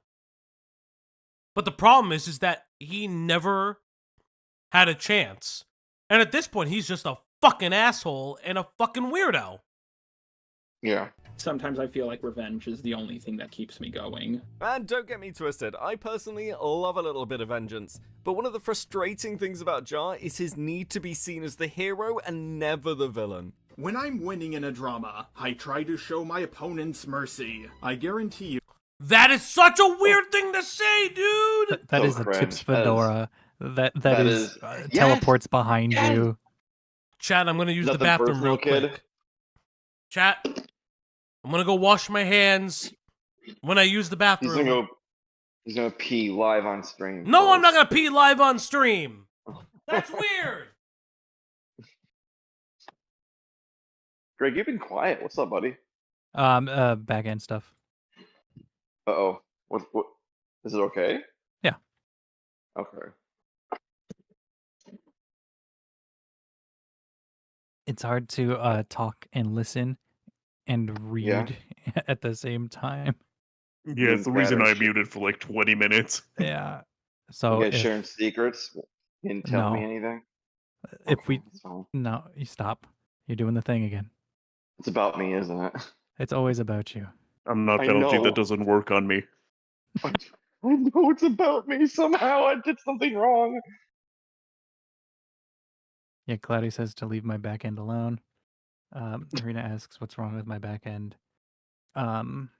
Everyone's back end is fine. No one's judging your back end. I'm just gonna blow them out. Hello, hey everybody. Now. Bro. Listen. Disgusting. Oh, Man, how does someone I'm pee so disgusting. fast? I see how it is. I did wash you my even hands. pee? What? I don't think you washed your hands. Yes, I did. I have the napkin in my hand. Prove it. How? Okay, wait. Yeah, You peed and washed your hands that fast. You got a tiny bladder. Because I can LG, we're both in school for the same reason. We both know you didn't do it appropriately. I did. That was not 60 seconds. Guys, I do. You have to sing happy birthday. I pee fast. Let me pee. What is happening? When you wash your hands for 60 seconds, you have to wash your hands for 60 seconds. Someone clip that, in please. Circular motion. Stop this. I pee fast. Do not flick water. Leave me alone. No, I use soap and water. I wash my hands. Leave Hey, Chad, me. any real hand washers? Any professional hand washing? Chat, 4 ops, 1 jar. Lord, it's 4 like ops, 1 jar. It's like a we need the oh gosh, what is that show called? What's that font? Hyper Perry. I gotta look it up because I don't even remember. Full House. It's like the Full House. It's like a sitcom. It just needs the Full House font. Oh, is it Too Many Cooks? Kinda. Too many cooks. Too many cooks. Too many cooks. Let me drink some water. Too many so cooks. You can pee more, right? So you can pee more, right? Yeah, I like drinking water. You like peeing? Is that what you're gonna No, say? that's not. I'm literally drinking. My dog just got up on my table and he's trying to steal my ice.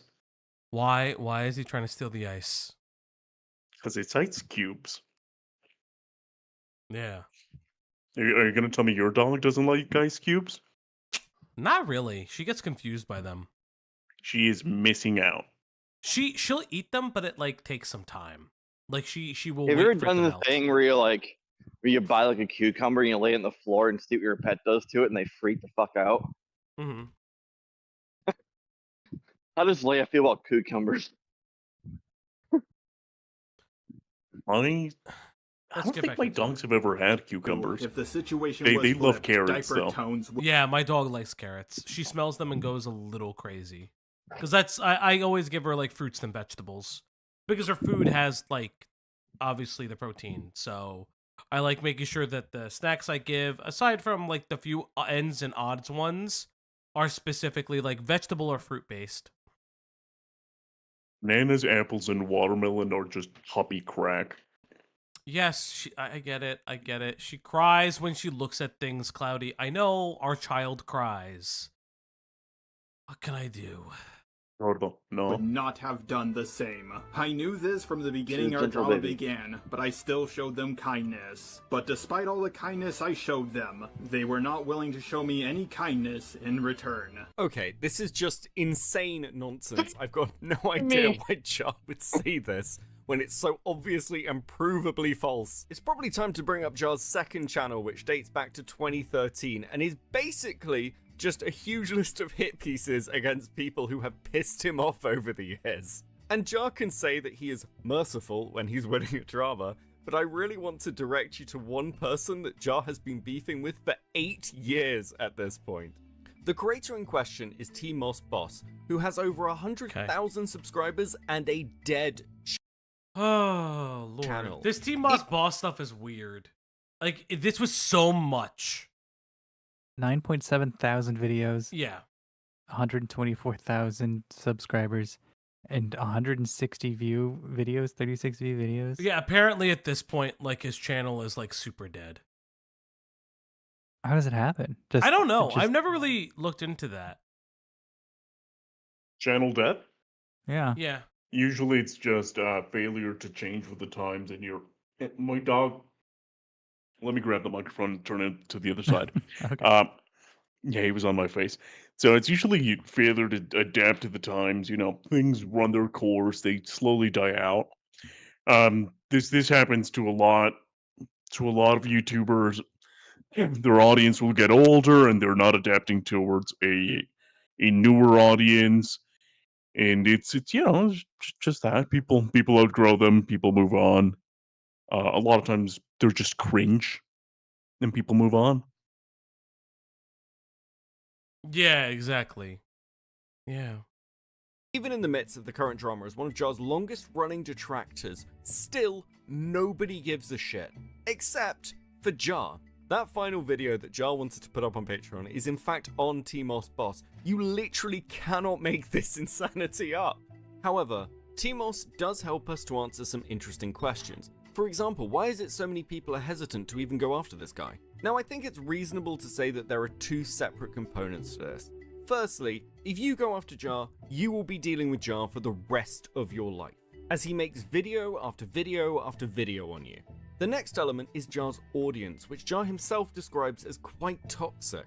And while he claims to have taken steps to try and get them to chill the fuck out a bit, the honest truth is, the only way to get your audience to stop gunning for somebody is to just stop talking about them. I do these drama videos to bring justice. I have a big channel, which gives me a lot of power. Look, Jar is absolutely Whoa, aware I of hate the that threat phrase. he poses to smaller content creators, and within the ACC, many people just don't want to deal with something like that. In fact, one of the common questions I was asked is, are you sure you want to go down this route? Because you are going to be hearing about it for the rest of your life online.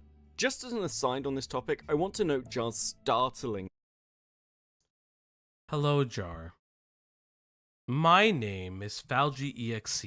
I'm joined by Kat, Q's Horderman, Uncool Greg. We are known as the Opp Block.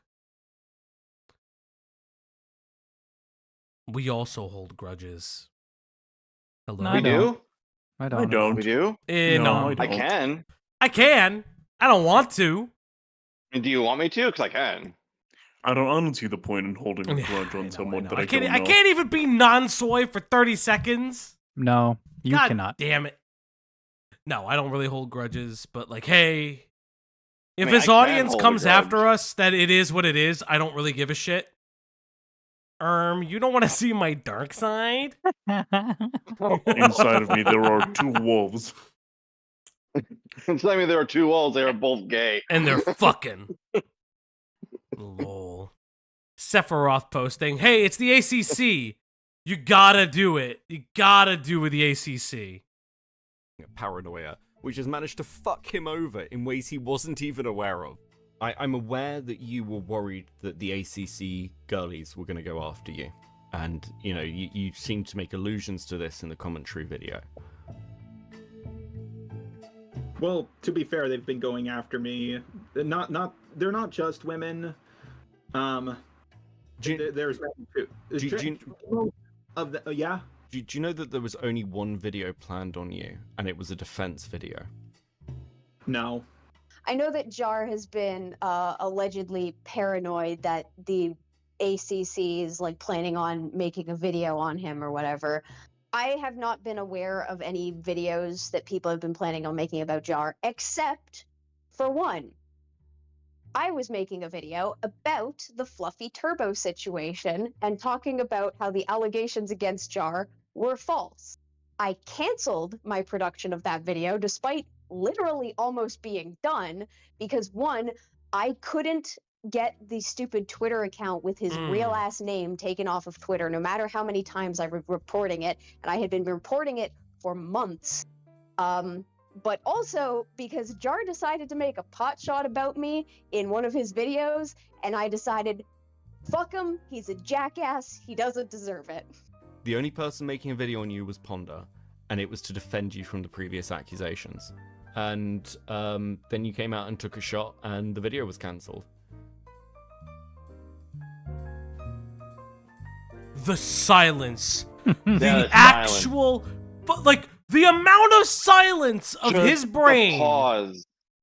The processing. Yeah, it's the process. Like his processing speed is just so low, so fucking low.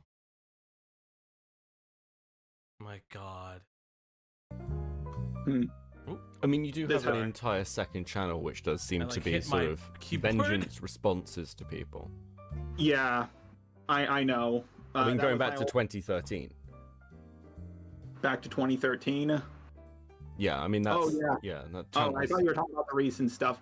Yeah, this is one issue I do have. His CPU is overheating, guys. He's overclocking on basic questions. He needs to download more RAM. Does he pass the Turing test? No, absolutely fucking not. Nope, does not pass the Turing test.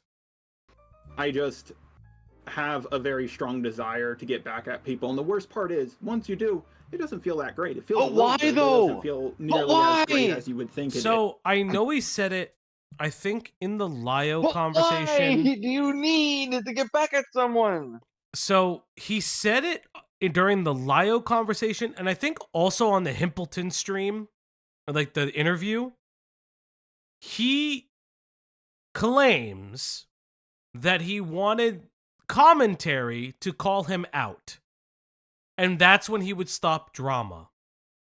I don't even understand what that statement remotely means. What does that even mean? It means nothing. I don't understand what it means. It doesn't mean anything. That statement is a nonsense statement. You don't just magically, like, feel, I don't know, nothing. Like, it's, what? Like, oh, everybody called me out and called me a fucking pedophile defender. Oh, I guess that's it. I'm glad I got this reality check. Huh? Who? What? It's insane. It does. And I was trying to respond to every single video ever made on me on my second channel at one point, but then I got bored. And now I realize like how silly and stupid that made me look, because I could have been making videos that people actually gave a shit about and got a lot more views. And granted, response videos are a lot easier to make. Like, you know what you're saying, you know what they're saying. You don't even need a script. You just hit the record button and use some gameplay. Very easy stuff to make. But now, with the amount of people I've pissed off, I realized that I kind of dug my own grave by acting the way I did. I kept on pissing people off one after another. And eventually it would have... I knew eventually it would come back to bite me in the ass, and it did. I mean... Yeah. So the people I've spoken to who've had sort of issues with you in the past, one of the constant things I hear is they don't want to respond. They don't want to deal with... Yeah, it's just like, there's this sense of like, no matter how many times he says, I'm sorry, he never means it. Because he doesn't change. He doesn't move on. He doesn't get any better. He literally just stays the same and doesn't grow as a person. And clearly it did catch up with him. Caught up with him in a major fucking way. Kind of how vengeful you are. And there's this fear, especially for smaller channels or people with lesser platforms, that in fact I heard Timos Boss say this in his most recent video, and I've heard this from kind of multiple even bigger channels, where there's this real worry that it's not just you that will come after them, you end up in a position of weaponizing an audience to come after them potentially. I suppose you're right. I mean, that's the risk of having a platform, and I'm going to be honest here, I don't like that, because I've done what I can to keep my fans off of Doodletone's back for a very, very long time. I've been saying in my more recent drama videos on the old channel, please do not attack this person. And like I've been, and I did not hear that once. And if you said it, it was like veiled in, but they're still a piece of shit though. You understand that when you say, oh, don't attack this person, but here's me attacking them verbally, is a dissonance to your audience. There are some people who can thread that line. There are creators who thread that line. We have a rule here on the Opp Block. It's a rule that we stole from basically everybody. It's look but don't touch. You can research a topic. You can give us information on topics. We have many threads in the Discord. You too can open your own thread on a specific topic if you so choose. However, do not instigate and do not berate these people. Do not try to start drama. Do not try to catfish. Do not try to honeypot. That's insane. But at the same time, the video Jar is making is putting words in everybody's mouth. Saying Eno was in relation, somehow related to the 17-year-old who previously said that Synni had groomed them. A 14-year-old magically became friends with a 17-year-old, which would have mean the 14-year-old was around 12, 13, because the drama happened when Synnibear was 19. She's now 20, 21 by this point. Like, there's a no way. There's so much reaching. None of it makes sense. I'm sorry, I'm peeking. None of it makes sense. Other stuff. That's true, but I mean, from what I can hear from behind the scenes, that may be what you say publicly, but it seems like privately you have at least alluded to that threat while having dramas with people. Well, I have said, like, listen, like, I think a good example is the Vincent Skullman stuff. Like, he made a video on me, and I wanted to talk things out with him instead of making a video, because he was a very sensitive guy, and I was like, my fans are so toxic, I didn't want them to go after him. And I tried to talk things out with him in private. Eventually, it did work. Unfortunately, that created... Star? Thank you. It's a honey, it's a honey trap, not a honey pot. Thank you. Issues with him, Lio, and Linlin, and I was like, oh my god, I did not want that to happen. I try my best. Also, very much respect for her IT professionals in the chat, as well as anybody who has a job or currently looking for a job. For those who are in between jobs right now, know that they're there. You're going to find one soon. I know it's hard, but you're going to get there. I know that's a weird digress, but listen, sometimes you got to hear that, especially when you're in between jobs. It fucking sucks. It's just that kind of feeling, but you're going to get something, I promise. It's a honey pot. To work things. What, he uses honey pot? No, they said honey trap. No, not honey jar. What? I think. Did you say honey jar? No. Star was correcting me. But they're called Not honey with pot. people, but looking... I just sometimes don't feel Honey like I know what I'm doing. we're being told. Like, yep, I do honey desire jar. revenge. Thank you. Thank you. It's a honey jar now. There you go. Ew. I don't want jar to have honey. I do desire to get back at people, but I also desire to work things out with people and talk through them, things with them. And with Lio, for a long time, that he was a big help with that. I sat down and talked things. As like clockwork, the regular cue, pick a struggle. Pick a fucking struggle, dude. Oh, I want to get back at him, but I also want to make nice of them. No, you fucking bipolar maniac. Pick a fucking struggle. Either you hate him or you don't. Pick one. You can't have both. Multiple people instead of just because, as much as people fear my vengefulness, I also fear the vengefulness of others. Looking at where you're sat now, I know you've said you're not going to make more drama videos, so you're going to take a step back from that because of Lio. So is that you know, I suppose the question people will have is this you saying that now? But then in 6 months, 12 months, whatever, you'll be like, well, now it's died down, I can take a hit at the people who took shots at me. That's a good question. That is an excellent question. Answer it. You're not gonna answer it. Never. Making my backdrop, answer it. Like, don't get back into drama on my laptop, so I can keep reminding myself. I just don't know if I'll go back to it or not. I hope I don't. Oh my god. Myself, oh my god. I know I get angry and want to get back at people. Oh god. You can't answer it. You can't fucking answer it because you know you're gonna fucking do it. You know. Synnibear drama we're currently embroiled in. Guys, I think Q is activated right now. Q, how activated are you? He's a coward, is what he is. For starters, he's a fucking coward because he can't say, oh, you know, in 10 months' time, will I come back and do a hit piece on these people? He can't answer that question because you know he's gonna fucking do it. Yeah. He can't help himself. He cannot help himself. He has to do it. He has to be right. Yeah.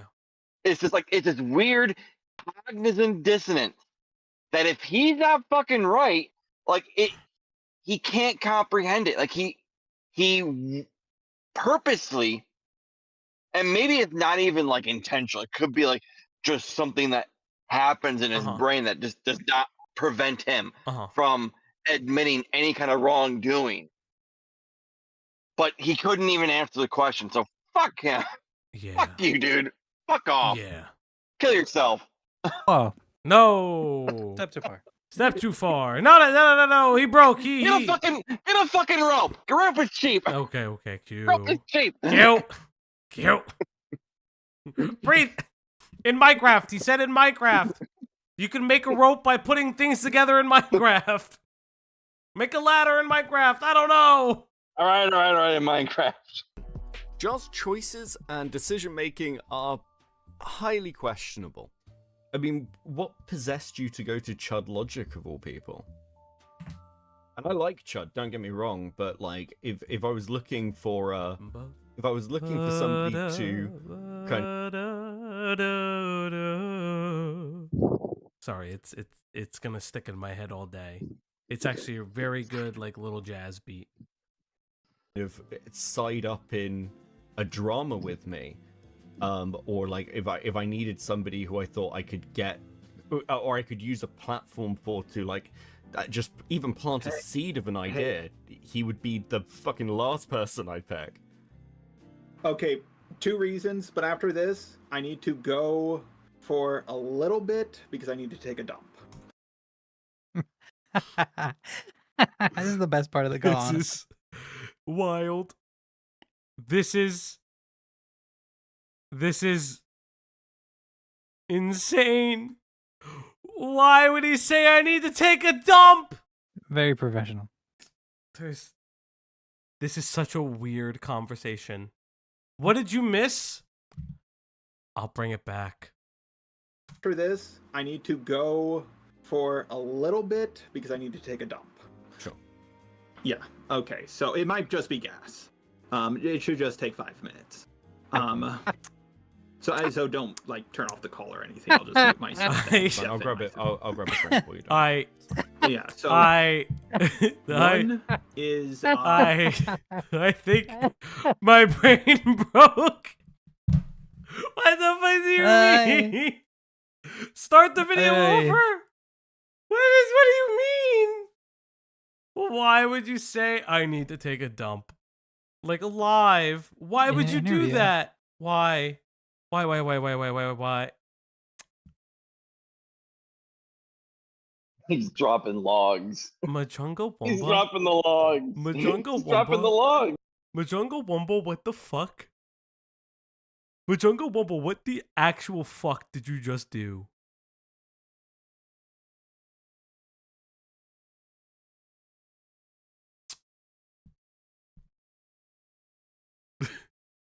Oh my god. Majunga Wumba, what are you? That's why your mouth is so full of water. Hi. Guys. What the fuck? I love how you have the little glasses under the big glass. What the fuck? What the fuck? My face hurts. My face hurts so much. Well, go on, read it.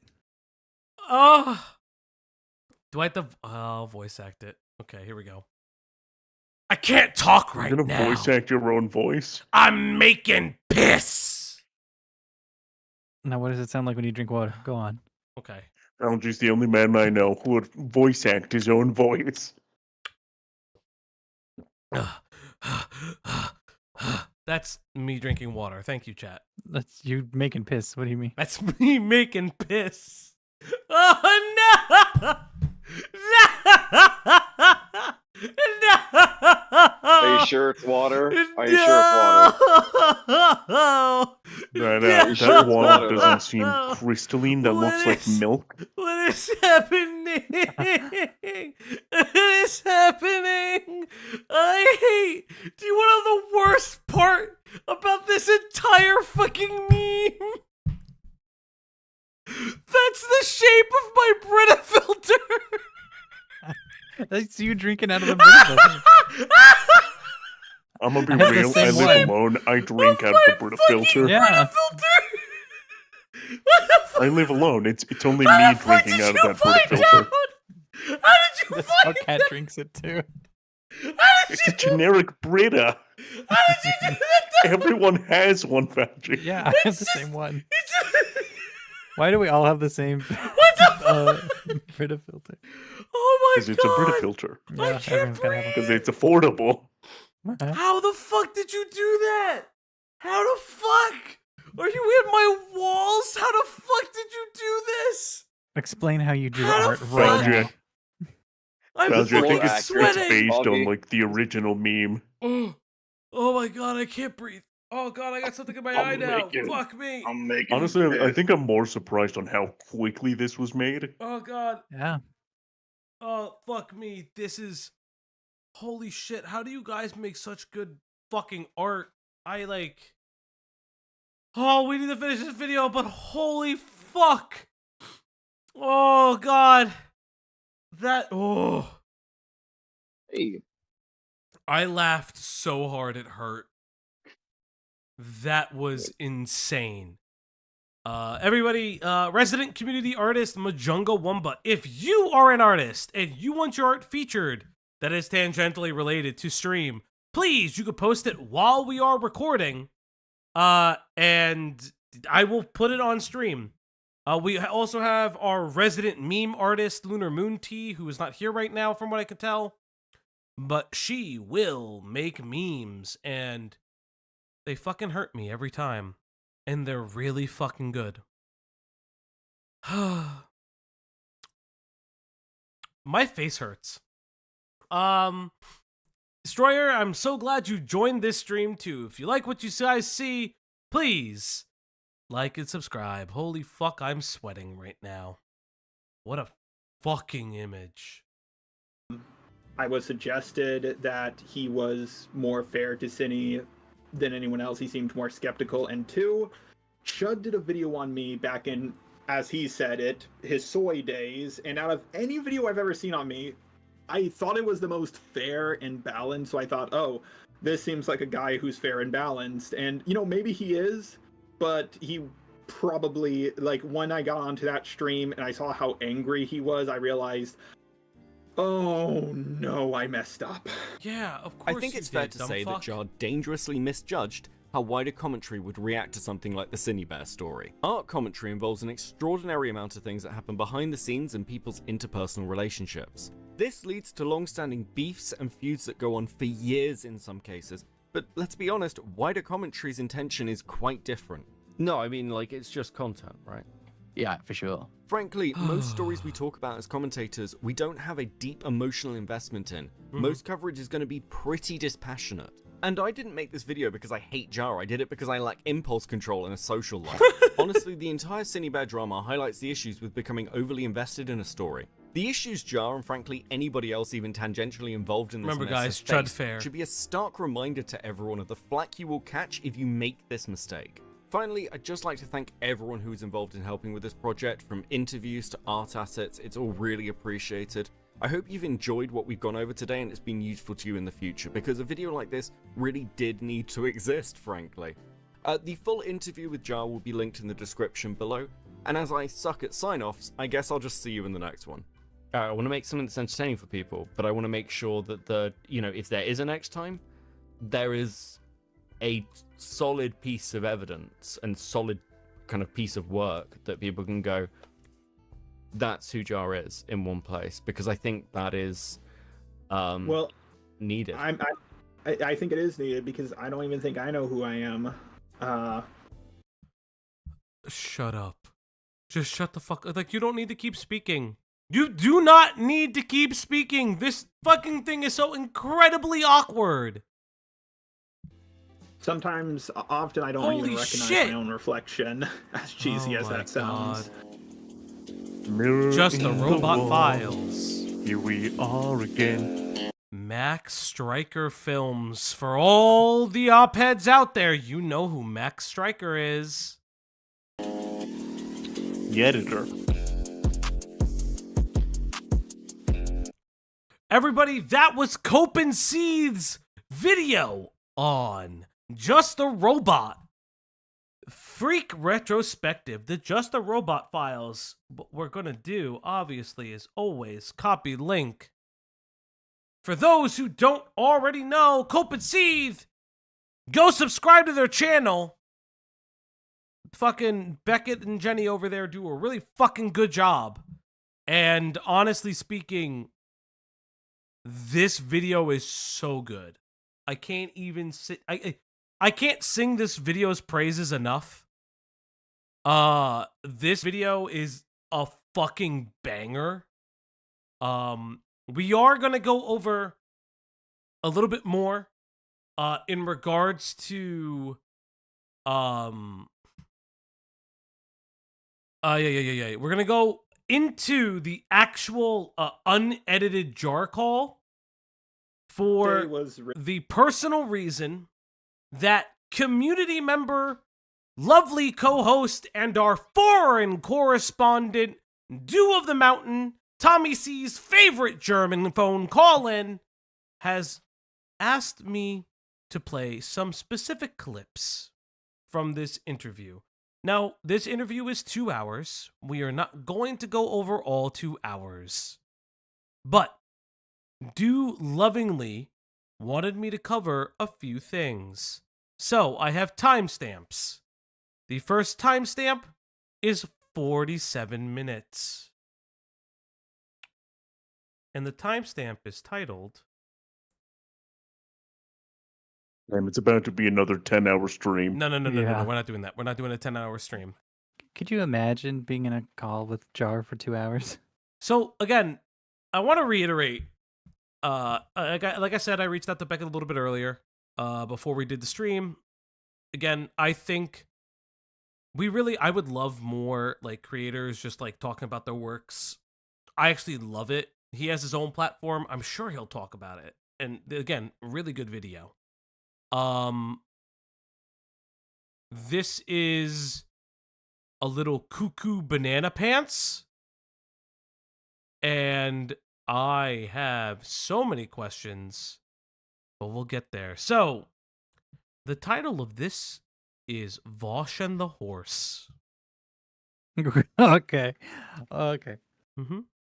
We look at people like Vosh and what people will overlook. Because, I mean, would you agree that Vosh is a zoophile?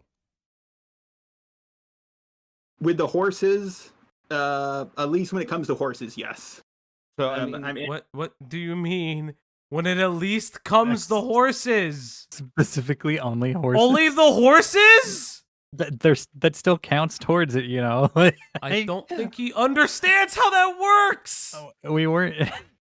My God, that is insane. It is insano in the fucking braino. I like am losing my motherfucking mind right now. Yeah, let's go in there for a second. Let's listen to this real quick. And also You guys hear me? the Okay, now you can hear me. lizards. Now we can hear you. Sorry. Or salamanders or whatever pets he had, and highly possibly, yeah, he's probably into animals, but I don't think he's a zoo sadist, and I don't. Why are you fucking splitting hairs? What is with splitting hairs? You don't need to. That is insane. Philosopher it is 7 enough? No. Philosopher 7-7. That's his argument. He's not a zoophile, he's an equophile. They're entirely different. Oh my God. No! They are different because one encompasses the other. Oh my God, that's insane. Vosh moment. That's so Vosh wild. moment. Hold up, give me 20 Vosh seconds. moment. Give him 20 seconds. He's palming just another pint of water. I'm making piss. Boy, out here hydrated. We're out here making piss, chat. He's refreshed. No, I had water. The dog was doing dog things. I had to prevent dog things. Falgi, by the way, Yes. Star Sprinter said they found the DMs. I am aware. Okay, I didn't know if you saw it. Sorry. I am aware. We will get to that in a moment. I'm not Russian. Just letting you know. We will. I know. No, nobody said you're Russian. We know you're American. All right, let's get back to it. Think he would actually do it with an animal, but I do think he does look at pornography of it. So, I mean, when we're talking about sort of like, you know, again, the downplaying of those things, I don't think this is just a criticism I throw at you, by the way, at all. I said this of quite a few people who sort of looked at the fold deletes for Vosh and then went, well, you know, we don't know if it's Lolcow. It's like, yeah, but we know that he wants to fuck horses. So, you know, that sort of selective... Wait, I thought we did know it was Lolcow. Oh, this is just what other people's defenses said. Yeah, we do know it's Lolcow. Just a few people wanted to try and massively downplay it. I'm just not accusing you of that. It's more the fact that, you know, when people run defense for someone like Vosh, even if they're looking past the Lolcow stuff, they're still running defense for a zoophile. And I suppose the question I'm asking is, again, do you think there's an element of you that wants to win the argument rather than sort of make a point that you believe in? I think that is indeed possible because I used to play devil's advocate long before I was Jar. I would just pick whichever was I would in the versus community on DeviantArt. I would argue for whatever people. I would argue against. You were a contrarian. You got famous Yeah. on being a contrarian, and you looked for the most like well-backed point. Like that's all. You mean it like was. anyone else in the skeptic community? They're just contrarian. Like this is Jesus Christ. Whoever for whatever reason, and sometimes I lost, sometimes I didn't, and I think that is I thought he always won. Something of note. When it comes to the downplaying of it, though, like this is something I've been thinking about a lot lately because I remember Pyro told a 15-year-old to draw a thicker, sexier version of his avatar. And he emits this in a video, and it's received incredibly well. So I'm sometimes scratching my head as to what the right answer with this stuff is, because it seems that people Do you think yes. as a commentator you worry too much what an audience thinks, and other commentators and people of size think, rather than what you think? Yes. I wonder. Yes, because I don't think I know what right from wrong is sometimes, because Oh my god. I tried acting as nice as I could when I first joined the internet, and then I got canceled, and then I was like questioning. Why are you constantly getting canceled all the time? I have like real questions about that. Oh wait, Beckett answered that all in his video! If I knew right from wrong, and then it happened again and again and again, and I became a meaner, edgier guy, and then I still keep messing up. And this is when you asked me, I think I understand now when you said, what is the picture of just a robot? I think I guess you're right. I don't even know my picture. I can't even look at my reflection and understand who I am sometimes. Is he blaming the internet for who he is now? I mean, part of the Yes, advantage you've had 100% he people who is. come Yeah. after you 100% he's blaming the internet. are either The sort internet of made me this insane way. liars who will literally just make up insane stuff that makes no sense, or you've dealt with people like Prison Mate Luke, who or you know, people like Omnia. Oh, wait, isn't that the same thing? Okay, so this was that portion. We did hear this in the interview. So we have another set of timestamps.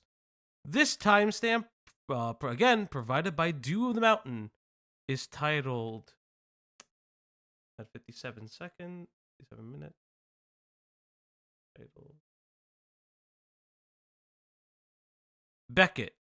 Is that an underhanded insult? Question mark. Who knows? That person will owe me favors. But I mean, it's interesting now, because when I look at you and your interactions and the stuff people say about you, you have a channel of 200k plus, a channel of 99k as your secondary. But the way people talk about those are two big channels, like, for relatively what he's covering. Yeah, 99k. 99k and Fucking a lot. 200k, that's a lot. And like, yeah, there's crossover, but you're having two channels function as your media outlet. And he also has a Patreon. I know his Patreon doesn't, from what we looked at, the Patreon didn't make like a super amount from what I understand. But he's living well off of his content if he's constantly making enough of it. you isn't as a big creator. It's almost like you know, the way they respond to you is almost like a Twitter troll,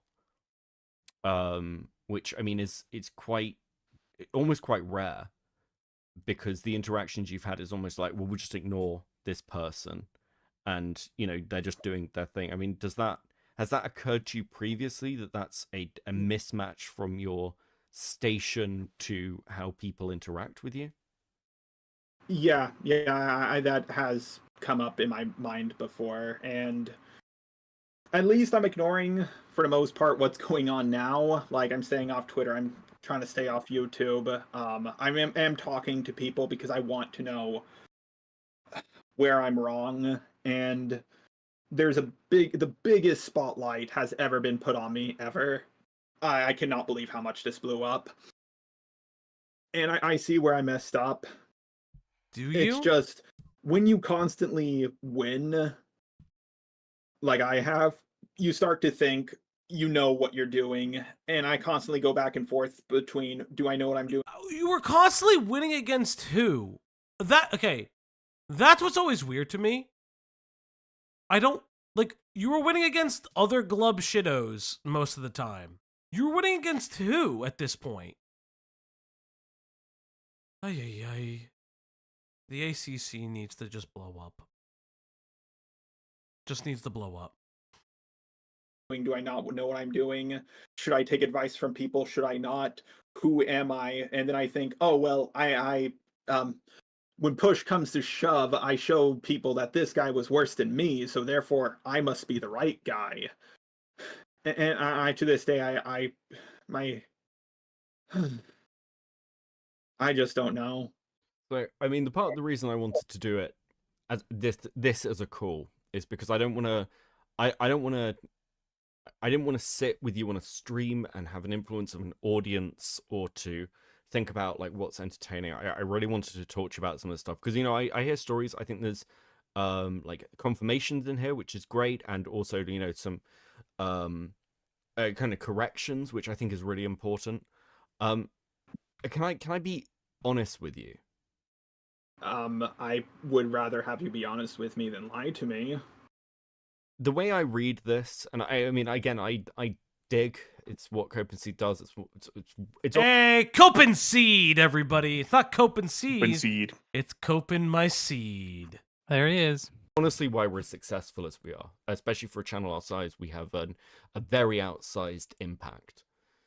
The way I read your previous wins, victories, and everything else is, I don't know whether you do it consciously or not, or whether there's a button in your head that sort of pushes you in a direction, but there is a tacticalness that has allowed you to win for so long, and I think that has been because of the people around you.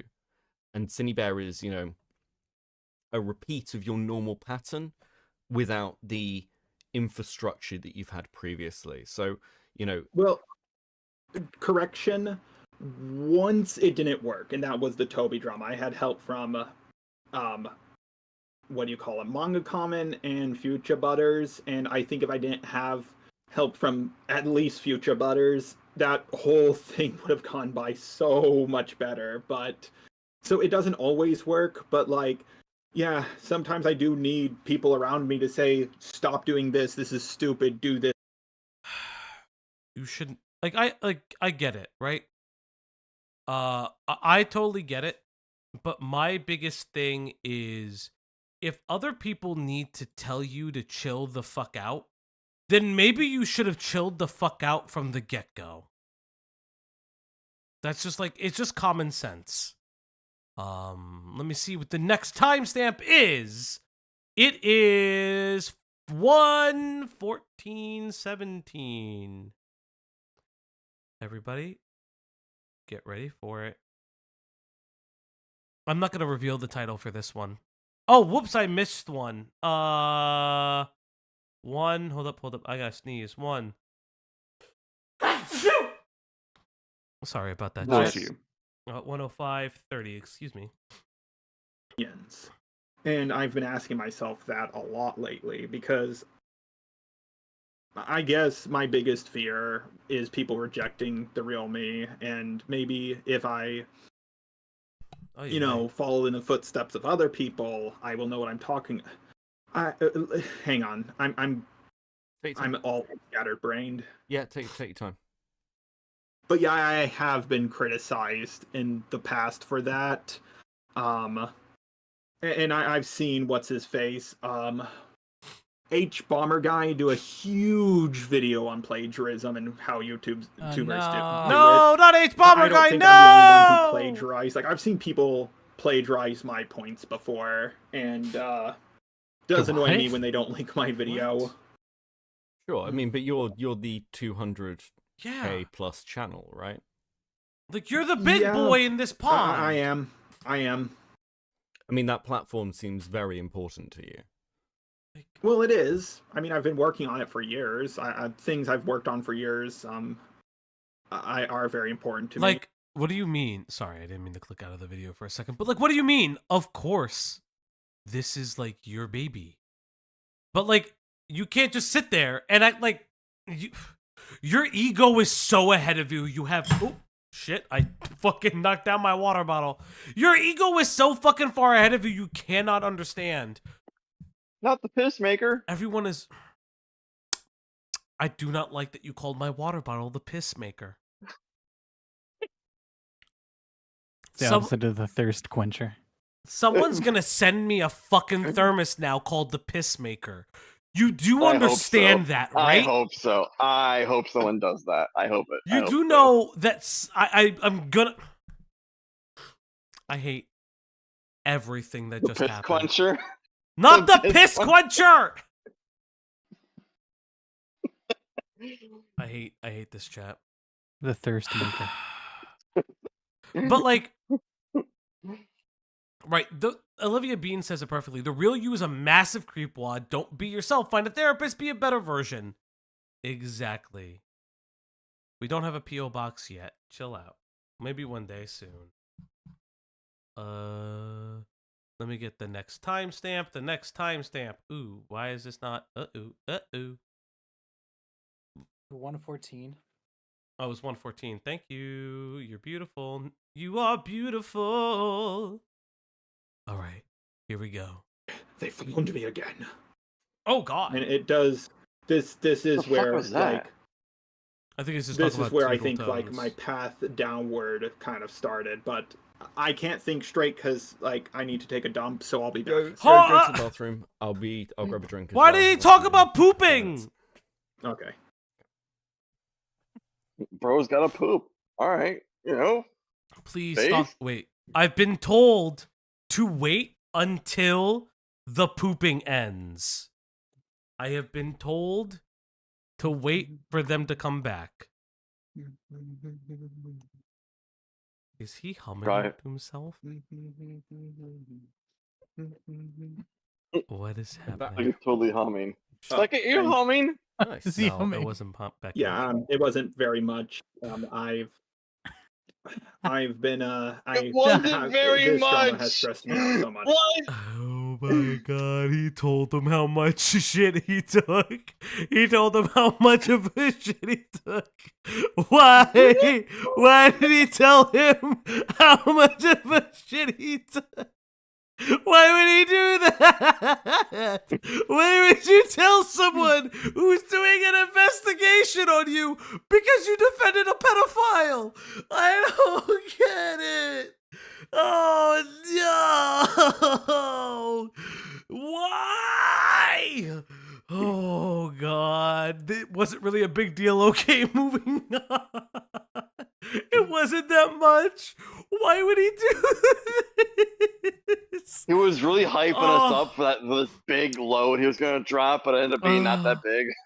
He's just like, methinks Jar has other fetishes. Philosopher, you may not be wrong.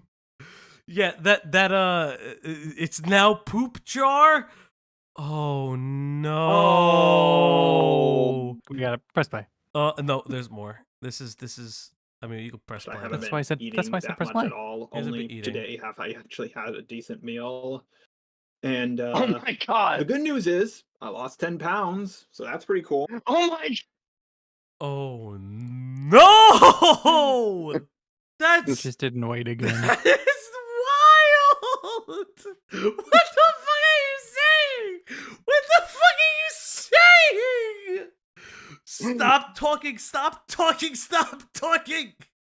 Why is he saying this? Chat, I want to let you know that for our next stream, we're all going to be talking about our bowel What movements the together. fuck? Chat. We need to make sure everyone has enough fiber.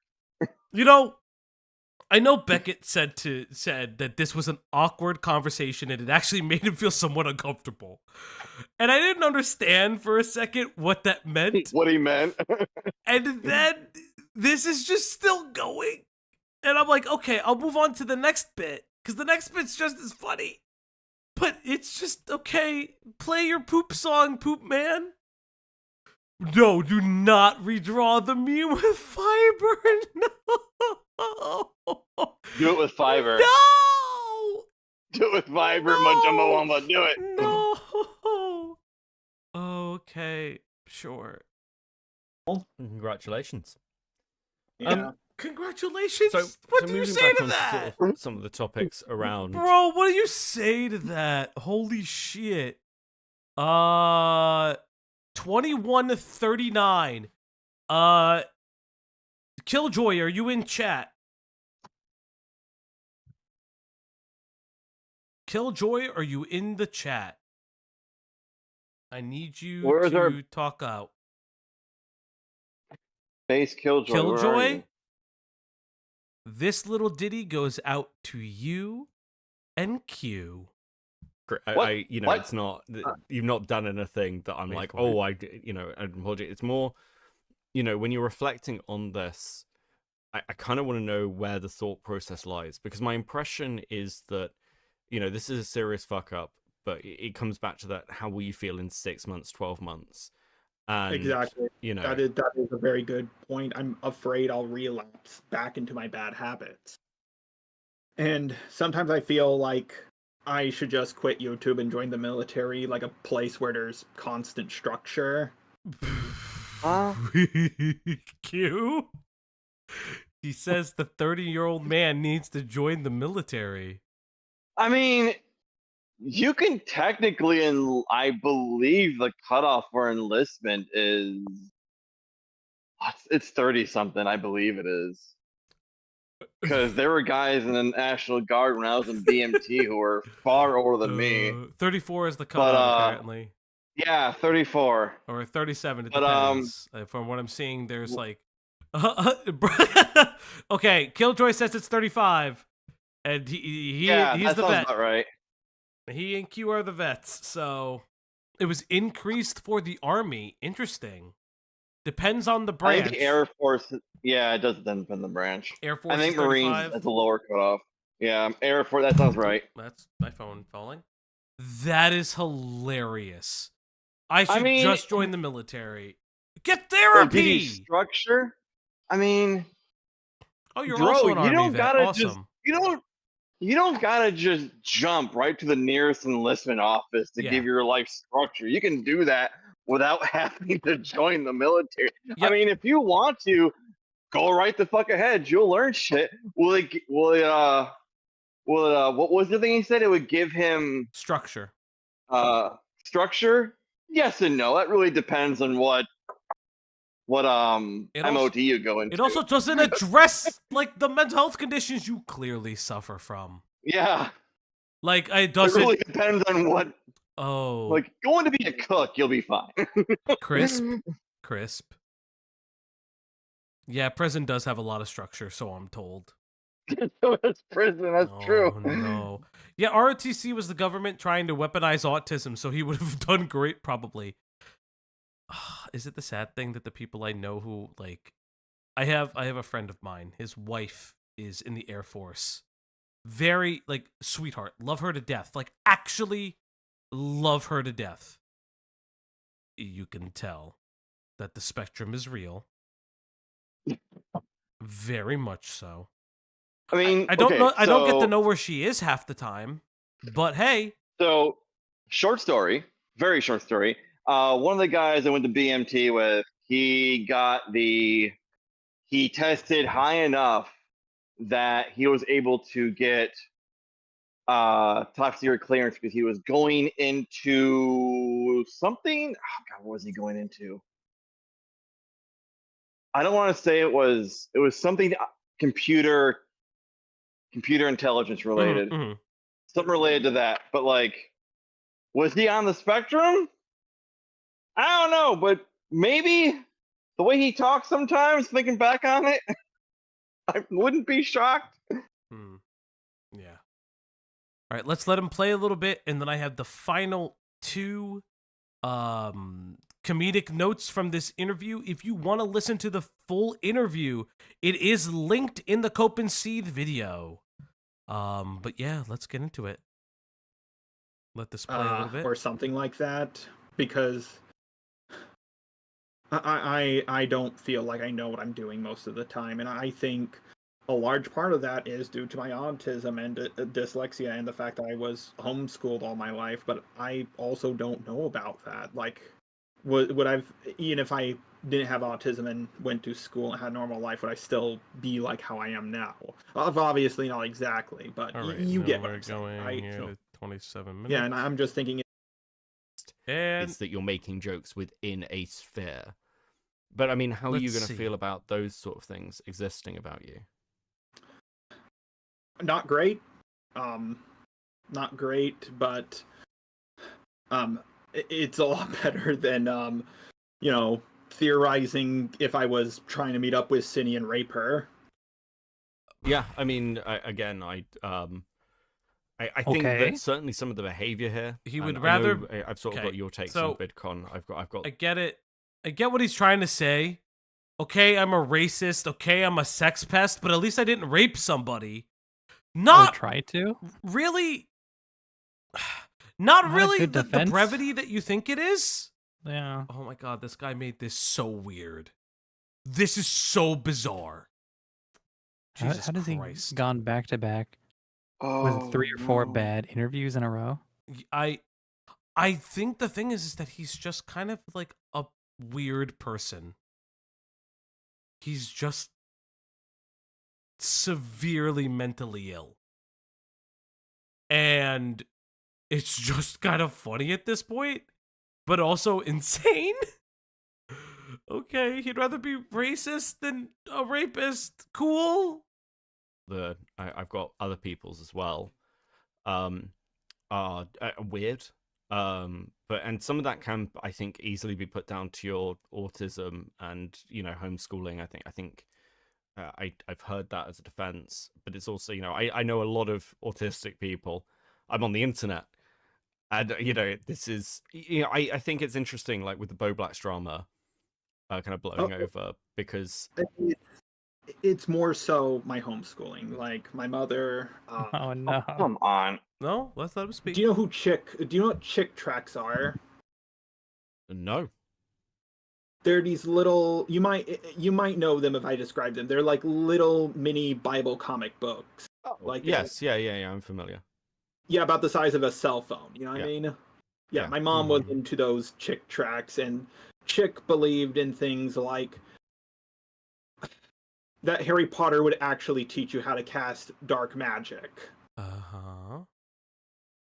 Right. And that the Pope was a shape-shifting lizard. Oh. Actually, I'm not sure what that last one. But who believed that the Pope was a shape?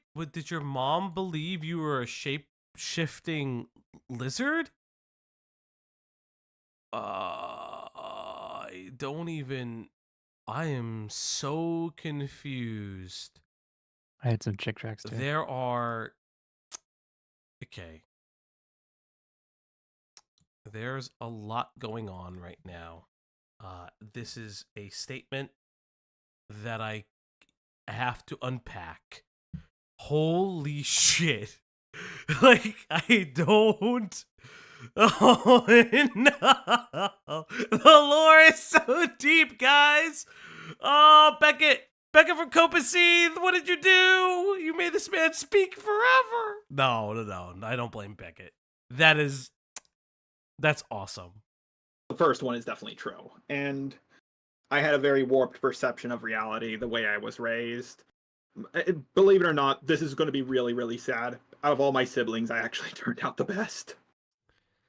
That's kind of concerning. I'm gonna be that is so that's not something to brag about. Oh no, that's actually like really sad, because my question is like, did the internet like emancipate himself? Like, that's actually like, chat, this is not me feeling bad for Just a Robot in the capacity of he fucked up. He actually fucked up. But I think what makes this so uncomfortable is that there's a reality that he cannot almost tell fact from fiction because the internet was the only way for him to escape all of this. Do I think it's a sole excuse? No. You'd hope he's lying, but what he's saying lines up from what I've heard from other people who have been in homeschooling scenarios. And very religious, and what some would say extremist religious, like, homeschool scenarios. Yeah, Killjoy says, Falgi, if the witness thing is true, Jar is, yeah, I'll say, okay, Cloudy, I'm not going to tell your story unless you're on here. I'm not going to do that. Falgi, if the witness thing is true, Jar is considered an apostate by his family, and they are no contact with him. That probably explains about him more than the homeschooling. It is actually like really sad. Again, it doesn't excuse any of the things that he's done. It's just like it's like actively depressing. I don't even know. Like, what do you guys think? Greg? Sorry, I'm in the middle of one, so I got a DM about something, so I'm a little preoccupied. Ask the question again. Just all this stuff about the homeschooling. Ask Cloudy. I've never been homeschooled. I don't know anything about it. I don't know how Cloudy's mentioned how hard it is for her to socialize after the fact, you know. Being autistic, I'm sure, is also a struggle to go with, both of which I've never encountered, nor will I ever understand personally. You know, I can only try to be as sympathetic to the situation as I can, but also my patience is run thin, and I've only heard about him for a week. Yeah, I think that's what it is. It's like my patience with him is run thin. It's just like a level of just like, I'm so like, this explains too much. It doesn't excuse, like, okay, I work in mental health. Some of you people may not know that. We have a lot of new people here. First and foremost, thank you everybody who subscribed. Last time I checked, we're at 275. Last month, we were at fucking 192. I don't even think last month, technically. I don't even think it's been the month yet. So first and foremost, thank you guys very, very much. Cloudy is here. Hello, Cloudy. Yes, hello. I was gonna join after you guys were done. I was gonna join after you guys watched the video, but then you kept playing stuff. And I was like, oh, okay, jeez. So this is why I don't feel bad for this fucking jackass. It's very sad what he went through. I went through something very similar. I don't know what religion his family's in, but it sounds similar-ish to what I went through. I won't get super into it because it's a big, like, fucking bummer time. But what I do tell people who ask me about homeschooling, because, like, I'm a fucking grown-ass adult now and all that stuff, so I'll have other people ask me, like, oh, I'm thinking about homeschooling my kids and da-da-da-da. And the two things I tell people are you have to love your children to put your, and, you know, to be able to put your own ego aside for their benefit, because you're going to hit a point, you're going to hit a wall where you can't keep teaching them. And it's going to happen a lot faster than you think. And I guess that's the second thing. You just have to know when you need to step aside and either get someone else to tutor them or find a program that is similar to schooling. Because there's programs out there that'll just like, you know, they focus on certain subjects so your kid can actually keep up with everyone else. It sounds, in my opinion, because I don't know if he goes into it, it just kind of sounds like his family sat him with a workbook and a Bible and said, do it, and left. Yeah. Similar to how I was raised, mostly just because of how he talks and how he thinks things work. What am I? Oh, sorry, I just got tagged in something on my phone. Mostly just because of how I grew up. Like we grew up in the middle of nowhere. My parents aren't very bright. So they hit the wall of being able to teach me very, very quickly. And thank you, Beetle instead Pins. of putting, thank you, Beetle Pins. And instead of putting their ego aside, they just, again, I had a Bible. I've read several Bibles. I've read a lot of Bibles in my life. And I would have a workbook for the grade I was in, quote unquote. And that's all I had. So I am sympathetic when people tell me, like, oh, public school is really hard for them and they, like, all their bullies and all this and this and that. The only reason I am okay is because I chose the good ending of being on the internet, and I had people who cared about me enough online to help me. because I was in a like a British friend group, which I still don't really remember how I stumbled in them. I was in a British friend group, and whenever I would say something like catastrophically stupid, they'd be like, "What the fuck is wrong with you?" No, and I'd be like, "All right." And they would talk about like their homework and what they were doing, and so we would just all go over it together. And then I kind of just hit a point in my mid-teens where I was just tired of not knowing stuff. So I used YouTube, I used Khan Academy, I used Wikipedia. Like there's a lot of free resources that helped me. And I think with Jar, the part that I can relate to is unfortunately is just like it's so hard to learn as an adult how to communicate with people. That's what school helps with, I think.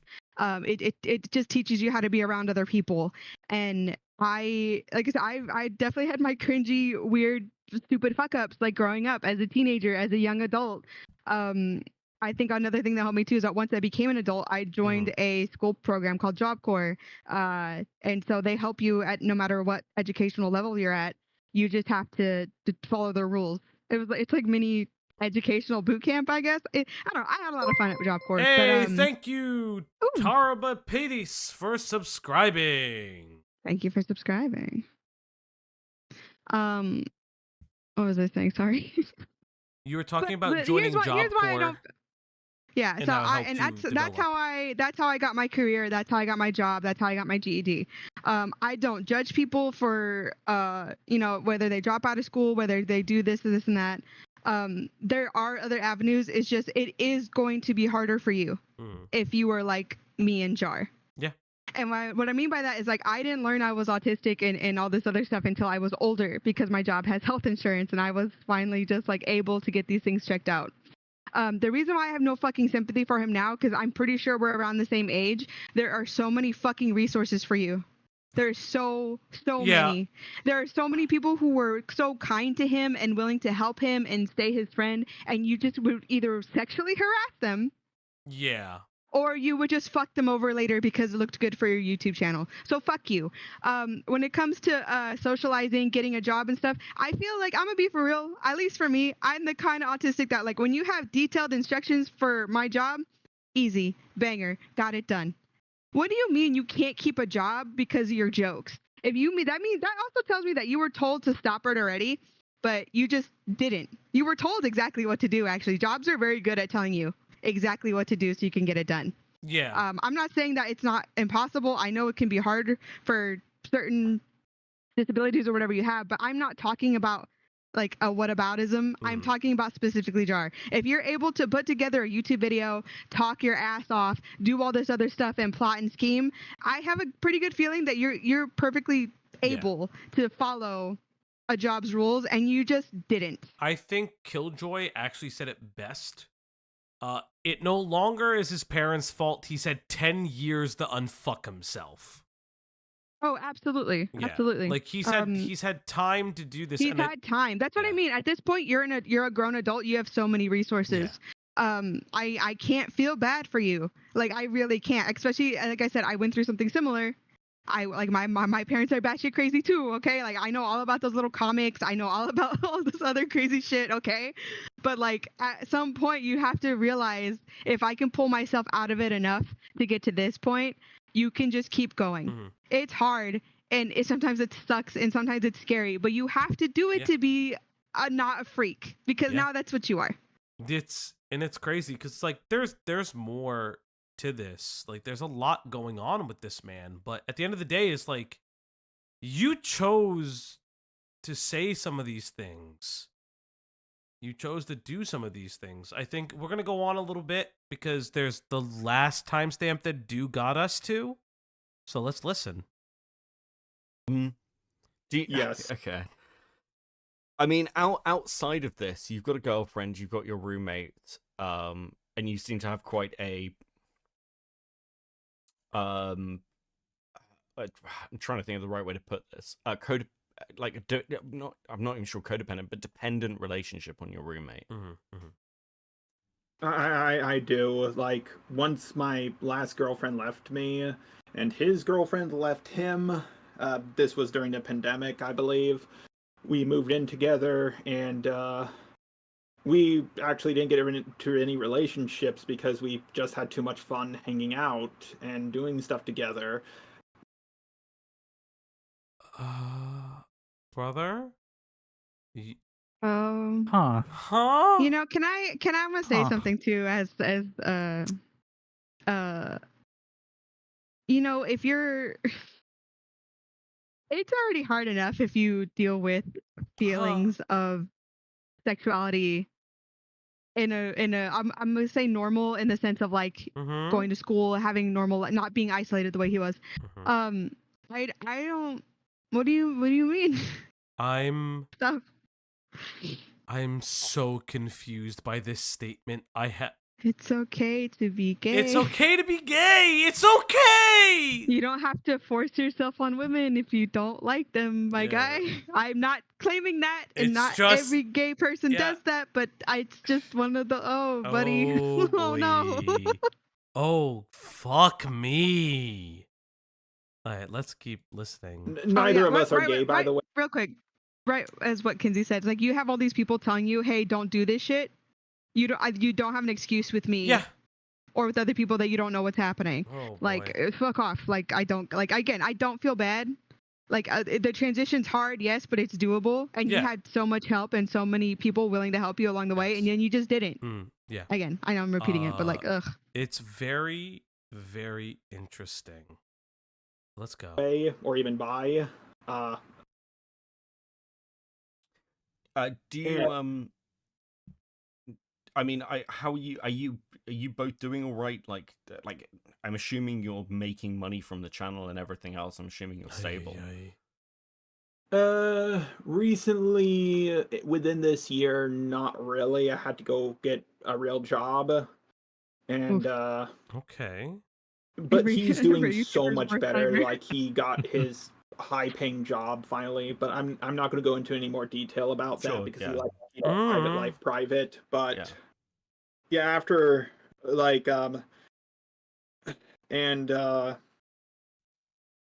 after everything that has happened recently, I do want to still stay on YouTube. I don't want to run away.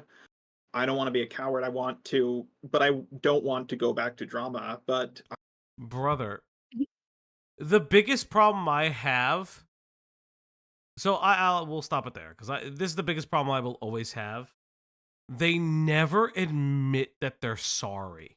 And I don't understand what the problem is at this point. Because you've been called out by every fucking person on the internet. Every person. That is insane. Olivia says, how can he be racist? He enjoys playing grab ass with a black dude. Okay. Can I say something? Because I feel a little gaslit. Like I said, I didn't go to school, but I went to Job Corps, and the age limit is between 16 and 24, right? So we're all young. It was mostly just like 20-year-olds though, like literally 20. Dudes are grabbing up on each other's junk all the time. They're playing grab ass. They're doing this and that. Yeah. So when everyone was like weirded out that he's grabbing his roommate's ass, I was like, nah, you're not gonna. Hold on. The man is not going to lie to me about. One of my favorite games with my homies is what is the capital of Thailand? Bangkok. And you smack them on the dick. Yeah, you smack. Yeah, that's what I mean though. Like, so I understand that part of like. I think what it is was. But like, why? I don't understand why everyone thought that part was so weird. Did I just go to like a freaky school? I think what it was. Yes, you did. I think what it was is the combination of him defending a groomer, kind of pining over the groomer, asking her if she was gay because she was messaging a young girl, like she was messaging a minor that was a young girl, and like being like, oh, it's not, like you can't be a groomer because you're not gay. Then defending himself with his racism because he has a black roommate, but then also talking about how they play grab ass and touch ass, and I think the moral of the story was he just kept making too many threads of just like leaps of logic. It's more that he tried to use it as a defense, because I did say that last stream. Yes. That like men be grabbing ass, but like nobody's. None of those guys ever turned around and then been like, "Oh, I did that, so it's okay to Yeah. talk to kids." I Like, have no one's done that. I have a really It's just good. been the grab ass. I have a really good friend of mine. He has the firmest ass I've ever seen, and or felt. Like, just happens to be that way. Like, it's happened. I don't care. Like, you know, it was consensual. Just want to point that out. It was consensual. We assumed that you didn't have. All right. No, you do have to say it on the internet. Okay. Okay. All right. Yeah. But again, it's weird chasing down women, things like that. Okay. Chat. No, my female friend. Oh no, I'm talking about like dudes. Like these are just like classmates. So I didn't even like. These weren't even guys I would like talk to regularly. Yeah. This is just like dumb shit I would see them do. That was And never the way anything John- that I did in high school. Well, and again, I never did. You just did it when you got out of high school. No, actually, it was my first girlfriend. She found it funny to hit guys in the nuts. Oh, that's not funny. She thought it was hilarious. Okay, Rena points out like what I was trying to say. It was Jack. It was Cindy's roommate Jack. She was doing it to Jack, and the roommate wasn't okay with it, and it was the defense. I forgot about that. Yes, Kat, that was the issue. We went over. Yeah, there was a lot. I tried to do much. that. Again, isolated. I think like I see dude do dumb shit all the time, but it's just like I said. I said in that stream that like I don't like that he tried to use it as a defense. I did forget that it came from the roommate thing. Like no, you don't. Just if someone's like stop, then you stop. Like Okay, so like we are gonna move on to something. I'm gonna blacken the screen for a second. Star, are you in? Star, are you in the chat? Are you okay if I start sharing the things that you've shared? Why didn't you ask in a DM, brother? I mean, obviously, one of them is public. I'm just asking in general. I will always ask. You good if we start doing this? I know the chat is on a delay. I put it on the lowest latency humanly possible, by the way. That's not the point. So let me pull. Okay. So, and Star, I may pull you in a little bit. We'll figure that out together. Where did my thingy thing go?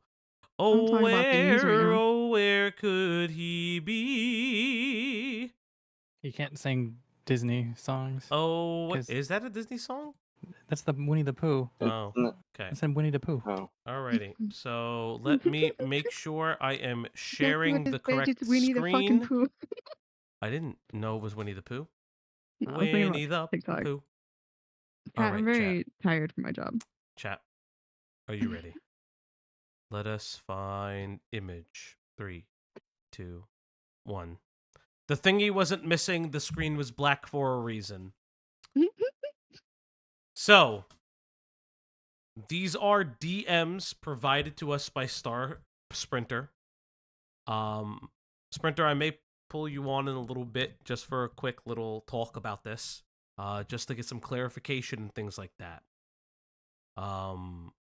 So we'll talk about this a little bit. Some of the names in these screenshots have been hold up. Some of the names in these screenshots have been redacted. Yes, I do see you in general. One of the mods will pull you in when we're ready.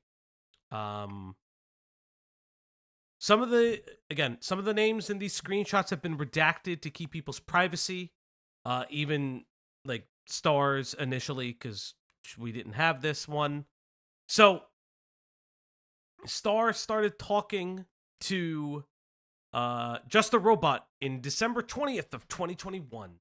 Or around that time. It could have been a little bit earlier. Some of the screenshots show that it was in March. We have a bunch of screenshots. April. This would be later that year. I mean, later in 2022 or early 2022. So it seems like, from what I can see, yes. So what I can see is that there's a lot going on. So where do we begin? I would assume it's this one. So this is a blocked out username. January is when I left. So you left this server. Okay. You know what? Here's what we're going to do. Star, I'm going to pull you in. so you can give a little bit of explanation on these.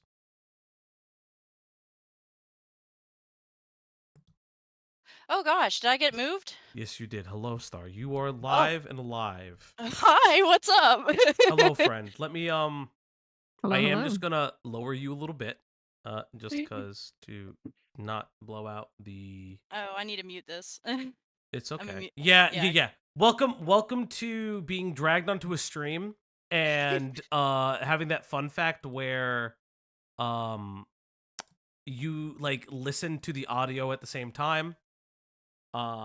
So you mentioned in chat, as well as you've provided a lot of screenshots. Obviously, we redacted some initially, just for your own sake, but since you did share this one specifically publicly from December, I think Yeah, that that this was is appropriate. okay. At this So the point, one yeah.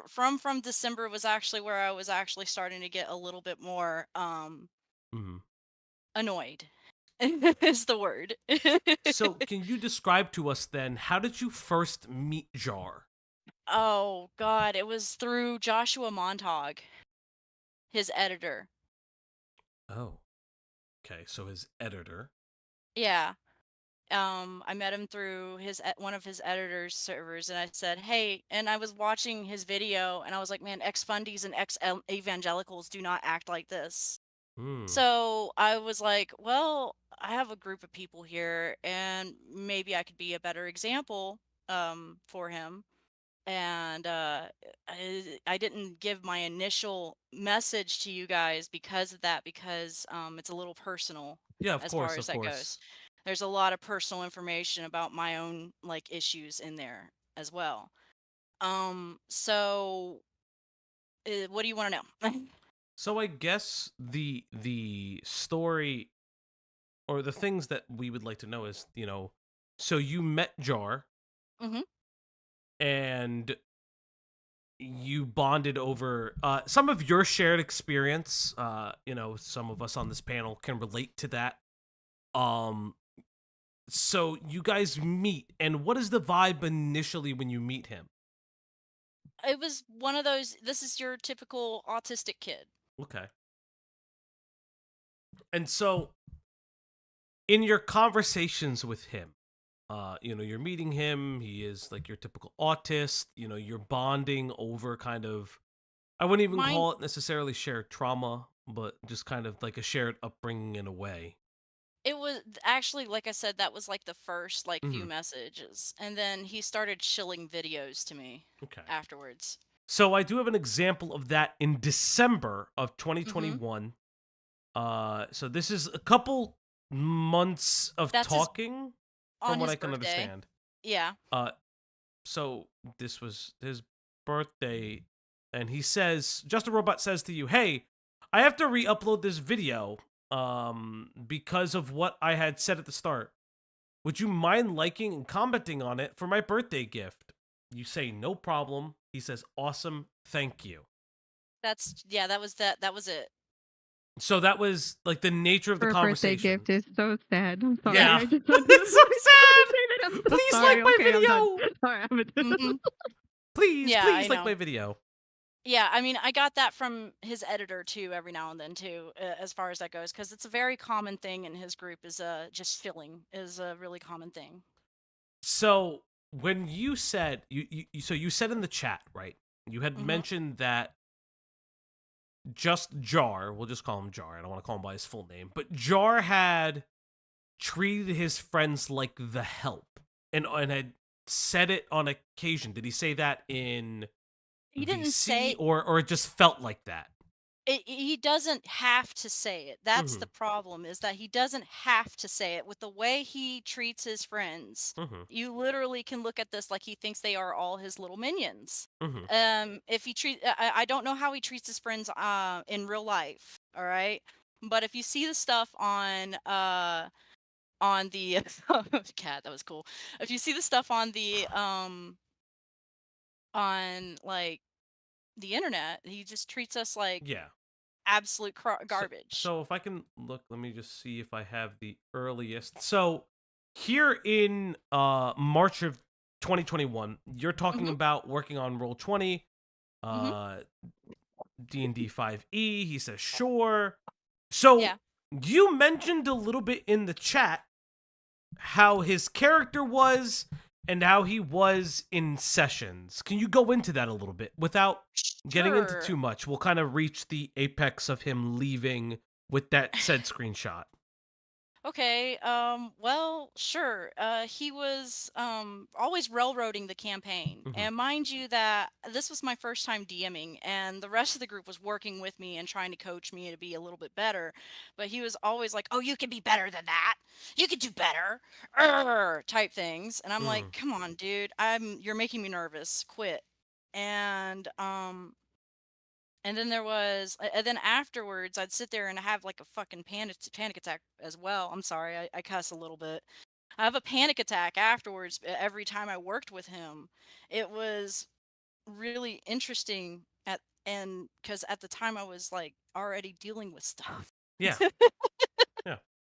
And the whole point of this whole D&D session for Tyranny of Dragons, it's very easy first one on 5e. Oh, yeah. That's great. Yeah. Yeah, we did Tyranny of Dragons, and I had all the assets and everything set up on Roll20 almost all the time. Every now and then things would come up, and as adults and as everyone would see knows, we would have like someone cancel or everyone would cancel because, schedules, which is fine. Yeah.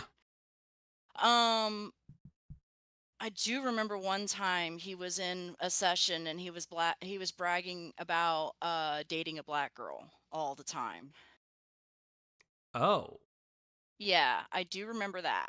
Huh. Um Oh. Hmm. That's a statement. Yeah, he's also but like I can't go any further other than that, honestly. We do have evidence of him using the hard R as Use well that as around us all the time and right in front of his roommate too. we also have evidence of him using another version of a racial slur. I never heard him say that around us. So, yeah, that Beckett was here on our stream a couple nights ago. And he actually showed us that clip. That is, honestly speaking, a really crazy thing to even say.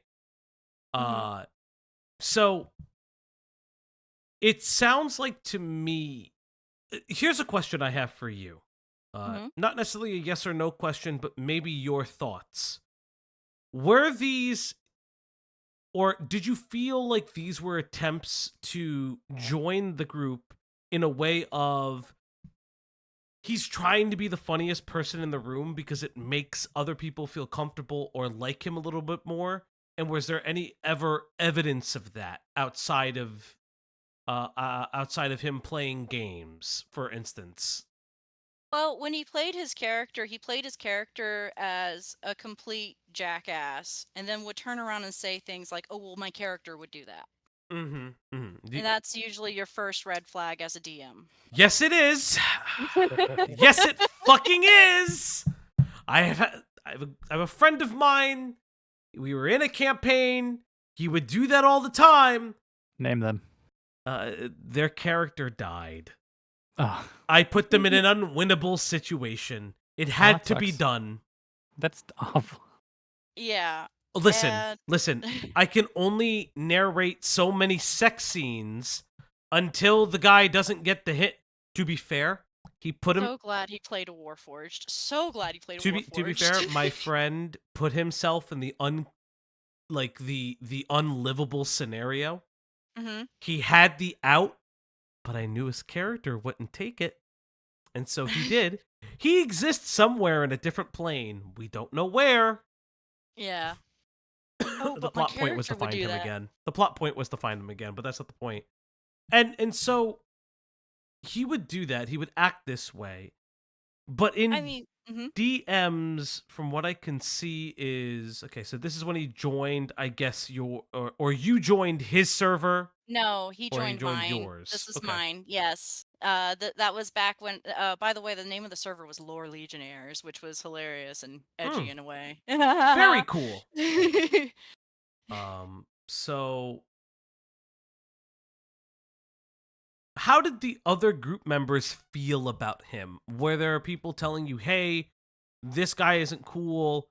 I think I read in the chat, and you can correct me if I'm wrong, that his roommate was also involved in that.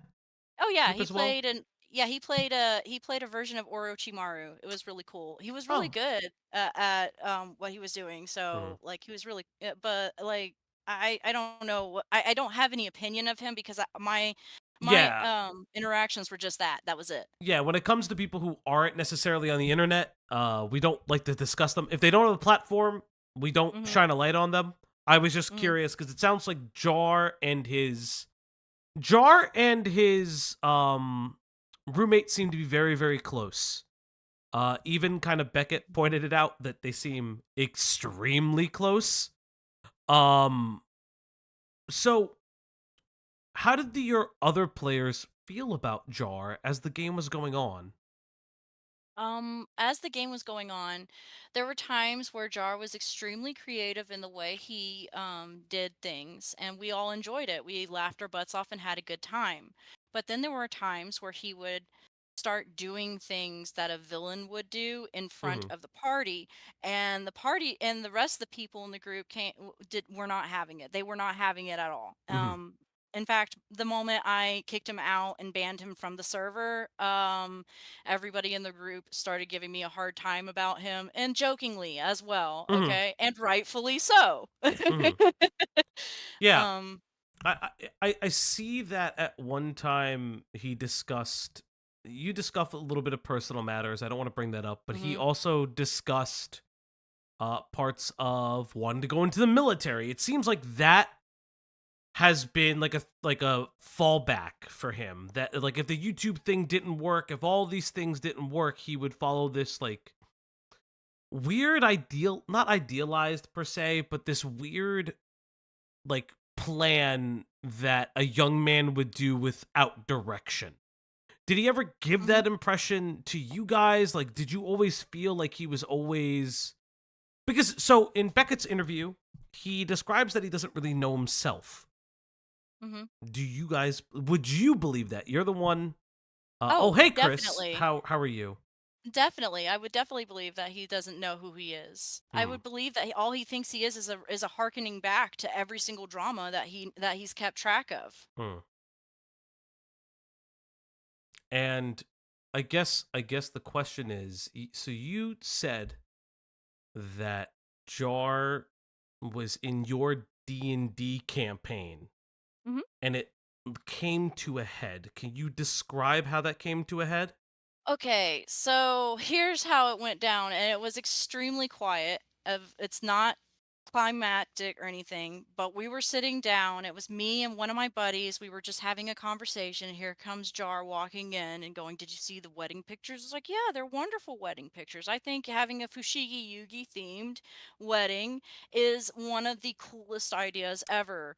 Like, that's a 1990s anime, by the way. Yes. And Yes. Actually, that's actually hilarious. That's mind actually you, a really cool theme. the entire group was like nothing but like early late generation millennials and regular millennials, okay? Yeah. So it was just a small table, and we're out here just like, going, "Hey man, this is not how 30-year-olds act."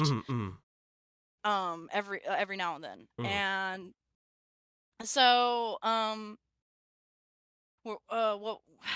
what was the question? I'm sorry. So we're reaching ahead, right? You described that part of the reason that Jar left, just to reiterate. Okay, so he sat there and he said every single thing that Alan Roberts, Papa Swolio, all these fitness commentators would say about fat people. All right. because he's like, I don't know why people would do that to themselves. Like, eat a carrot was what he said. Yeah. And my reaction to that was, seriously? And I shut it down and went on to a different topic right there. Was he ever, because this is something weird that comes up in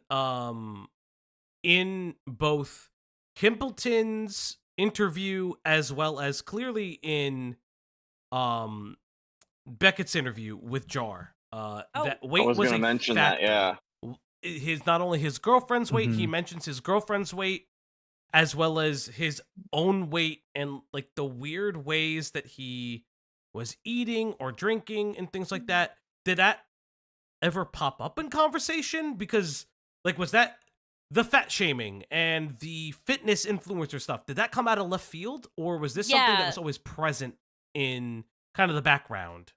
That one came out of left field in our group. Okay. I thought he had like respect for people, especially like for health and for like health issues and stuff like that.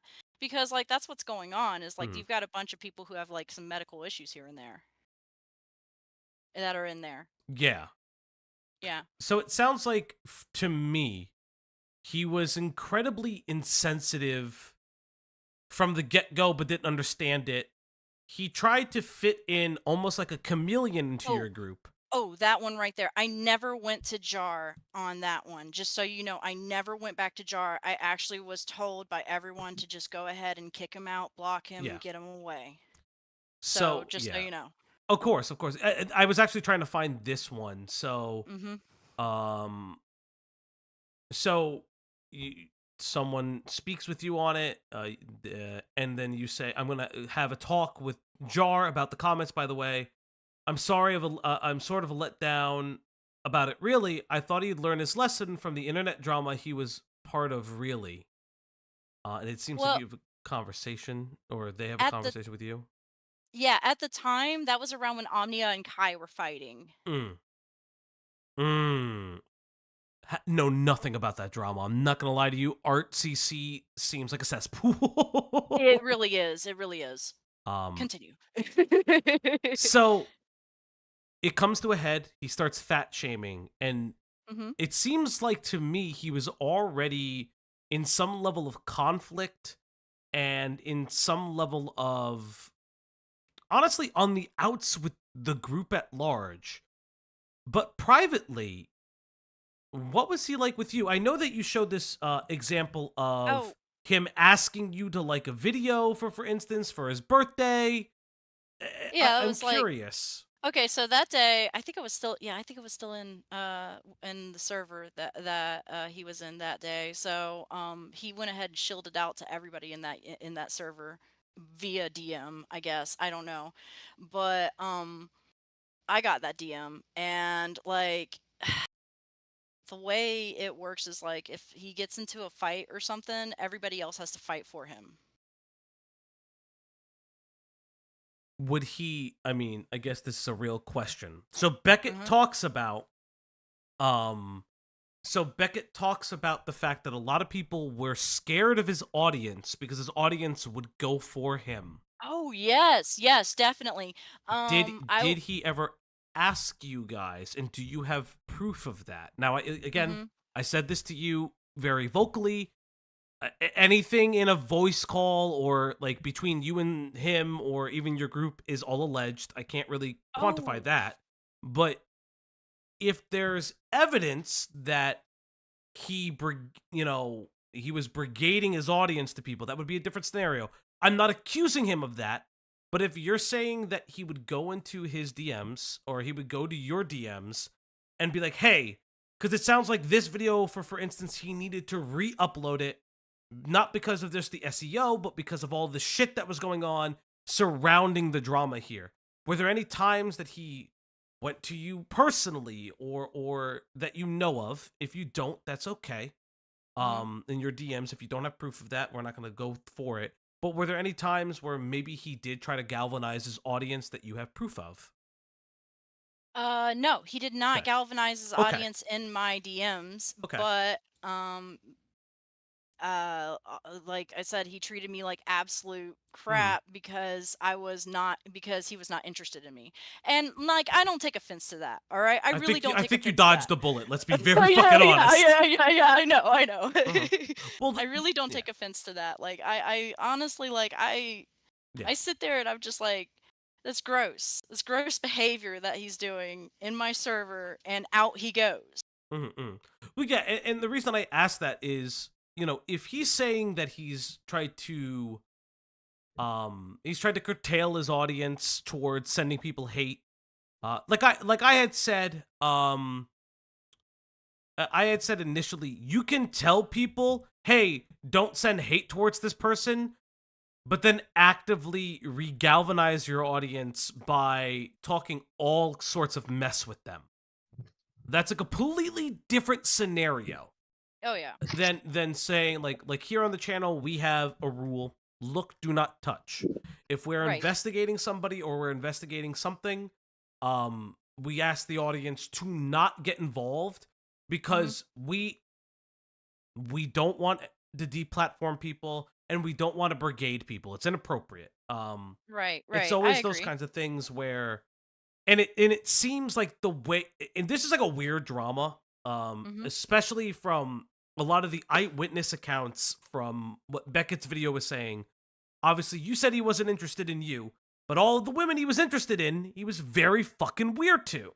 Right. Exactly. I think he has a thing with like anybody older than him. He kind of has a thing against them, sort of. It's weird, and he likes to hang out with younger folks because he calls himself he's been said he has a younger mindset as well.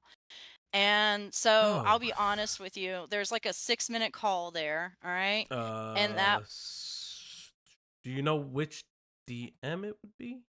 it would be within that one. It just, This but like right I here? said, there's one that says there's like a 6-minute call, and that was just me just sitting there apologizing to both the wife and husband what happened behind their backs, because like they weren't in just yet. I ran the session and it just didn't sit right with me, so I went and I apologized immediately to say, hey, this happened, what do you want me to do to make it better?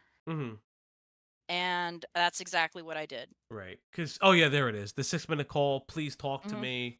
No problem. Listen, and, he's a great kid. What do I mean last night? Fucking, he's off anyways. And so it's like, this was when he's making disparaging comments. You said, hey, at this point you sent to somebody, hey, I hate to bring this up, but Just a Robot made some extremely sensitive comments on your wedding photos.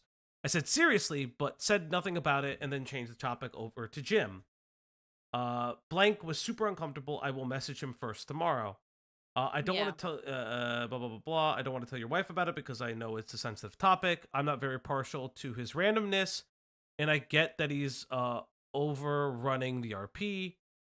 He's a little new to compassionate play, but that doesn't excuse my behavior. If you would like me, I'll remove them. You specified Jar and his roommate from sessions from here on out, and I will do so. I plan on blocking him. That's just... that's just a lot. I'm not going to lie to you. Yeah, it is a lot, especially when you're like running the show. Yeah. And how long was this interaction? Like, honestly speaking, like, how long was your interaction with him? Hang on, I'll let me go. Because my I interaction. believe the earliest one is in March, April or March. April. Yeah. It was the little Earth Day comment. Yes. that he doesn't turn on Earth Day. Okay, so Tyranny of Dragons started. Let's see, this one says March 11th. Yeah, it started in March. So that's when Tyranny of Dragons started. Was around like the beginning of March. And that like I have the post available right here on Roll20 when I went to go schedule my next game and everything. Let me see. I can probably go in and see if I can get a record of games or anything. I have like a singular role from him on the game chat that's it. Okay. I mean, obviously, you know, you've come forward with this information. I guess my question to you is how are you feeling after all of this? This is We're all Mhm. we've been all just sitting here wondering what's going on here. Um and it's been a very like we've all sat down and we've all like talked about it together, and it's been a very like eye-opening experience for us because we definitely dodged a big old bullet here is what we saw is what we came around to. Interesting. I mean, obviously, it's fucking weird. You know what? That's a really interesting thing. When did you first learn about Jar? I should have asked this earlier. Oh, When did you first learn about the drama currently? okay, so I've actually been like on and off keeping track. On and off. Um Whenever it comes up because I was around since like T Moss Boss. And I I feel bad about T Moss Boss and I really do apologize as far as like any of my comments go if they really affected him, because at one point in time I was like, don't you know you're picking on a guy with autism type thing, and that was like completely moral flagging right there. All right. And yes, Kinsey, I agree. Drama Free D&D group is the best. Sorry, I didn't mean to recap, but like No, you're fine. You're fine. You're fine. I do it all the time. Okay. I was just like, I'm sorry. It's a lot as far as like where I started, but like I came in through the TMOS boss, and then something happened at one of the servers where it was like a server raid, and it was a terrible server raid too. And I just disappeared, and that was actually like post. It was around like December that when it happened. So yeah, and I've been, like I said, I've been on and off. I see that he gets like videos because his videos show up on my algorithm all the time, and I'm trying to get that done right. And Yeah. yeah, yeah. So I guess you've been following a little bit, and that's fine. My last question, I think, would be: has Jar ever reached back out to you? No, I just recently unblocked him. Oh, okay. So you had blocked him. All right. Like I had that's how I found the messages. Was like, wait a second, let me check my blocked users and look at my messages that way. And I wanted to make sure that things were a little bit more easier to cut out the sensitive topics, because I had like show message thing all over the place. So yeah. Yeah. Well, I think that's pretty much like everything that I would have asked. I would, if my co-hosts have anything that you guys want to ask. If not, we'll definitely let you go. I'm sorry if I missed it, but how many games did you run? How many sessions did you have with Jar and Roommate? Let's see. If you, just a round number. I'm just curious. I'd have to say about like 4 at the most. All right. And they were like, most of them were all right, but like that last one, I don't know what happened. He just went left. Yeah. Yeah. It sounds weird. Yeah. Yeah. No, this wasn't the same. Rena, this was not the same editor as that did the Synny video. This was a completely different one. And this is probably one he does not associate with anymore. And I'm still wondering why he doesn't associate with him anymore, and why he hasn't done anything about it anyway. I mean, it sounds like, and maybe not directly, but indirectly, he does try to get his audience as well as his friends very hyped for his videos, as we all do. But there is a fine line when you do that. Does my panel have any other questions? Greg, was that your question? No, yeah, that's it. I was just curious how much, I guess how long or how extensive of a time. Like I said, he turned out to be yeah. Oh, that's cool, Greg. But Jesus Christ, he turned out to be like a really, really, really like toxic player. Yeah. And Yeah, one of the ones that every DM warns about. Yeah. That's yeah. It's okay. Q, Cat, Cloudy, any questions for our friend? I think I had one. Sorry, my headset died. Mm-hmm. I think if I had any question, it would be like, how many chances did you give him before you realized, oh, there's just really no salvaging this situation? I'd have to say 2, honestly.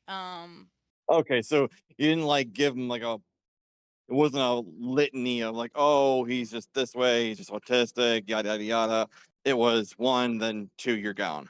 Right. It pretty much like he like the first comment he said to me was I couldn't bench press 100 pounds because I was a woman. Oh, why would he do that? I'm just gonna let you know. I'm gonna let Chet know right now. My wife can bench over 100, so you know. It's Whoa, that's a fucking spicy meatball. Jesus That's Christ. already been like, yeah, that's toast. That's a fucking spicy meatball. But yeah, Cloudy, Cat, any other questions that you two have? Oh, Killjoy, he picked War Cleric. Yes. So like Yeah. you think what he picked out, he was always beating shit up. Was. Yeah. Cloudy, any questions? Nope. Nope. Okay. There we Awesome. go. Covered it all pretty good. Yeah. Sweet. Cat- It's a pleasure to meet you all, by the way. Thank you Of for coming course, on stick and around the Discord if you like. telling us your story. Yeah, thank you. Yeah. Thank you very much for Sharing. sharing your story. Thank you very much for sharing the screenshots. Welcome to the Discord. If you're an artist, make sure you choose the artist role. We do have more roles coming out. You know, you just stick by. We do community nights. And thank you so much for joining us today. All right. Well, thank you guys for having me to explain some of the context behind these. I wish I could. I hope I helped out a little bit. Of course. Thank you. Yeah, that was cool. Thank you. Thank you. Yeah. All Okay, right. no problem. Let me go back I'll to general. drop you back in general. Sweet. Bye-bye. Bye. All right, everybody. That was Star Sprinter. Thank you so much for stopping in. Thank you so much for all the information. Jesus. If you make music, you can drop it in. Listen, you make funky music, I'll play it on fucking stream. I want to thank everybody today. I think that's going to be our show. Didn't realize we were running for like 5 hours. I wanted to keep it to 4. It's been a long one. It's been a chungy wungy. I don't like that. Please don't say that. It's been a chungy wungy chat. I'm leaving early just because you said that. Chat, it was lovely to have you. I just want to explain that being homeschooled sucks. However, you can get better. And Jar is a fucking loser, moron, idiot. I don't care if you're dyslexic and all that shit. Me too, motherfucker. And I can keep my job. So fucking L, cringe, bozo, loser, nerd. I don't know whatever the fuck else people say. Big giant L, cringe. Get the fuck offline. Okay, bye, chat. Bye-bye. Chat, that's our show for today.